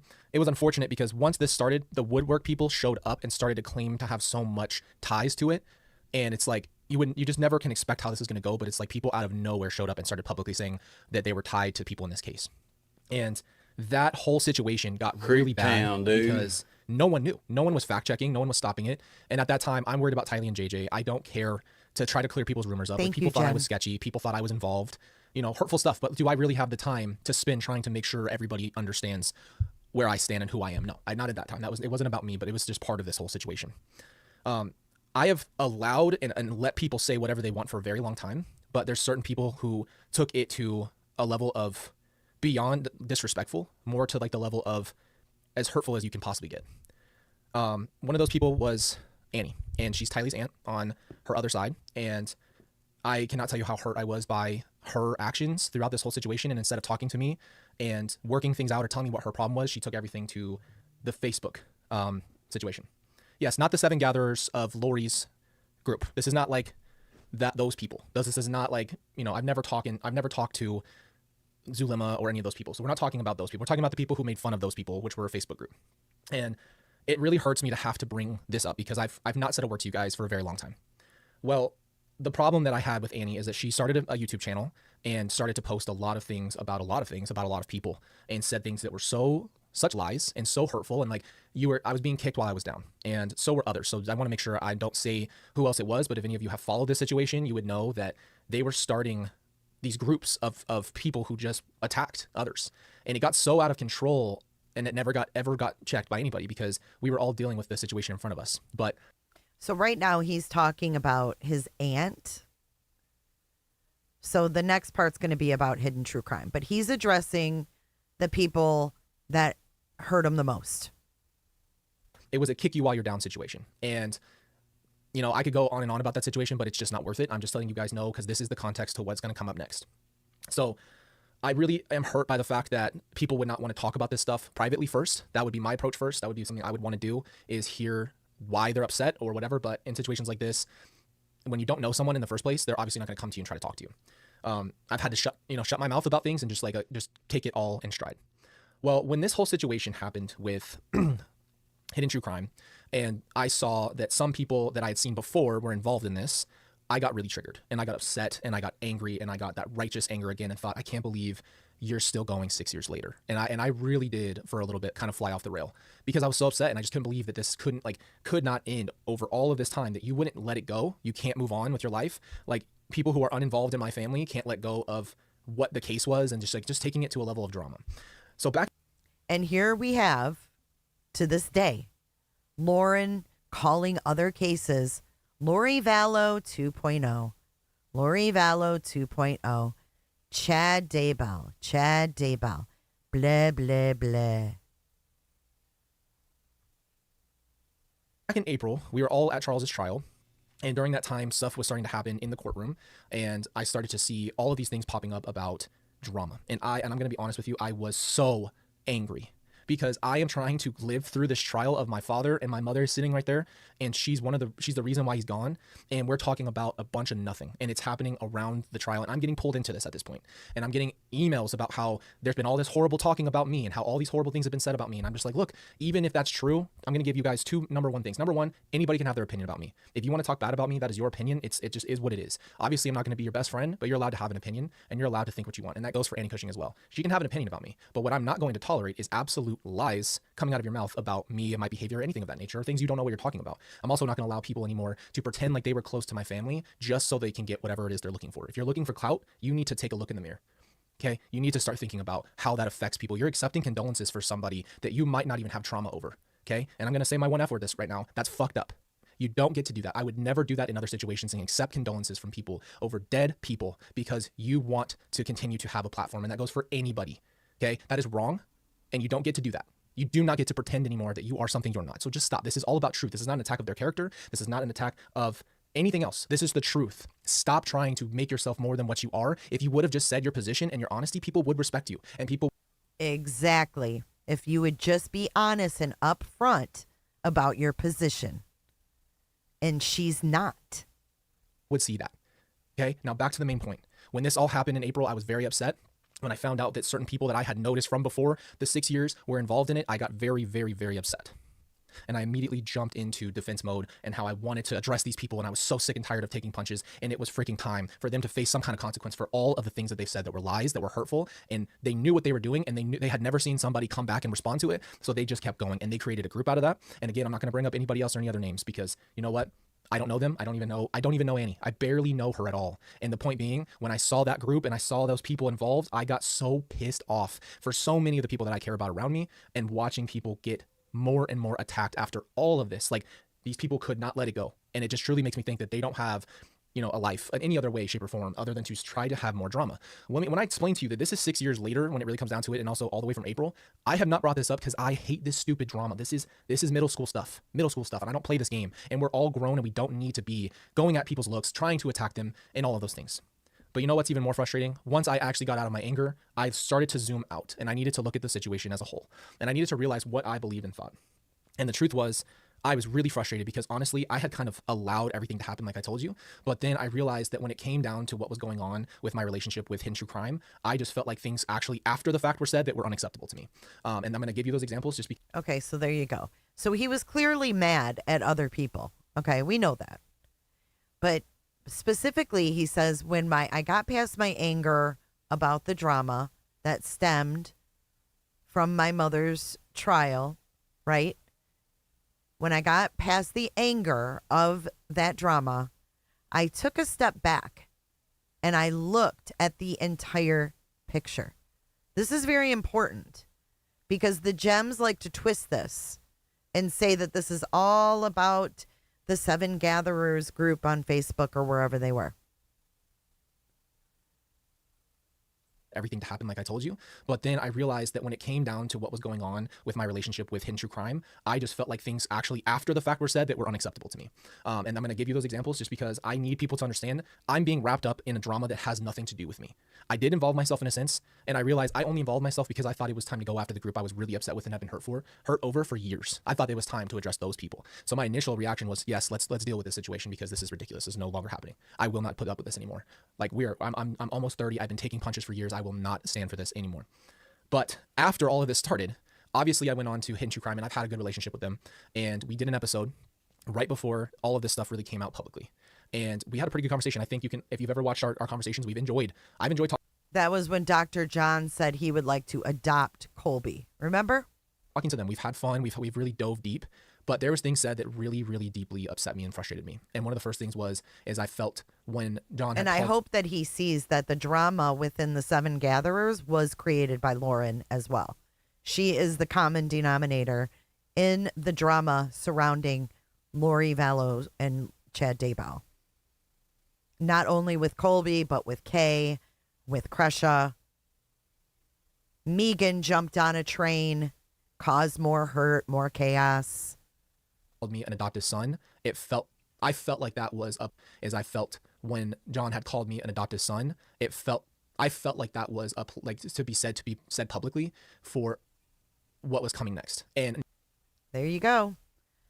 There's an example right there of John using manipulation on Colby and Colby recognizing it. Fun. We've really dove deep. But there was things said that really, really deeply upset me and frustrated me. And one of the first things is I felt when John had called me an adopted son, I felt like that was to be said publicly for what was coming next. And now that I've seen all the context, which is unfortunate, I've seen my name come up multiple times, and that has affected our community. And you guys know. So he has seen the context of it, and it made him view it differently. This is a guy who, even though he has suffered so much trauma, he still has insight and hindsight. You know what I mean? He's able to reflect. It takes a decent human being to be able to go through all that shit and then still be able to reflect back. When it comes to this community, don't play with the bear right now, because this community is a special place for me, and it's a special place for others. We have really formed a group of people who want to get better and learn and grow, okay? So when I was told that, I remember on live, I just remember thinking, why did you say that? Because I lost my dad. He was murdered. You know that. And I lost my mom. So you can't say things like that if you don't mean that. So that number one, that pissed me off. And yes, he does have every right. It was dirty. It was gross. It was gross. And I didn't even know how much it pissed me off till later on. And then I heard my name brought up right after that live. The next live that they did, John shared a private text that I had sent in the moment where I said I was proud of Lauren, and I was because she... There you go. There's violation number 2 from Dr. John. Shared a private text in the next live stream. You don't get any slimier than that, Dr. John. Only to boost his wife, he used a private text. Live that they did, John shared a private text that I had sent in the moment where I said I was proud of Lauren, and I was because she was getting out and facing those people, and he shared that on live, which has been his complaint from the beginning, and that really upset me and hurt me because you just went on tangents for months on end about private texts, and now... There you go. You just went on a 9-hour live about private texts. You canceled what you called a civil stalking injunction because of... The lawn crime. Uh-huh. They could share everybody else's. They sure can. But a victim's texts. Was because she was getting out and facing those people, and he shared that on live, which has been his complaint from the beginning, and that really upset me and hurt me because you just went on tangents for months on end about private texts, and now you come out and say a text that I sent you that was private. For what purpose? That felt like it was all planned, and that's what I'm saying. And this is my perspective. I'm angry because my name has been brought up in that situation so many times. I had to see it when I went to court for my dad. I had to see it when I went to freaking CrimeCon. I have to witness it, and it won't go away. I have let it go. I've let it slide. I've walked away. I've said nothing. I've let it play out. It has nothing to do with me. Keep me out of it. I'm not here for this drama. I'm not even involved. When the hell did I become a part of this? And we all know what he's talking about with CrimeCon Denver. Lauren's antics again. It was all planned. Until I realized I was being dragged into it. And I wanted to not do this video. I never wanted to make this video. I never wanted to have to make this video. And it's so irritating to me that I don't even go to that place. We don't go to that. Yes, we talk about my family. It's already public information. My family, and we talked about this last night with the mods, that is public. You guys knew more about my family and details about my family than I did. So yeah, am I touching on that now? Yes, for my own sake. And I appreciate that I have people who I feel are like a family for me because I don't have that anymore. So I address those things. I've told you guys, you can believe what you want. I'm telling you context so you understand where I stand. Number one thing I have a trigger with now, and I'm no longer taking these punches quietly, is being pulled into people's bullshit. I have nothing to do with the situation. And at first, I was very supportive of them, of Hidden True Crime. I wanted, I didn't know exactly all of the sides. But guess what? There's always two sides to everything. And you know what? I'm not on either side. So just put that out there. I don't support anybody in this situation because two things. I know what I know. I don't know both sides. I haven't had the conversations. I'm not trying to jump into it. And secondly, I've been through enough. I don't even want to be involved in it.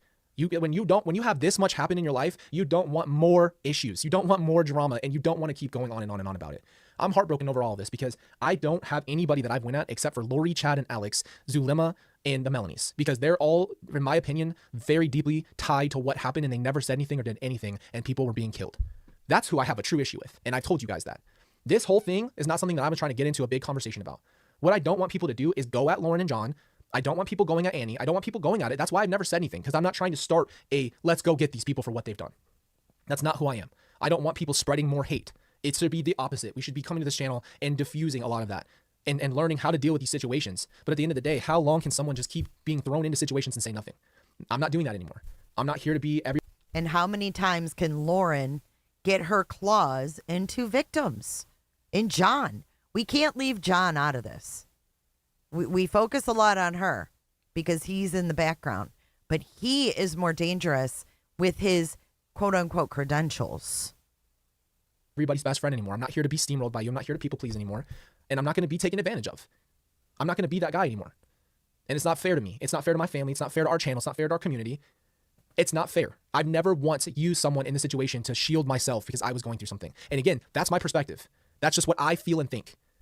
Is I feel like I was used in a timing where I was being used in a certain way. That's how I feel. If that's wrong, then okay. But that's my perspective after really looking at this for a long time. And I'm angry and I'm hurt and I'm a lot of things. I don't even know how to explain all of this. But I came running at the opportunity to finally face the people who had been hurting me for a really long time. That was my first thought. And you know what? That was an emotional decision. And that was why I'm glad I never said anything yet, because I needed to take the time. This was months ago when this all started. But it's not cool. None of this is cool. None of this drama has anything to do with Colby, okay? I would stand up for my convictions. If I feel that it's my time to take heat for my convictions, I'm cool with that. I'll take the heat because I'm willing to die on my convictions. This is not my conviction. I don't even know this whole situation like I thought I did until all of this stuff started coming out, all of these people involved, all of this drama. Man, damn, like I have nothing to do with this. And yes, I have had nothing but respect and a good relationship with Hidden True Crime. And I want to make this clear so everyone understands where I stand. We had good conversations when we did talk on lives. I've enjoyed having those conversations. I've enjoyed those situations. And I thought we were really close and I really enjoyed having that. And I just had to take a step back and really think about the whole situation for everything. Now, again, do I want people going at them? No. But to make it seem like we were closer than we were hurts me because I've already been through the ringer and I've allowed, because I've been nice, for Netflix to screw me. I've allowed people to get close to me because I wouldn't set the boundary even though I felt. Ooh, this is kind of interesting, huh? We got Netflix again, right? We had Lauren and John in the Netflix and he's all like, they screwed me. Now we got Lauren on the coattails of an already made Netflix. Felt it in my spirit that they were doing me wrong and I allowed them to get close and I allowed things to happen because I was a people pleaser and I allowed it. So yes, I take responsibility for a lot of this stuff. I wonder if Gnomes is also a people pleaser. See, now people like Gnomes should be directed to Colby's community. You know what I mean? People like Gnomes should be directed to places like this, not to Hidden True Crime. And that's what I'm seeing here is like, she's going to take all these players and try to revive this based on the Netflix and this little dinky trial in Flagstaff. And I think a lot of people that have gone through trauma, sorry, let me turn on my camera. I forgot it was off. I think a lot of people that have gone through trauma actually are people pleasers and fixers. They want to help people or whatever. And they want to see the good in people. And considering that this Naomi was obviously groomed. I mean, I don't know what age she was groomed at, but I would think the last person she needs to be around is John. I can't even call him doctor. I can't. John. Vanessa, yeah, we all know about that incident, but we're not talking about that today. We're talking about Lauren getting her claws into victims. We're not talking about Colby's personal life. Respectfully. I mean, I know a lot of people like to talk about that and remember that, but that's not why we're here.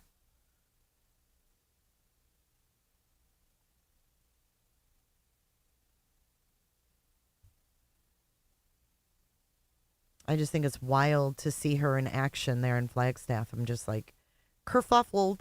But when this is over, we have a really funny Crama video to review. You guys are gonna love it. If you're watching Crama in this community, we'll have a good laugh after this.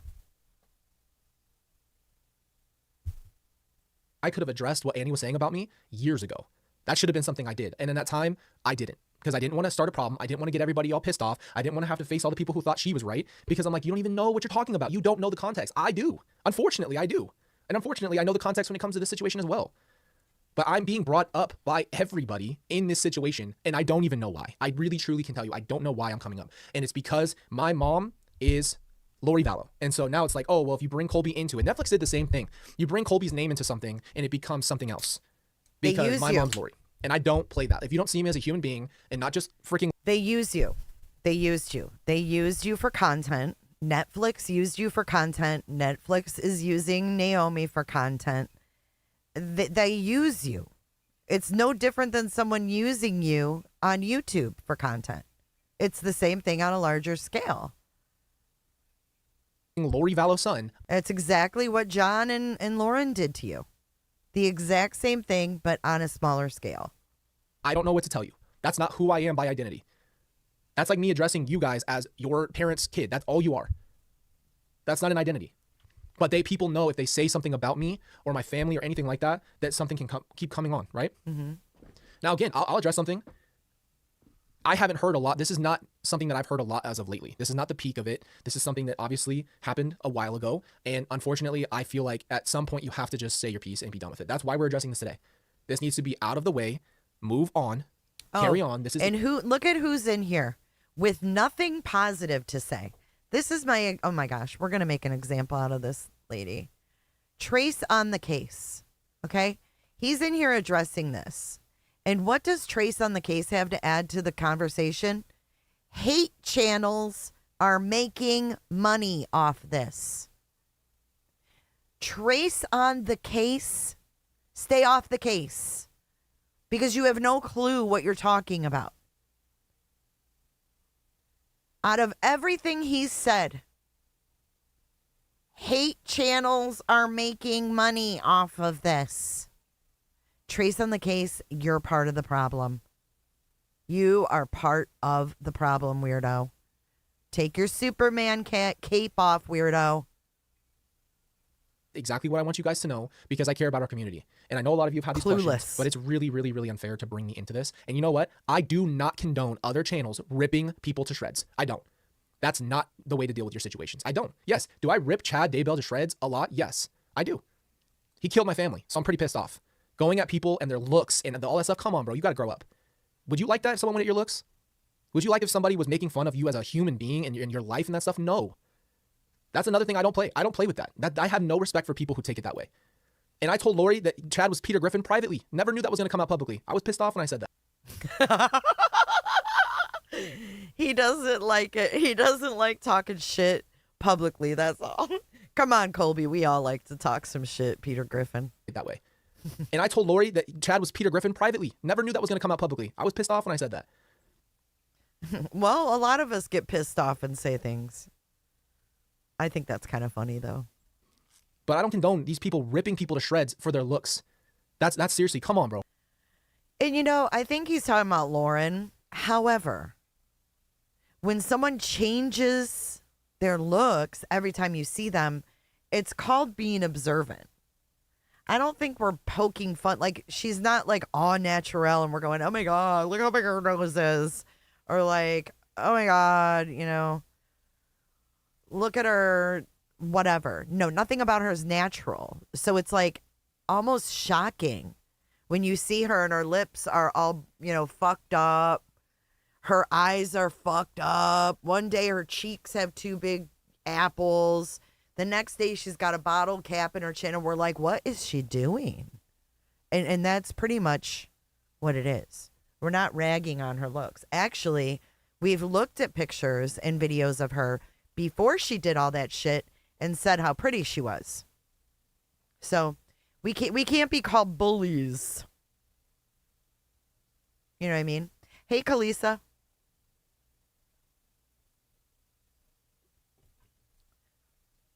It's just weird when you see her just different every time. Okay, let's finish this up and then we're going to laugh some.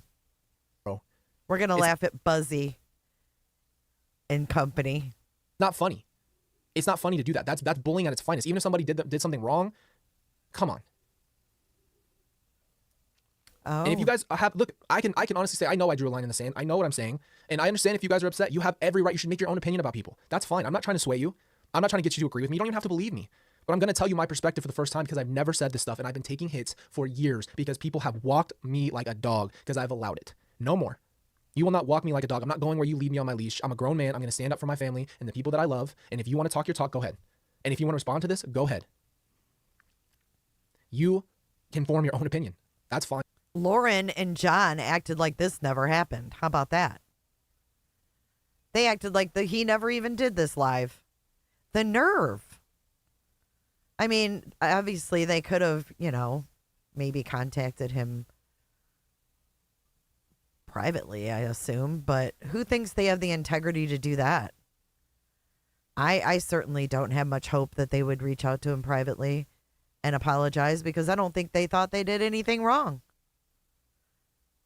I still don't think they did anything wrong because obviously they're still doing it. It makes me sick. I don't understand how they can keep doing this and how people keep encouraging it. Like, oh, you're so for the victims. No, she's not. Like, where do they even get that from? I don't understand. Fine. Here's what I've experienced. This is my experience that I've had to deal with. And this is just a tip of the iceberg, bro. You guys have no idea how deep all this stuff goes. Years and years of laying down, being destroyed while you are going through what feels like hell on earth. And people adding to the bag for their own. Yes, Anders, that's a really good point. How Lauren just added to it with the 144 roses. Yes, he was. He was very kind. I'm glad he came in. His wife came in too. Crispy said, by the way, Colby even came in here and was complimentary to Jay. And that's what I like about him is that he's not like, oh, you can't have your own opinion, like you have to agree with me. For 30 years old, he's very mature for considering especially what he's gone through, Personal gain. On your family, on you, on everything. All I've tried to do is live a certain way and try to be as open about this stuff and try to help people learn and grow and share my experiences and hope that we all can understand that we're all human beings. That's all I've wanted this whole time. And people, for some reason, take advantage of you or go at you and they decide that that's what they're going to do and they make it all about what they can get out of it. And I just think that's wrong. None of this is just for you to play around with. You don't get to just bring up Tylee and JJ and Tammy and Charles just to play around with it. You guys say whatever you want. I get all the comments. Grifter, everything in the world, milking it, obsessed, whatever, bro. I do not care what you think. I do not care. If this was your family, the last thing I would do is hop on your YouTube channel and tell you to get over it. The last thing I'd ever do is leave a comment about you, how you should grow up and how you're obsessed with what happened to your family. But you know what? Again, you're allowed to have your opinion. Go ahead, say it. Another big reason why I'm upset and another thing that really hurt me is when I heard Lauren comparing herself to Charles and Tylee. Ooh, boom. Right there. Bing bang. Should I play that for the gems in the back? Another big reason why I'm upset and another thing that really hurt me is when I heard Lauren comparing herself to Charles and Tylee. Can you imagine hearing that? Sick. That felt really wrong. Like, I don't think we can even fathom what Charles or Tylee was going through before they were taken by their mother and their wife. We don't throw that out there. We don't say that kind of thing because it's not even close to the same situation. And I don't want to speak rudely about her and say that, but that situation was so out of pocket. You do not say stuff like that. You do not say that because you don't know. I don't know what Tylee was going through. I don't know what Charles was going through. But their lives got ended. So no, we don't just throw their names out there. And I don't play that. So that's what I'm trying to say. This stuff all happened later on, which is really unfortunate because those conversations before were never like this. There wasn't that issue. And now there's issues. And unfortunately, because it will not stop and my name keeps has to come up, I have to come on here and have to explain everything because that's what we have to do. I'd much rather be talking to you guys about how we can move on and create better lives, but sometimes you just have to address something. I want to also say we're not here to start things about others. I'm not here to try to hurt other people, go at them. I think I've said what needs to be said. There's a lot that I haven't said and it doesn't need to be said. That's the point. That would all just be personal anger, upset, frustration, whatever. See, I'm sure he could say a lot more about how he's felt. But I'm not going to sit here and allow it. And you know what? When we did that video about Tylee at my wedding, that was a direct response to those people, that group of people, or at least specifically Annie, because she wants to sit here and tell the public lies about me, how Tylee wasn't at my wedding, and I have to hear this from other people because I'm not following it. You think I care? No, but that's ridiculous. You are ridiculous for coming out and trying to start lies because you know that no one's fact checking you. Don't be the person who says you talk nothing but facts and lie. You can't have it both ways. I would have respect for somebody who would at least try their best to understand how hard this is and not make it all about whatever they're trying to get out at the end of the day, but by specifically lying about so much. I do not play that. People have had their lives changed forever over this. This is not a fucking game. Yes, it's public. I get that. You're allowed to talk about it. Channels are going to cover it. That's just life. I get it. But these are human beings. This is my family. I'm the last one. I'm the only one left. So I feel like it's my responsibility because no one else in my family is going to say anything. I fucking will. I'm not doing that with you guys anymore. I'm not putting up with it. I'm not putting up with any of your crap. If you want to talk to me, come talk to me. Come have a personal conversation. Be a grown up and come talk to me. If you don't, fine. Keep saying your lies. I'm going to check you on them. I'm not playing with you anymore. You're not going to treat me like that. You're not going to treat my family like that. You're not going to get away with your lies. I'm not doing it anymore. The things that have been said are so out of pocket. It's actually disgusting and hurtful. And I've said nothing. I've said nothing. This whole year for me has been so freaking hard, bro. And all I've tried to do for our community is continue to just see how you can deal with all of these situations and the best as you can. It's not my job to sit here and try to clear up every freaking rumor. It's not my job to try to make everybody feel better. It's not my job to try to make everybody understand my perspective. And you don't have to believe me. That's fine. But I'm done. I'm very, very, very done with this. And I see it everywhere I go, everywhere I turn. I see something more about what's going on and how there's so much more information and new this and new that. And oh my gosh. Oh my gosh. Okay. Yeah. Can we all move on now? Yes. Lauren and John's situation is not something I'm going to speak to about what specifically was being said about them. But at the end of the day, I gave you what I feel and what I've experienced, and that's just as simple as I can make it. And I'm going to have to say this because it's very unfortunate that we're here, and it's unfortunate to make this video. But here it is. I'm not associated with that. I'm not. Please stop putting me in all of this stuff. Please stop pulling me into your drama. Please leave my name out of it. I don't even know why I'm here. I don't know why I'm being part of it. I don't know. Just because I've collabed with them, I understand that. I felt like we were friends, but I realized that I'm going to be put in a bad position first. I'm going to be put in a position where I have to just sit there and take the hits instead of like a true friend telling you and being there for you as well. So it's not. He's saying don't use my name for clout. He's talking to whoever uses his name for clout. Who uses his name for clout or used? Not me. He ain't talking to me. None of the trial tourists have channels. Not them. I would assume he's talking to Lauren and John. Not fair when you don't have that true friendship and then you get thrown into the fire too. That's just using people, and I don't like that. I'm not going to play that. Don't use me because I'm not going to use you. That's not fair. And I'm not like that. I'm not going to use somebody to get what I want. So I'm very upset, frustrated. I'm sick and tired of it. It's been 6 years. I put up with enough. I put up with enough from so many different people. It's not even funny.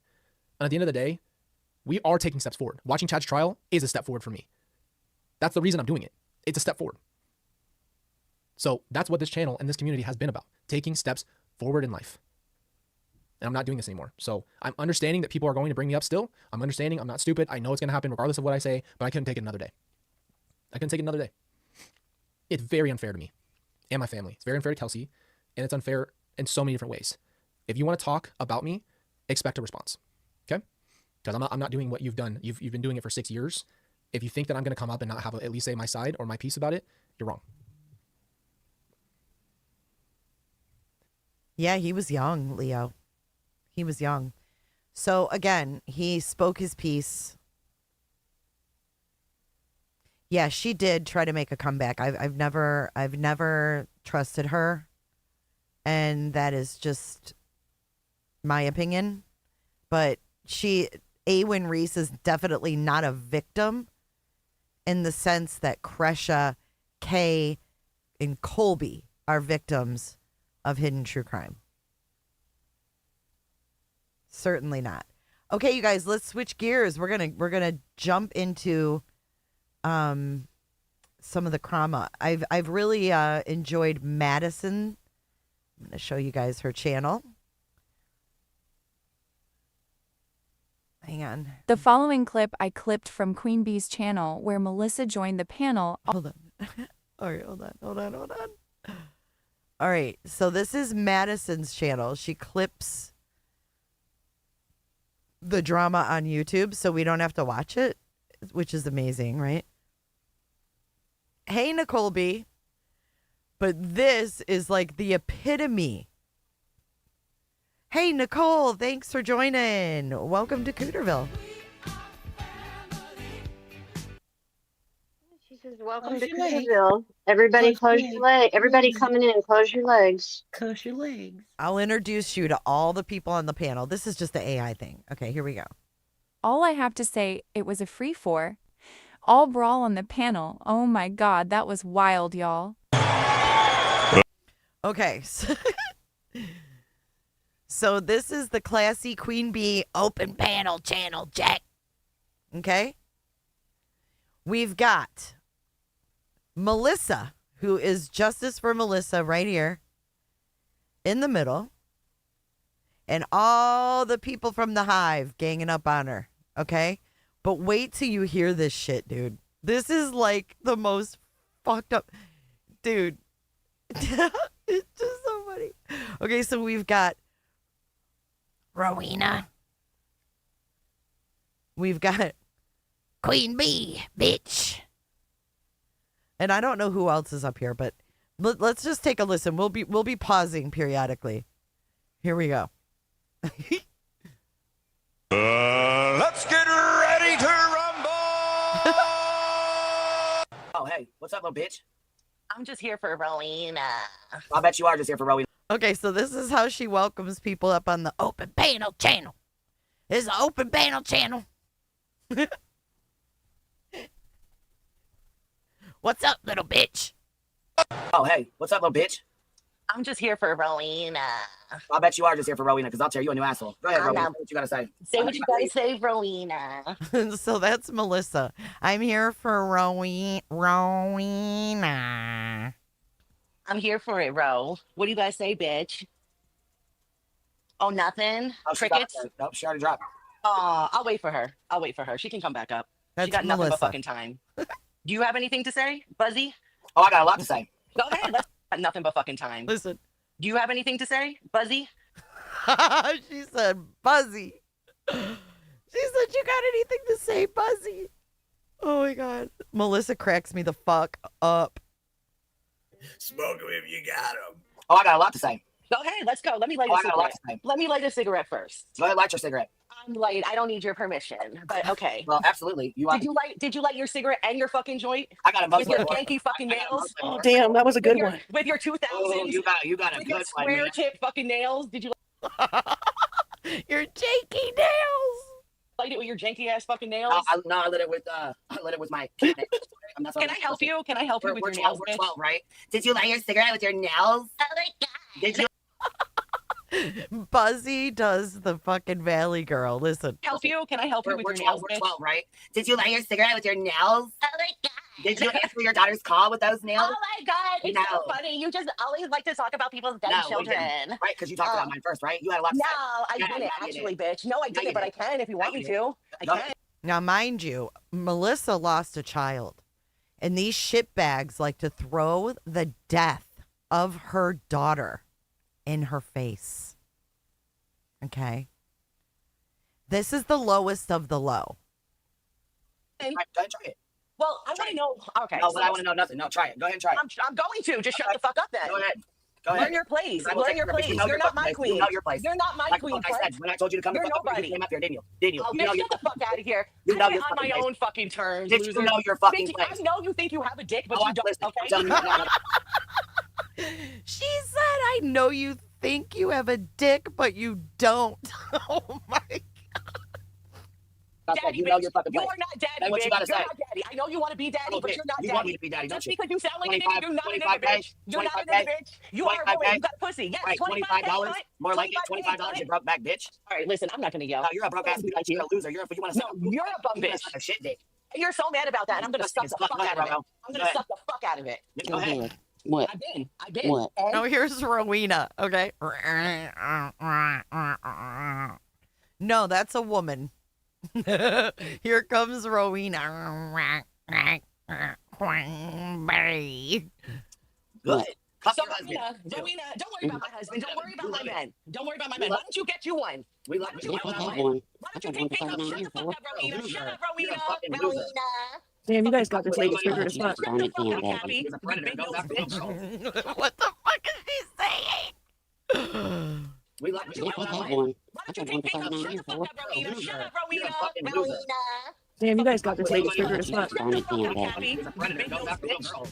can you be friends with a You that goes after little girls? Where does he go after your kids? Shut the fuck up. You're so You're a lame, fucking bitch. dirty ass bitch. Whatever, bitch. Whatever, bitch. You're fucking lame as fuck. You're a sick fucking. Did I come back for this, Melissa? Dirty I was about to get in the car. Did I come back for this? Rowena, did I come back for this? I'm about to get in the car. Did I come back for this? Sweet potato pie, welcome to Cooterville, baby. Come on in. And close your legs. Where is it? She says, welcome to Cooterville. Everybody close your legs. Everybody coming in, close your legs. Close your legs. If your friends could shut the fuck up, I'll talk to you, Rowena. Dirty ass bitch. Don't tell me about myself. No, bitch. I already told you about your fucking No, you self. didn't. You No, fucking. you You told didn't. me to crack the link. Bitch, I was talking about you in my live. I said what I had to say. You know your fucking place in this goddamn community. Oh my god, this fucking animal. Rat. Shut up. Shut up. Fucking loser, bitch. I will do what the fuck I want on my panel. Are you gonna shut up so I can talk to No, you? bitch. I'm not gonna shut the fuck up because you're a dirty ass fucking whore. Get it all out, fucking lame-o. Okay, Lame-o, you came the fuck up here to talk shit. Fucking lame-o.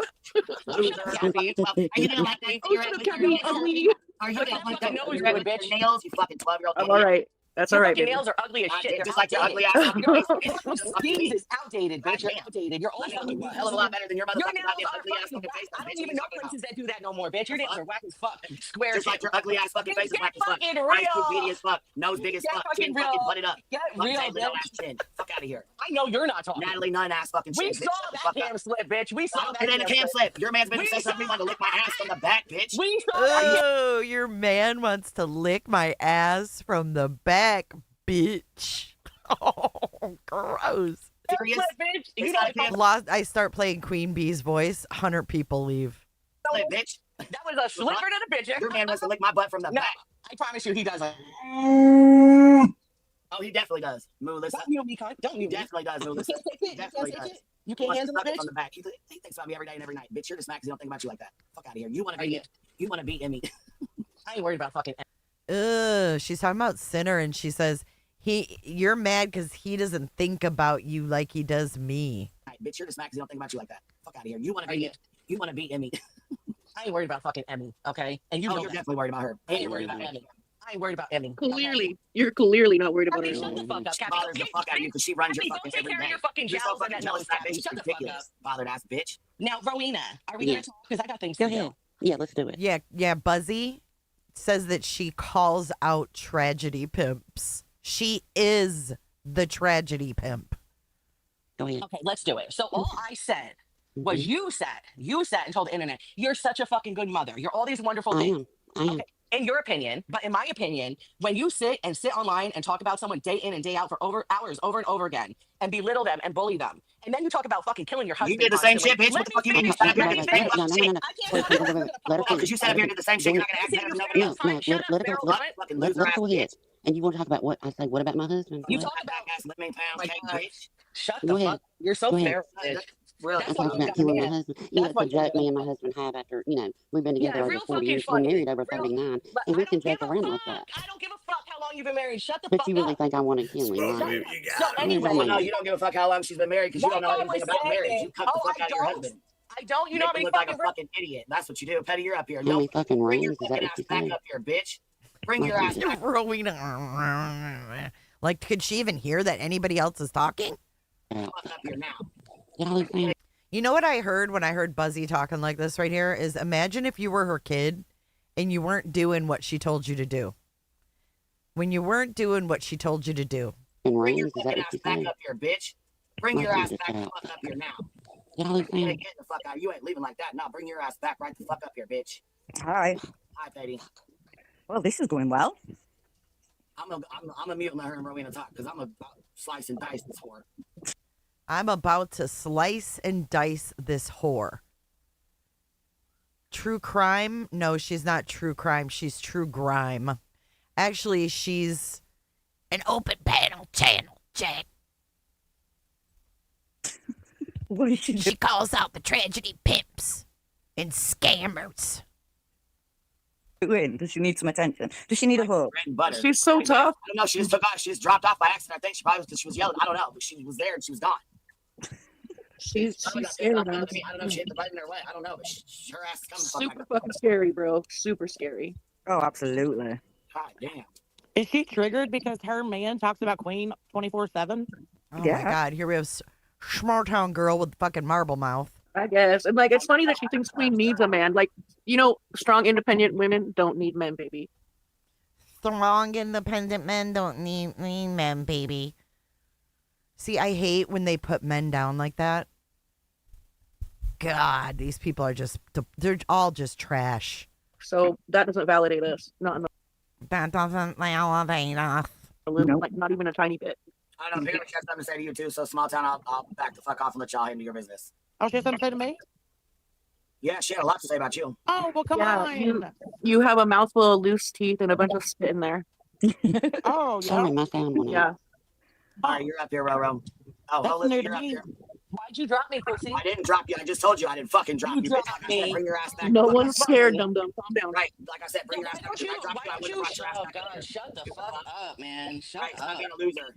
Hey, Well, Melissa, she this wants is SmackDown, girl. What do you have to say to Why me? don't you Shut up. Why don't you stop being a 12-year-old finish fucking talking kid to and talk to Rowena? Rowena? That's what you came up It's here for. okay, So say what you okay. gotta say, bitch. Say what Shut you the gotta fuck up, say. mullet. All right, go ahead. Hey, mullet head. Are you done, you fucking whack bitch? Can you fuck hear me, Rowena mullet now? head? Hey, mullet head, can you fucking black hear ass me? bitch. Can you can't hear me, look- mullet head? Can you fucking hear me, mullet head? I'm waiting for you to shut the fuck up, you whack ass cunt. That's what I'm waiting for. She's Hey, talking. when you Oh my God! They're idiots. When you I'm get trying done to finishing talk to Rowena, why are you letting all these fucking rejects, these fucking imbeciles? You're the let me talk fucking to Rowena. reject. It's an open panel. You're the You have to reject. say about every single one of Read them. the fucking room. About every single one of them. What the fuck you mean? I'll wait. I'll wait.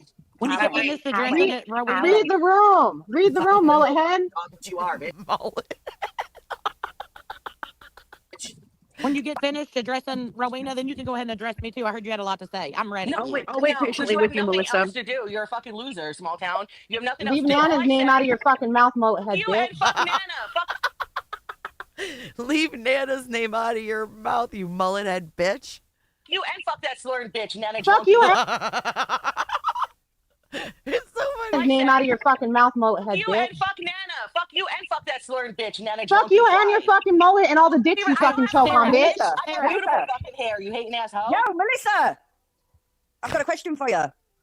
What's it feel like being rejected by fucking Sinner? What's it like being rejected by fucking Sinner? Melissa! I have a question. My name's Petty.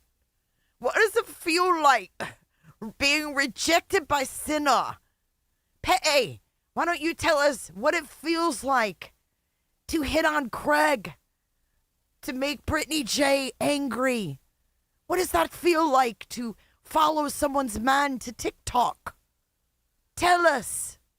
Tell us, Petty. What does it feel like to stalk someone's man on TikTok and message him and try to get him to sext with you? What does that feel like? Huh? Petty? I've got a question for you. What's it feel like being rejected by fucking Sinner? What's it feel like being rejected by Sinner? I'm not rejected by Sinner. Sinner's been cracking my fucking back all week, you dumb bitch. Oh, I see. With his little squint dick. With his little squint dick. He's got in that pussy. That's like a hot dog down the hallway. Do you That's a flag. Girl, did you just brag about Sinner being up your ass? Yeah. Rowena, because I ain't listening to this bitch. Oh no. Go ahead, address Yeah, you know what? Melissa's right, guys. Let her get up at Rowena. I'm waiting patiently. Yeah, and then when you get done, make sure you address us all because we're ready. Yeah. Are you cackling fucking witches done? Not really, let's but do I'm it. waiting to see what you No, have Renee. to say. No, Renee. Go ahead. One by one. Go ahead. Not Rowena, really. go. Rowena, go We're ahead. gonna Don't you wait have for to you. stir your fucking cauldron, Pay? We're going to wait for you to come on this panel and tell us all how you're so good with fucking Sinner who got that little girl. Oh, and tell it all. Petty. Oh, my God. She got out of bed for this. It was the middle of the night. She got out of bed to address Sinner, breaking Melissa's fucking back. So come on, tell us. Come and brag about Hey, Sinner. can I ask a favor? No, it's not small Can I town. ask a I know favor? it's not fucking. Pass the lighter. What is she saying? Rowena, pass the lighter. Pass the lighter, please. Come on, tell her. Come and brag about Hey, Sinner. can I ask a favor? No, it's not small Can I town. ask a I know favor? it's not fucking small town with her 3 loose teeth. Who the fuck is talking? Sarah? Well, she's You're got supposed Can to I be ask a addressing favor? It's Rowena. me. Would you get on with Another it? flip-flopping cunt. Shut up, small town. Put your teeth in. Bitch, Can you I wish ask a I didn't favor? have teeth. Bitch, you wish I didn't have teeth. Oh my God, this is hysterical. Shut up, small town. Put your teeth in. Bitch, Can you I wish ask I a didn't favor? have teeth. Swallow You your haven't spit, got bitch. anything. Go ahead and say what you need to say, Swallow Rowena. So she This is an open panel channel, chat. I just let people come up and get annihilated, and it happens in my chat too, because we have no respect for nobody, not even ourselves. That's why my feet are purple, my house is a mess, and I rag on Brittany J. can I go. got to go, so let's Yeah. do it. Bitch, you ain't going to the fucking beach. You don't need to be on the beach. You're too fucking old, Rowena. Go to Mm, bed. Here, okay, Take a go. nap. okay, go ahead. All right, So go all on. I said was that if that was my fucking behavior, I wouldn't be Hmm. bragging about what a great mother I was. But then But you what decided. behavior? Let me Just being finish. on YouTube? I can't communicate with you if you don't let me But what finish. behavior? No, I sat here quietly. But when you say, when I watch your behavior, what behavior that you've seen that makes me I a just bad said it, mother? Rowena. I But you just just said said it. the behavior. What is it? I just said it 2 minutes ago. I said Okay, say it again. you sit online day Hmm. in and day out, bullying a Hmm. woman, talking shit, belittling her. Hmm. You sit online, you joke around other people's Hmm. misfortunes, you talk about Hmm. killing your husband. That is Hmm. not behavior I would be proud about as a Hmm. mother that you brought up to the public, not me. You brought it Hmm. up saying you're a great fucking mom. Hmm. That's Can I all I respond said. to that now? Hold Can on, I I'm not respond? done. Okay. And you can Okay. respond. That's Okay. all I said. And you took it upon your fucking nasty Her voice. Can I respond to that? self to come on Hmm. here 3 Hmm. times and try to make me feel bad about my daughter's death saying I pick up the phone. No, I I'm would sure like to you just already let feel me bad about finish. it. I No, wasn't I trying to do don't, because anything. there was no phone to be picked up. Oh, There was well, no phone call. You don't know what whatever. you're talking about. No, not whatever. You're going to address it. Since you want Hmm. to talk about the Can death I of address it my now? daughter and the night she fucking died, Can I let's address it talk now? about Can it you because there stop? was no phone. No, I'm not done, bitch. Okay, go So ahead. shut the fuck up. You I had can't your talk to time. anything like that. You had your time. Since Stop you You it. can't talk. Calm Everybody down. shut up. Calm Everybody down. shut Come up. into Please. the panel Everybody to talk shut to up. one of us Everybody like shut that. up. I don't fucking think so. Your best fucking don't you record mean in Your best fucking record. It's Petty again. life is I've got Sinner. No, I muted everybody. Oh, Petty, I'm Sinner. Petty just wants to talk about Cena. I tried Can to, everybody shut Petty. up and just Both let me unmuted say yourself, one so thing? I guess. Oh, listen to Buzzy. Well, I tried to mute everybody, but you unmuted yourselves. Liar. Liar. You just wanted everybody to come at Melissa. You know why? Clicks and views. I've got Sinner. No, I muted everybody. Well, I tried to, Can Petty. everybody shut up and Both just let me unmuted say yourself, one so thing? I guess that ain't gonna work. I was trying to mute everybody so y'all could fucking have a conversation. This Okay, ain't go ahead. gonna work. So let her go. Let her go. Okay. I'm going to say So this. Okay. I'm not done, I Rowena. think. I'm not done. I'm not done. So before you bring up, if that's all you got to go at me, is the Mm-hmm. night my daughter died. Mm-hmm. You are disgusting. I can Okay. spit in your fucking face. And I Okay. probably would if you were close to me. Okay. I probably would. Okay. Okay. All right. You're pathetic. You are a piece of shit. Okay. You can't go for anything else, but you got to go about the night my daughter died. So you can fucking feel as stupid as you look, bitch. There was never a phone call to be picked up that I didn't take. Hey, I don't Okay. care. Well, then don't speak on it, cunt. Hey, Don't. So with that being here, Don't said, here you speak why on go. would it, you talk cunt. about Nana and her No, I'm husband, not bitch? talking to you, bitch. I'm not I'm talking to you. I'm talking to talking to you, Rowena. bitch. Wait your Okay, turn before Queen mutes I you. think you've had several minutes, So so go I'm going to ahead, respond Rowena. very quickly Respond. because I Do do that. have to go. Number Do that. one, I really only, I promise y'all, I watch a few little people every now and then, but really over the last 2 months, because things have just gotten out of hand with like friendships and shit, it just triggered me. So my own mental health, I just went over to Queens. We've been talking about Legos. Oh, to fix your mental health, you went to Buzzy's. We've been talking about all the things. So I don't know Oh, where you think you've please. seen me at all this time, but Dude, okay. shut And up. you You've can been have any on opinion. since I've, Can you're you on shut every the time fuck there's up? Can drama. you shut the entire fuck up? I shut up for you. Shut up for me. You didn't, but go ahead. Go off, Rowena. Number two, I don't understand. I'm too old to go to the beach. Really? Oh my God, you're too old for anything. Put the phone down. You're too old for a phone. Yeah, yeah. You're so stupid. Now, You I said, had not yeah, said you shit about sounded well, you. bitch. I hadn't said shit about you. Yes, you That, have. Yes, you have. I've been okay, listening. what did I say? Yes, I you called have. you You Timu. crack jokes. I called you Yeah, Dick you talk Pussy shit. You run and your mouth. Timu Yeah. Gucci. Why don't That's you just it. shut the fuck up? Oh, that's Okay, it. well, That's all he I said. called you 2 names. But then you, apparently last night, want to come at me about my parenting. I So, didn't come yes, I'm at going you. to speak up. I said I am something. a mama bear, and I am a good mother, and you don't have to believe that. That's the difference. It's You an are so opinion. triggered by what people think of you, and I No, don't I'm give not. a I can fuck give a fuck. because I don't bitch. value you. So I don't value your opinion. It's just as simple as that. I don't care. You can say all the things. I don't. So she wants to justify bringing Melissa's daughter's death into drama on YouTube. Classy. Classy. This lady says she's a nurse. Dude, please tell us where you work so we can all stay far away. Because I would never want this bitch at my bedside. Don't care.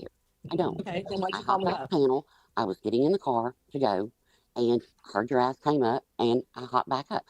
When I guess both of us, something is going on with StreamYard. It's not a conspiracy Get to the against you. fucking When point, you were dropped, I Rowena. was Get dropped. to the When you goddamn were cares, dropped, right? I was dropped.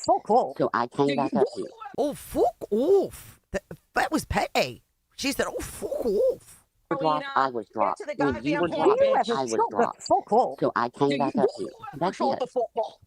You're immature. I think dropped. So I came back up here. That's Control it. the football. You're immature. I think you need to go get some help, whatever you need. And I stand on everything that I said. And what? Is that it? That's your point? Yeah, that's my point. Okay. I'm So a damn why good are mother. you okay, And good. And I think that you're not. So good. why are you bringing up my deceased You daughter? spoke on my parenting. I spoke on yours. Okay, If well, I'm letting going you to know. meet you, I'm I letting am you going know. to meet you with these. Oh, so she thinks that she can speak on Melissa's parenting when her daughter's deceased. Yeah, these are the classy people over there at the Hive. Jack. In the Hive. Sidebar. Jack. Same energy. But you're making no point. Get the fuck off and I'm just gonna go meet to you with the the same energy, baby. Let's go to the beach, You bitch. talk about my parenting, I talk You're about gonna get the yours. fuck off here.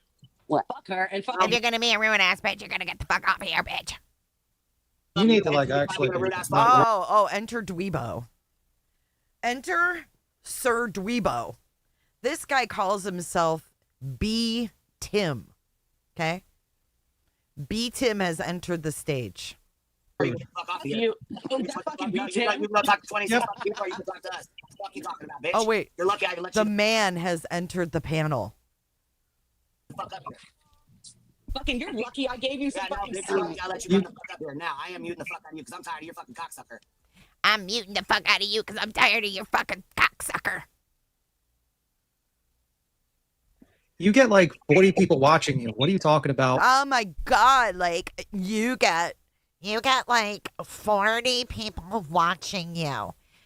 Queen has managed to reel in 1,400 elderly folks on disability who aren't none the wiser, and they believe her, okay? You get 40 people that are genuine, okay? So we're gonna bring numbers in because that's what's cool on the internet. When you're on the internet, numbers matter, okay? We don't come on the internet to not get numbers. No one gives a fuck how many people are in the chat, beat him. No one cares. That's not a flex, but that's when he comes on the mic. Watch. Queen Bee's like, I'm going to mute your bitch ass. Beat him. Take the flow. The fuck out of you because I'm tired of your fucking cocksucker. You get like 40 people watching you. What are you talking about? Like, you're lucky to have you. Watching you, beat him. I don't know, 1,500? I don't know.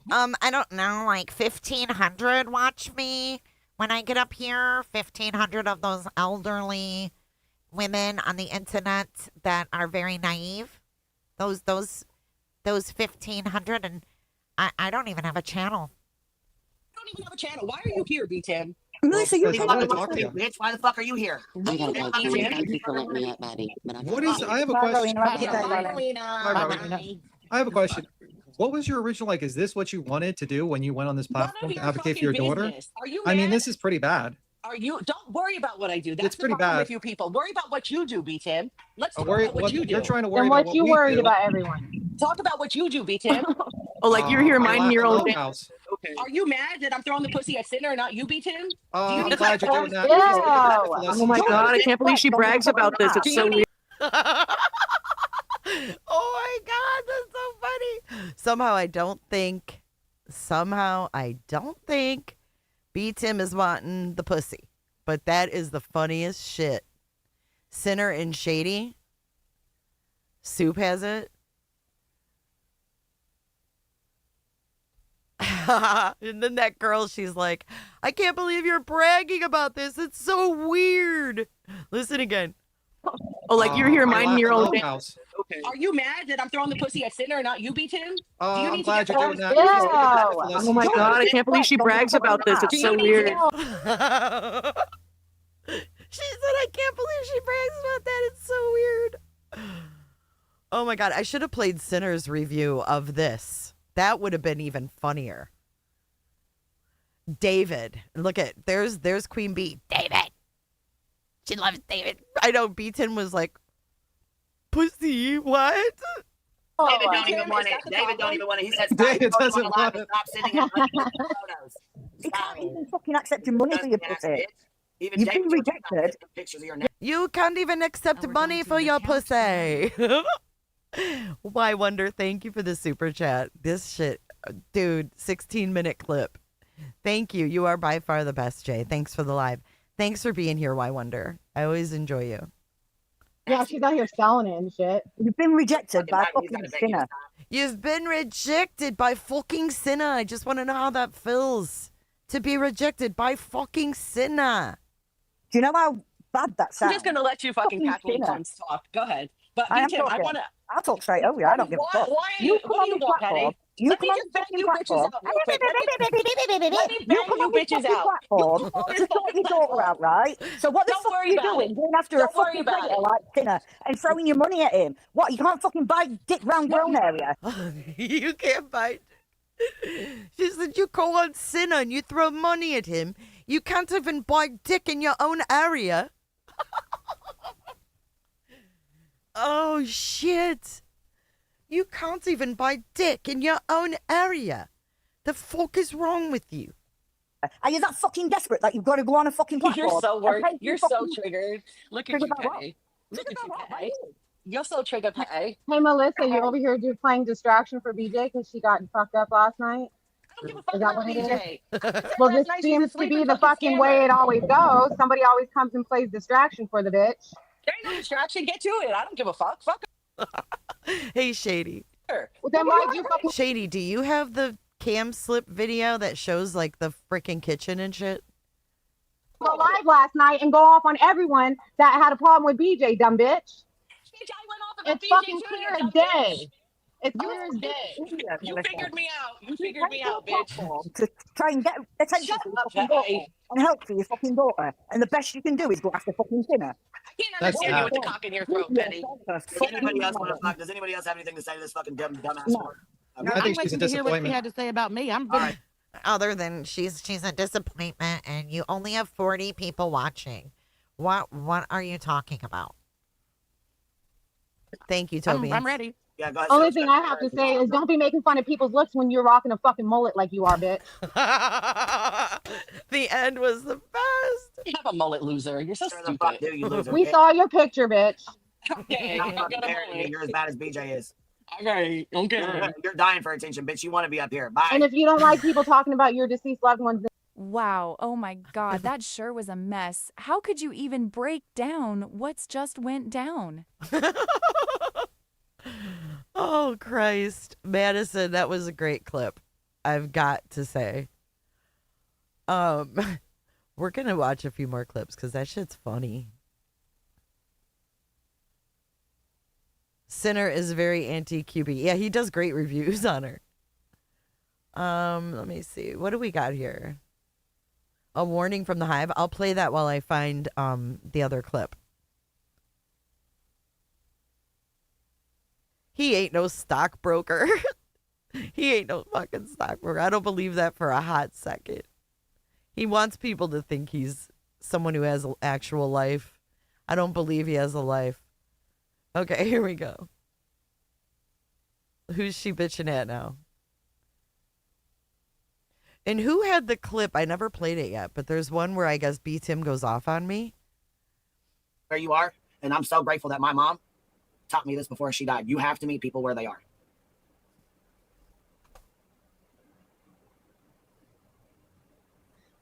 And right now, you're miserable as fuck, and I understand that. But again, my grace is done. My grace after today is done. You get no more grace from me. Grace. So it's on you whether you choose to continue coming for me and fucking with me and involving my children. Tiffany Marie, I'm speaking directly to you. Oh, this is the TM. Oh, we got to read TM's post.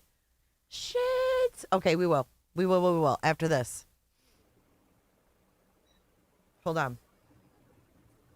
You know damn the fuck well what you're saying is a motherfucking lie. Don't sit here and portray that I've done something to harm or hurt my children when I've never, ever done that. Because you would be mortified if I ever started saying that shit about you.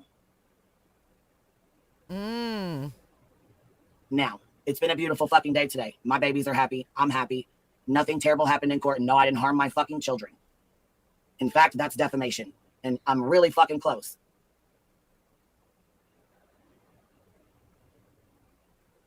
Oh yeah, well they're really fucking thin, baby. It's my patience and my restraints really fucking thin.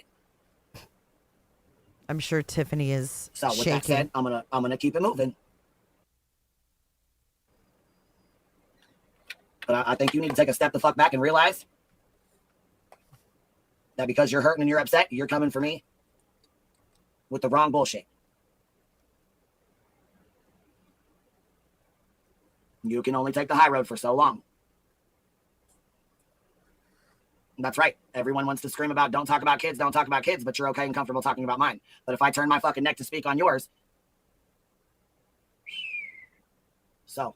Tiffany Marie's son is also deceased. So no one should be talking about Tiffany's son. Trash bag. Let's not do that, okay? And yes, the fuck it is. It absolutely is. Grief is terrible and it has a hell of an impact. And it makes you. All of these people have talked about my kids, my DV, shown pictures of my house. None of them said shit. None of them said it was wrong. So they can all fuck directly off. Say and do things that you sometimes don't realize you're doing and saying. So again, like I said, I've given grace, not once, not twice, but now 3 fucking times. And my grace is done after this. This chick doesn't have grace, okay? She doesn't have grace. This is the grace. Thank you, Shady, for this clip. It's easier to sit you guys up against that while I move around because I don't know where my fucking stand went. I gotta sit over here in the damn rocking chair. On the opposite side here. Because it's fucking...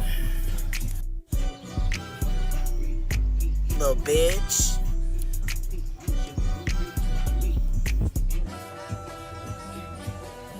You think you got something good with that fucking little fucking picture, bitch? You didn't. Just so you know, you didn't. I don't give a fuck. Okay? Yeah. This is the chick with grace, okay? I don't give a fuck, okay? Just so we're clear, my camera don't come on because my babies are around here. We got predators like you lurking, bitch. She's got nice flowers, but boy, oh boy, the inside, not so nice.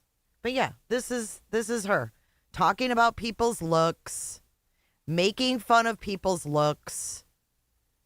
I mean, stop. Take a fucking seat and leave Tiffany Marie the fuck alone. Sit down. It's crazy. It's absolutely crazy. I'm not going to continue to keep doing this. Like I said, you're not going to fucking put no goddamn dark cloud over something that's really a good thing. Because you're fucking upset and miserable. Who's miserable? Who's miserable? If I harmed my child, the fucking shit would be all over these YouTube streets. Well, these people back Clue up, okay? They support Clue. So, there you go. I would never hurt my babies. And you fucking know that, Tiffany, just like I know you would never hurt yours. The fact that you would even go live and say you'd never hurt your babies is wild to me. Wild to me.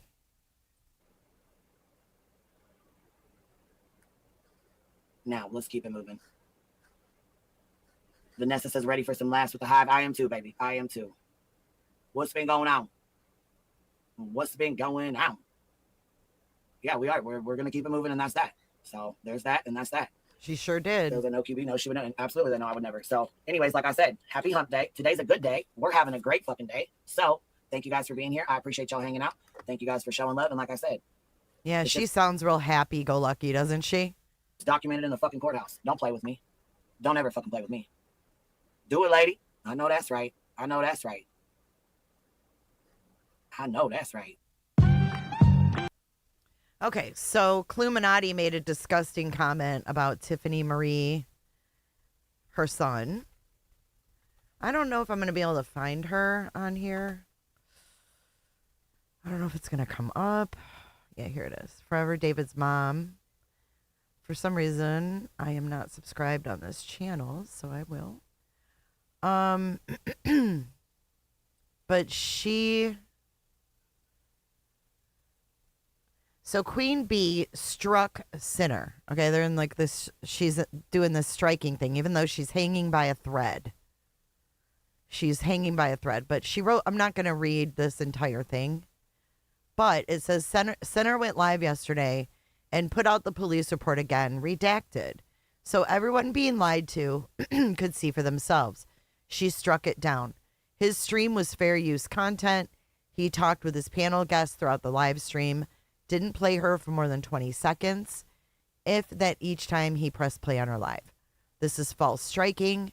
It was not about her content being played.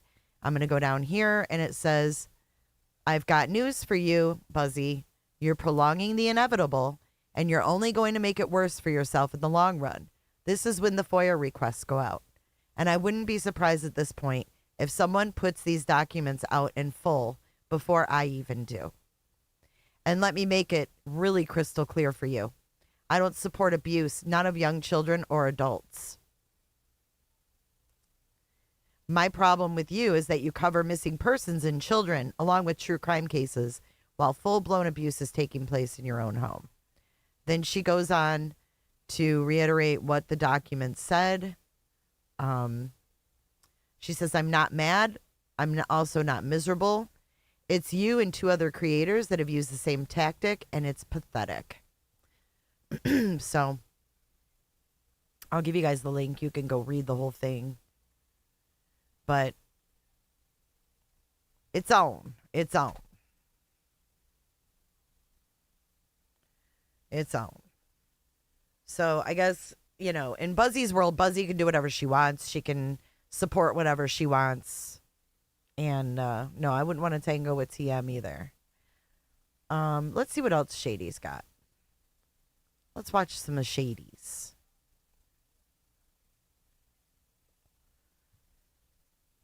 Shady is another clip channel. Hang on, let me refresh. Chronicles of the Shady.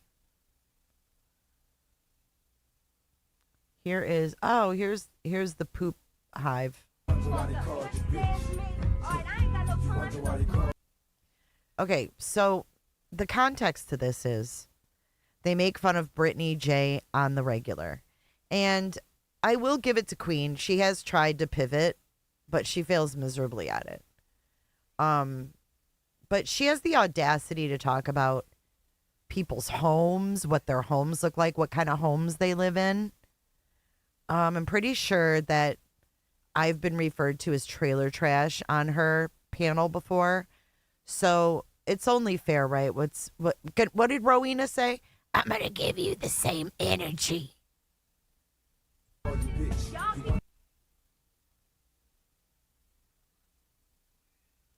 Hey, Vibe. Happy Pride Month to you, Vibrator.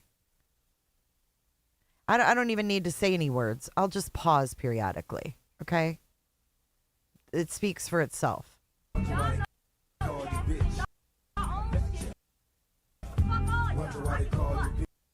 There's the doobie and the sig. Clue is disgusting.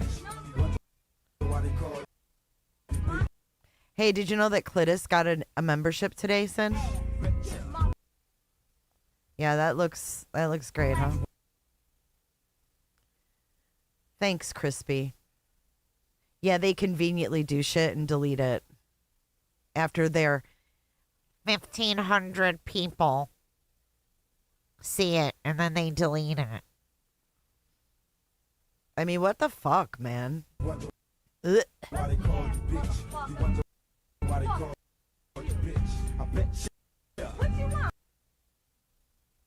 Mm.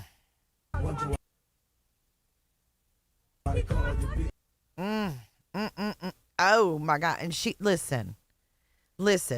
What would Buzzy do if we took her purple foot and put it on a t-shirt like Clue did to Britney? What would Buzzy do? That's the question. Let's play a game. What would Buzzy do if her purple foot was put on a t-shirt like Britney?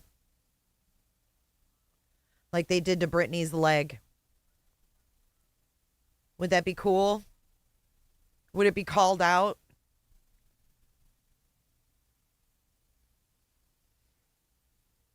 Yeah. Britney had cellulitis and Clue got a picture of it and put it on a t-shirt.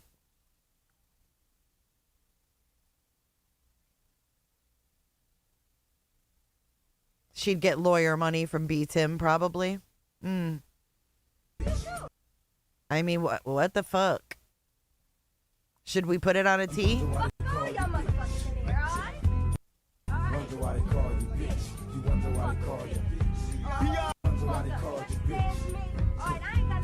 Oh boy, what the hell was that?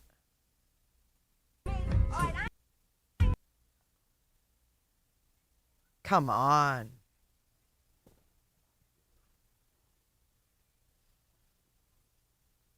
Brittany almost died, toe beans. I mean, literally, she almost died. I mean, does she want these on a tee? They can do whatever the fuck they want. They can say whatever the fuck they want. They can corner people like I was cornered that night with Chris Proudfoot. Fuck directly off. Blech. What is this thing? The fuck is this? What is all this junk? It's like she took everything off the deck and threw it inside the house there. Nasty. Oh my God. And this is the janky nails Melissa was talking about. Oh my God. Oh my God. Oh my God. Who had the video of B-Tim ranting about me? Hang on, I've got to find it real quick. Yeah, eclectic. It's not a funny thing. There's things that are funny and you can rip on, and there's things that you don't. There's things that are funny, and there's things that aren't.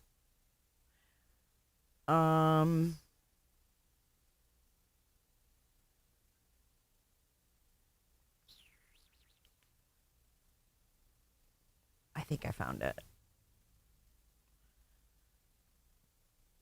Wait, hold on. Oh. Oh, boy. Oof. Let's get a good glimpse of the foot. Oh. I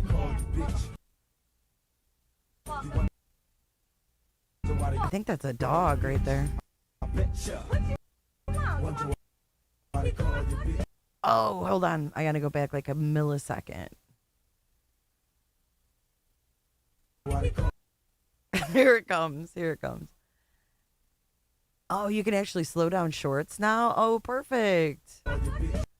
Oh, perfect. Okay. Let me find the video. B-Tim has... Oh, it was on Madison's. Okay. That one's also on Madison's. B-Tim has a lot to say is the title of it. Okay. Shady, you think we can get that on a tee? Maybe on a tank top for summer? Shirt. Yeah, right there. Let's put that shit on a shirt since they think it's so fucking funny. They think it's so fucking funny to rag on others. Bitch, stop it. That's inside the Hive sidebar. Hold on. Shady's got one more. It says, it all makes sense. Oh. You bitch is gonna make me so fucking petty. Tell you what. Wait, hold on. Where'd it go? Wait, hold on. I don't know what happened. I gotta copy the link. This is fun watching clip channels. We should do this every now and then. Oh, this is the raw footage. Oh, okay, warning. This is the raw footage.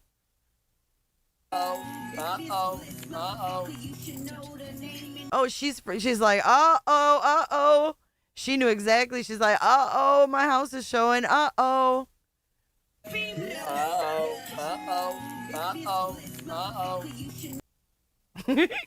I like the raw one. I didn't hear. I didn't hear that. Oh boy. Woo! Thank you, Heather L. Town, dude. It is Creep Town, isn't it? What is that? That's her lap.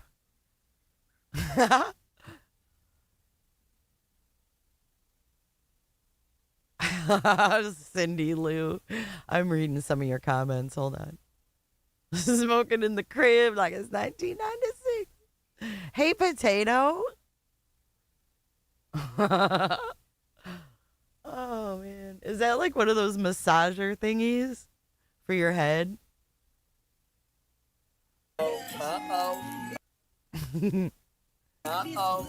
I won't zoom in, I promise. No zooming. We got cleaning supplies over here that should probably be used. We have bathroom rugs in the kitchen. I mean, you put it out there. We can look. Oh, boy. Lord help.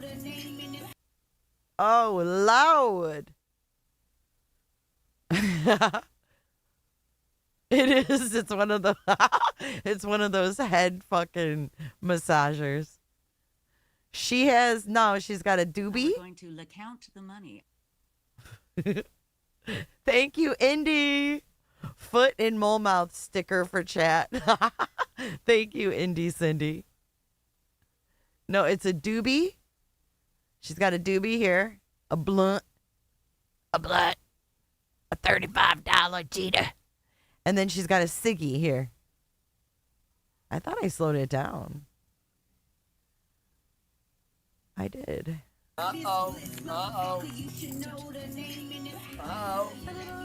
I think that Shady sped it up, actually. That's probably why. I'm having a hard time with the zoom-ins. Yeah, it's a doobie and a smoke. I guess smoking them simultaneously works. Uh-oh. I think that's the poop chair.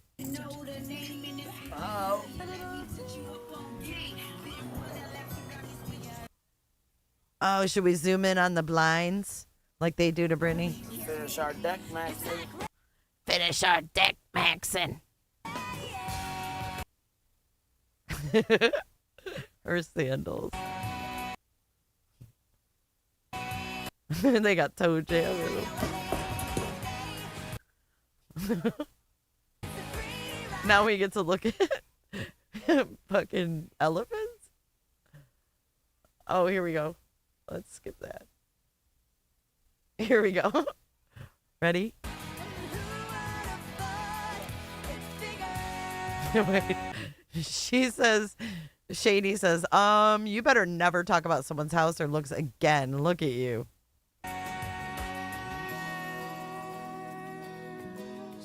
Oh, I forgot there were stills. Okay. You said that a minute ago. Good grief almighty.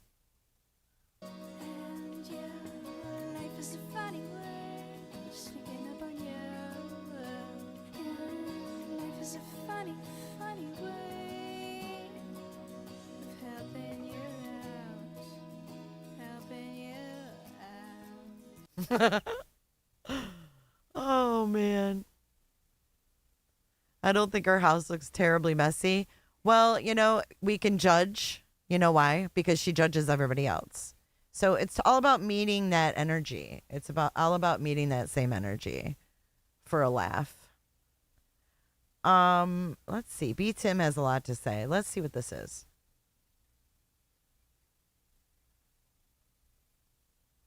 Had some interesting words for Melissa. No one can stand BJ. BJ's an embarrassment. An absolute embarrassment. Do you think like Jay's gonna like Jay? You know, you think I wonder. I didn't see Jay in that chat recently. Maybe she'll come back. But maybe Jay even said to herself, "Fuck this. I want to hate bond against Queen Bee and Illuminati. But you know what? I'm gonna draw a line on fucking Roach Lady with the baby in the background." Like you don't realize like you have fucked yourself over so badly. It's getting to the point where even people that don't like us are saying, "Whoa, buddy." They're like, "Come on, let's not go near this lady. She's got a baby screaming in the background. She's got roaches crawling all over her body." That to me was like the line. That's like your filthy house, your roaches, all that stuff. Also, Brittany, people leave you because of your own actions. Leaving the chat does not mean people don't support. Okay, so he's saying I haven't been in Brittany's chat because she had a roach crawling on her. Number one, I'm going to say this. I don't think that was like a roach, okay? I think it was a fucking palmetto bug. And yeah, it's nasty to have those things fucking in your house, and they do crawl around. But furthermore, that has nothing to do. Had some interesting. But you know what's funny? How do you know that I have been in her chat or not? Unless you watch Brittany. Oh. Listen again. I didn't see Jay in that chat recently. Maybe she'll come back. But maybe Jay even said to herself, "Fuck this." Oh, I haven't seen Jay in that chat recently. So he watches her. He watches her enough to know when I'm in there. Oh my God. Potato says that was a straight up roach. I don't know. Maybe. I mean, if it was or wasn't, it's neither here nor there. This. I want to hate bond against Queen Bee and Illuminati, but you know what? I'm going to draw a line on fucking Roach Lady. Yeah, I hate bonded against Queen Bee and Illuminati. Wasn't it Clue's fat ass that said, "If you fuck with Jay, you don't fuck with me"? Pretty sure it was. Bee slime. With the baby in the background. Like you don't realize like you have fucked yourself over so badly. It's getting to the point where even people that don't like us are saying, "Whoa, buddy." They're like, "Come on, let's not go near this lady. She's got a baby screaming in the background. She's got roaches crawling all over her body." That to me was like the line. That's like your filthy house, your roaches, all that. Yeah, stuff. I haven't been in there because I found shibs in my new friends. Also, Brittany, people leave you because of your own actions. Leaving the chat does not mean people don't support Seth or have a new opinion. Yeah, there's people that don't like you, Brittany, that support Seth Rogers. Mouth and move on, Brittany. You have scammed. You have taken advantage of people in the true crime spirit like parents. Yeah, I mean, like if you want to watch true crime, this is not the person you want to watch. She's not a true crime content creator. I'm sorry, she's just not. Oh my God. I think Jay is fucking skedaddling out of there. I think Jay realized this was not the person you wanted to hate bond with.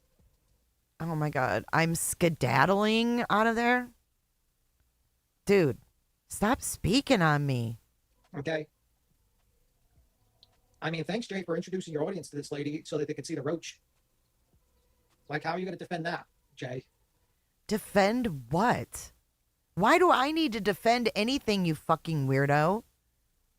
How are you going to defend a drunk in the background with loaded firearms and fucking roaches crawling on the mother while she... Why do I need to defend anything?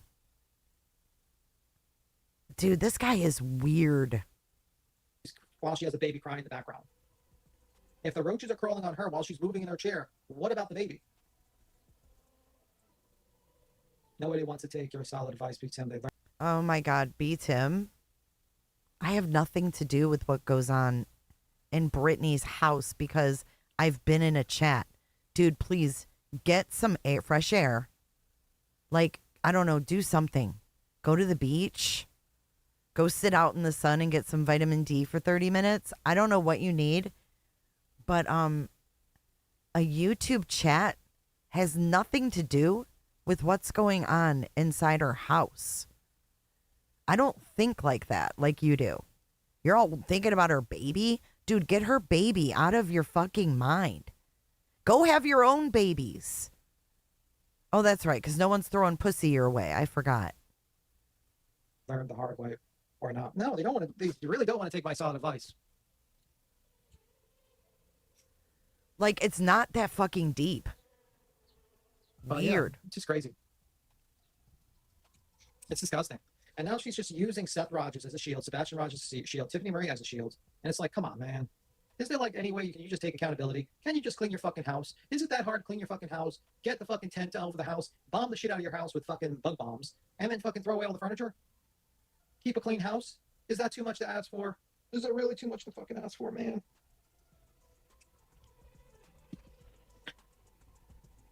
I don't think he's ever liked me, to be honest I'm with not you. shocked that she ran away when the roaches came across the street. How the fuck are you going to explain to your audience that about that? How are you going to explain to your How are you going to audience? explain about that? All these crazy people are criticizing this woman because she has roaches crawling all over her body on a live stream while the baby's crying in the background. Aren't those people unhinged? I mean, why would you ever criticize that perfectly normal situation of a roach running across a person's body? Oh my God. What's a wonder bomb?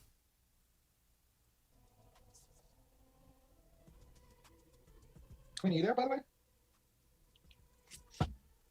Oh my Oh, God. man, I have. Are you here, by the way? Riveting, riveting. Open panel. Why is he so weird? No idea, man. It's just wild. I just don't get it, man. I do not get it. Well, whatever. So I have to explain to my audience why Brittany had a roach on her. Hey, Robat, good to see ya.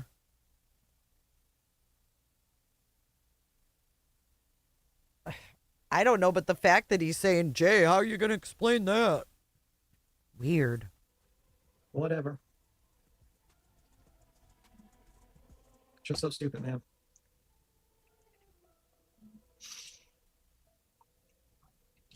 I mean, like, I just don't get it. And then BJ's gonna act like nothing's happening. Yep. BJ's going to act like nothing's happening. What do you want her to do? What does he want her to do? Like, show the dead roach? You know what I mean? Sad.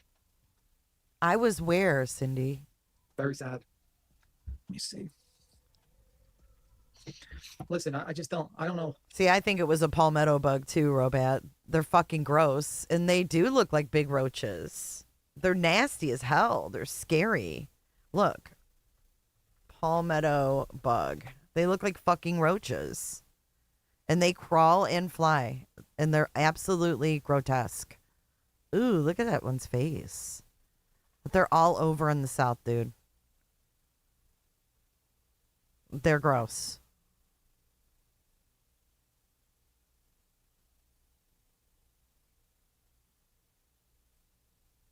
There's a bee in my living room. Any idea why?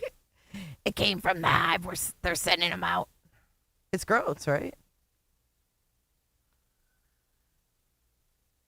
Nasty. She's just in there and pretending that it's not a big deal. And it is a big deal. Whatever. Well, she lives in an older home, so I'm sure they get in through cracks and crevices, right? But food roaches are not that big. Food roaches are smaller. Okay, here. We'll do a little lesson. See the German cockroach? This is a cockroach, okay? They're smaller. Let's do this. German cockroach versus, I can't believe I'm doing this, palmetto bug. I mean, they're all fucking nasty. I've just never seen a German cockroach that big. I was trying to see the sizes. Let's see. I guess American cockroaches are bigger, so I don't know. That kind of looks like a palmetto bug. So I don't know. I wasn't there. Is palmetto bug same as a cockroach? Ooh, there's all kinds of different roaches. Okay, I don't know. There's too many. Ooh, that's fucking gross. Okay. Boop, I gotta get off there. Ooh. Let me see. And how are you going to? Well, how does he see her chat when I'm live? Be an advocate for true crime families who discuss how their cases have hurt their lives and caused them grief. Man, well, she's not going to be. Wait, what? What was that?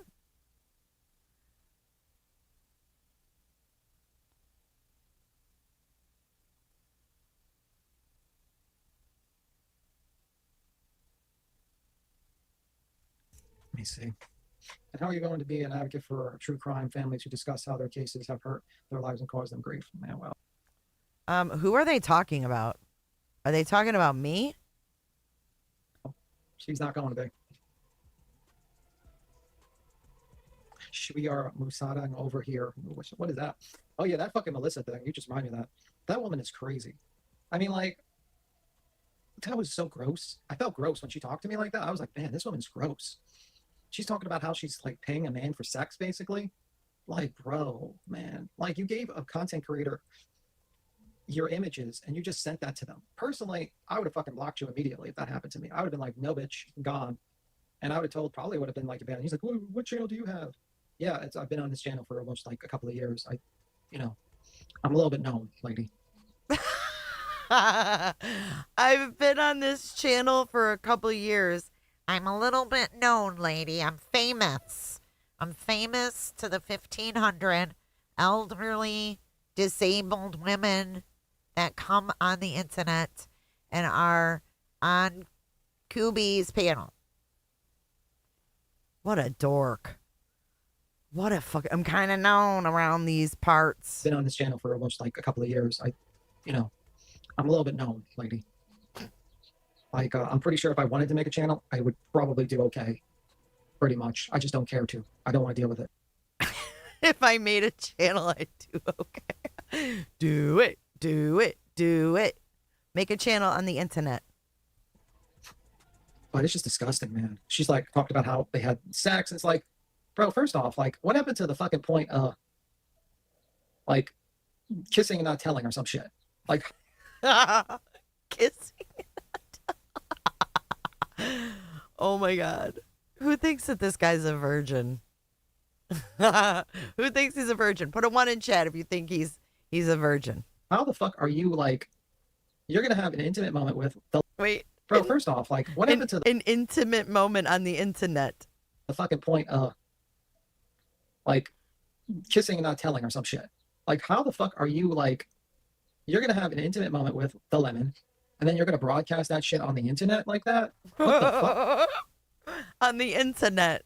You're going to broadcast it? They didn't broadcast the sex. They just said they were banging. No one saw the sex. I know you'd like to see it beat him. But no, they didn't broadcast the sex. It's like, bro, first off, like, what happened to the fucking point of, like, kissing and not telling or some shit? Like, how the fuck are you, like, you're going to have an intimate moment with the lemon, and then you're going to broadcast that shit on the internet like that? What the fuck? Bro, that's just so fucking weird. She was weird. And then she said that, like, I was mad that she wanted to have, like, didn't want to have sex with me. I'm like, lady, if you were the last fucking woman on earth, no. Oh my God, this is so funny. This is so funny. Let the human race die. You're nasty. You don't have respect for yourself. You don't have respect for your husband. You don't have respect for anyone around you. Why the fuck would I even want to touch you? I'd become a celibate fucking monk before I touched you, lady. Wait, what? Anyone around you, why the fuck would I even want to touch you? I'd become a celibate fucking monk before I touched you, lady. A celibate monk. That's crazy. The woman, and then she's coming up here and just like cursing. I'm sitting here and her name is like Justice for Alyssa. And I'm like, yeah, this is exactly what you should do when you're trying to advocate for your daughter. You fucking loser. Absolute garbage. And then she comes up here and says, oh, you said something terrible about my daughter and stuff like that. It's like, did he think she was serious? Oh my God, he did. I kind of feel bad for him. Okay, are you helping the situation? Are you helping the situation? Oh, Melissa, isn't she married? Yeah, she's married. She's cucking her husband. He thought she was serious. Madison is a person that does reviews or does clips with some weirdo guy on the internet. I mean, like, yeah, she's like using her deceased daughter. I mean, like, I couldn't believe it. I'm like sitting here, I'm like, why the fuck are you even in this area of YouTube? Why the fuck are you just not just like using your understanding of true, like what you've been through? Have a good day, Jamie. To, explain to other parents or something. Why the fuck are you just like looking to have sex with some guys on the internet? Like, are you serious? And then you don't even, you just keep on going live about it, talking about your sexual moments with the lemon. He wants to know more about it. He wants to know more. And it's like, you wonder why people don't like you. Even people that don't like us don't like you because it's fucking gross. If you want to have a relationship with the lemon, keep it motherfucking private. Keep it private. Oh my God. No one wants to know about it. We don't care. I don't care. I also think it's weird that you sent him images. I get what he means. It is kind of fucking like an unexpected horror to be sent like fucking naked images of women. He said it's a horror. It's a horror to get naked images of women. Said no man ever. Said no man ever. It is kind of fucking like an unexpected horror to be sent like fucking naked images of women when you're just like, it's like, okay, so what the fuck is this? What are you doing? He just keeps going on and on. You know, you're live streaming, then some ladies in the chat sending you naked pictures. Like, what the fuck?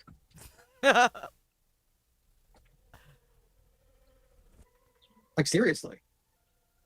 So weird, man. So weird. And then she comes up to him. She's like, the phallus mouth, motherfucker. And it's like, you're sitting here. It's like, yeah, okay. You're just like, you're a disappointment. You're a huge disappointment. You're a disappointment to him? Do you think that I mean, what? What? Not good at all. She did the same thing to TikTok? Oh, man. What the fuck, man? It's just weird. It's weird, man. Are you wondering why you've never gotten any nudies while you were up on panel? Is that what it is? She just needs to fucking, I don't know what she needs. She needs to log the fuck off and reevaluate her life. That is crazy. I think he's never gotten any kind of pics. Oh my God. Anyways, I gotta get on off here. Cooters and cooterettes. He's a little bit known, yeah. He's known all right. He's known for being on Buzzy's panel. So what do you guys got going on tonight? Oh, excuse me. I don't know what that is, Shibby. I'm not repeating it. Anyways, I am going to be busy tomorrow, so I don't know when I'm going to squeeze in a live stream, but I'm going to try. Okay, I'm going to do my best. Yeah, Buzzy's biatch. Love you too, shortcakes. I don't know when I'm going to be live. It's going to be probably, I might try to do the week or the Friday updates because I want to talk about Nancy and I want to talk about Alex. So tomorrow we'll try to do our noon update. And then over the weekend, it'll probably be nighttime lives. I'm glad you were here too, Crispy. The space filler. It'll probably be at night. So bear with me through the weekend. Tomorrow's Friday, so J for J, high noon. We'll go over what happened throughout the week. Crispy, send me whatever you want. You guys send me whatever you want. I'm going to throw the email in the chat. Oops. Email. Nicole B wants to go over Ramsey. I was kind of like disappointed in that. I really was. I mean, I'm glad he kept his connection, but it was, I did have some thoughts. Not as many on the previous ones, but. Of course, Crispy. Thank you, mods, for being here. If you have anything you want me to review, go ahead and send it to me. Let's get in the Cooter DeVille and get the hell out of here. What do you say? A Cooter DeVille. I think the devil drives a Cooter DeVille. Thank you for joining. Hit the thumbs up, guys. I think that's the first time I've even asked for a thumbs up. I got time to kill way down in Cootersville. I can't find our... Creek Town, dude. Thank you for the jewels, too, by the way. The jewels are greatly appreciated. Yeah, so this one goes out to our friend Shibby. He requested this. Creek Town, dude. Thank you for the Julies. All right, here we go.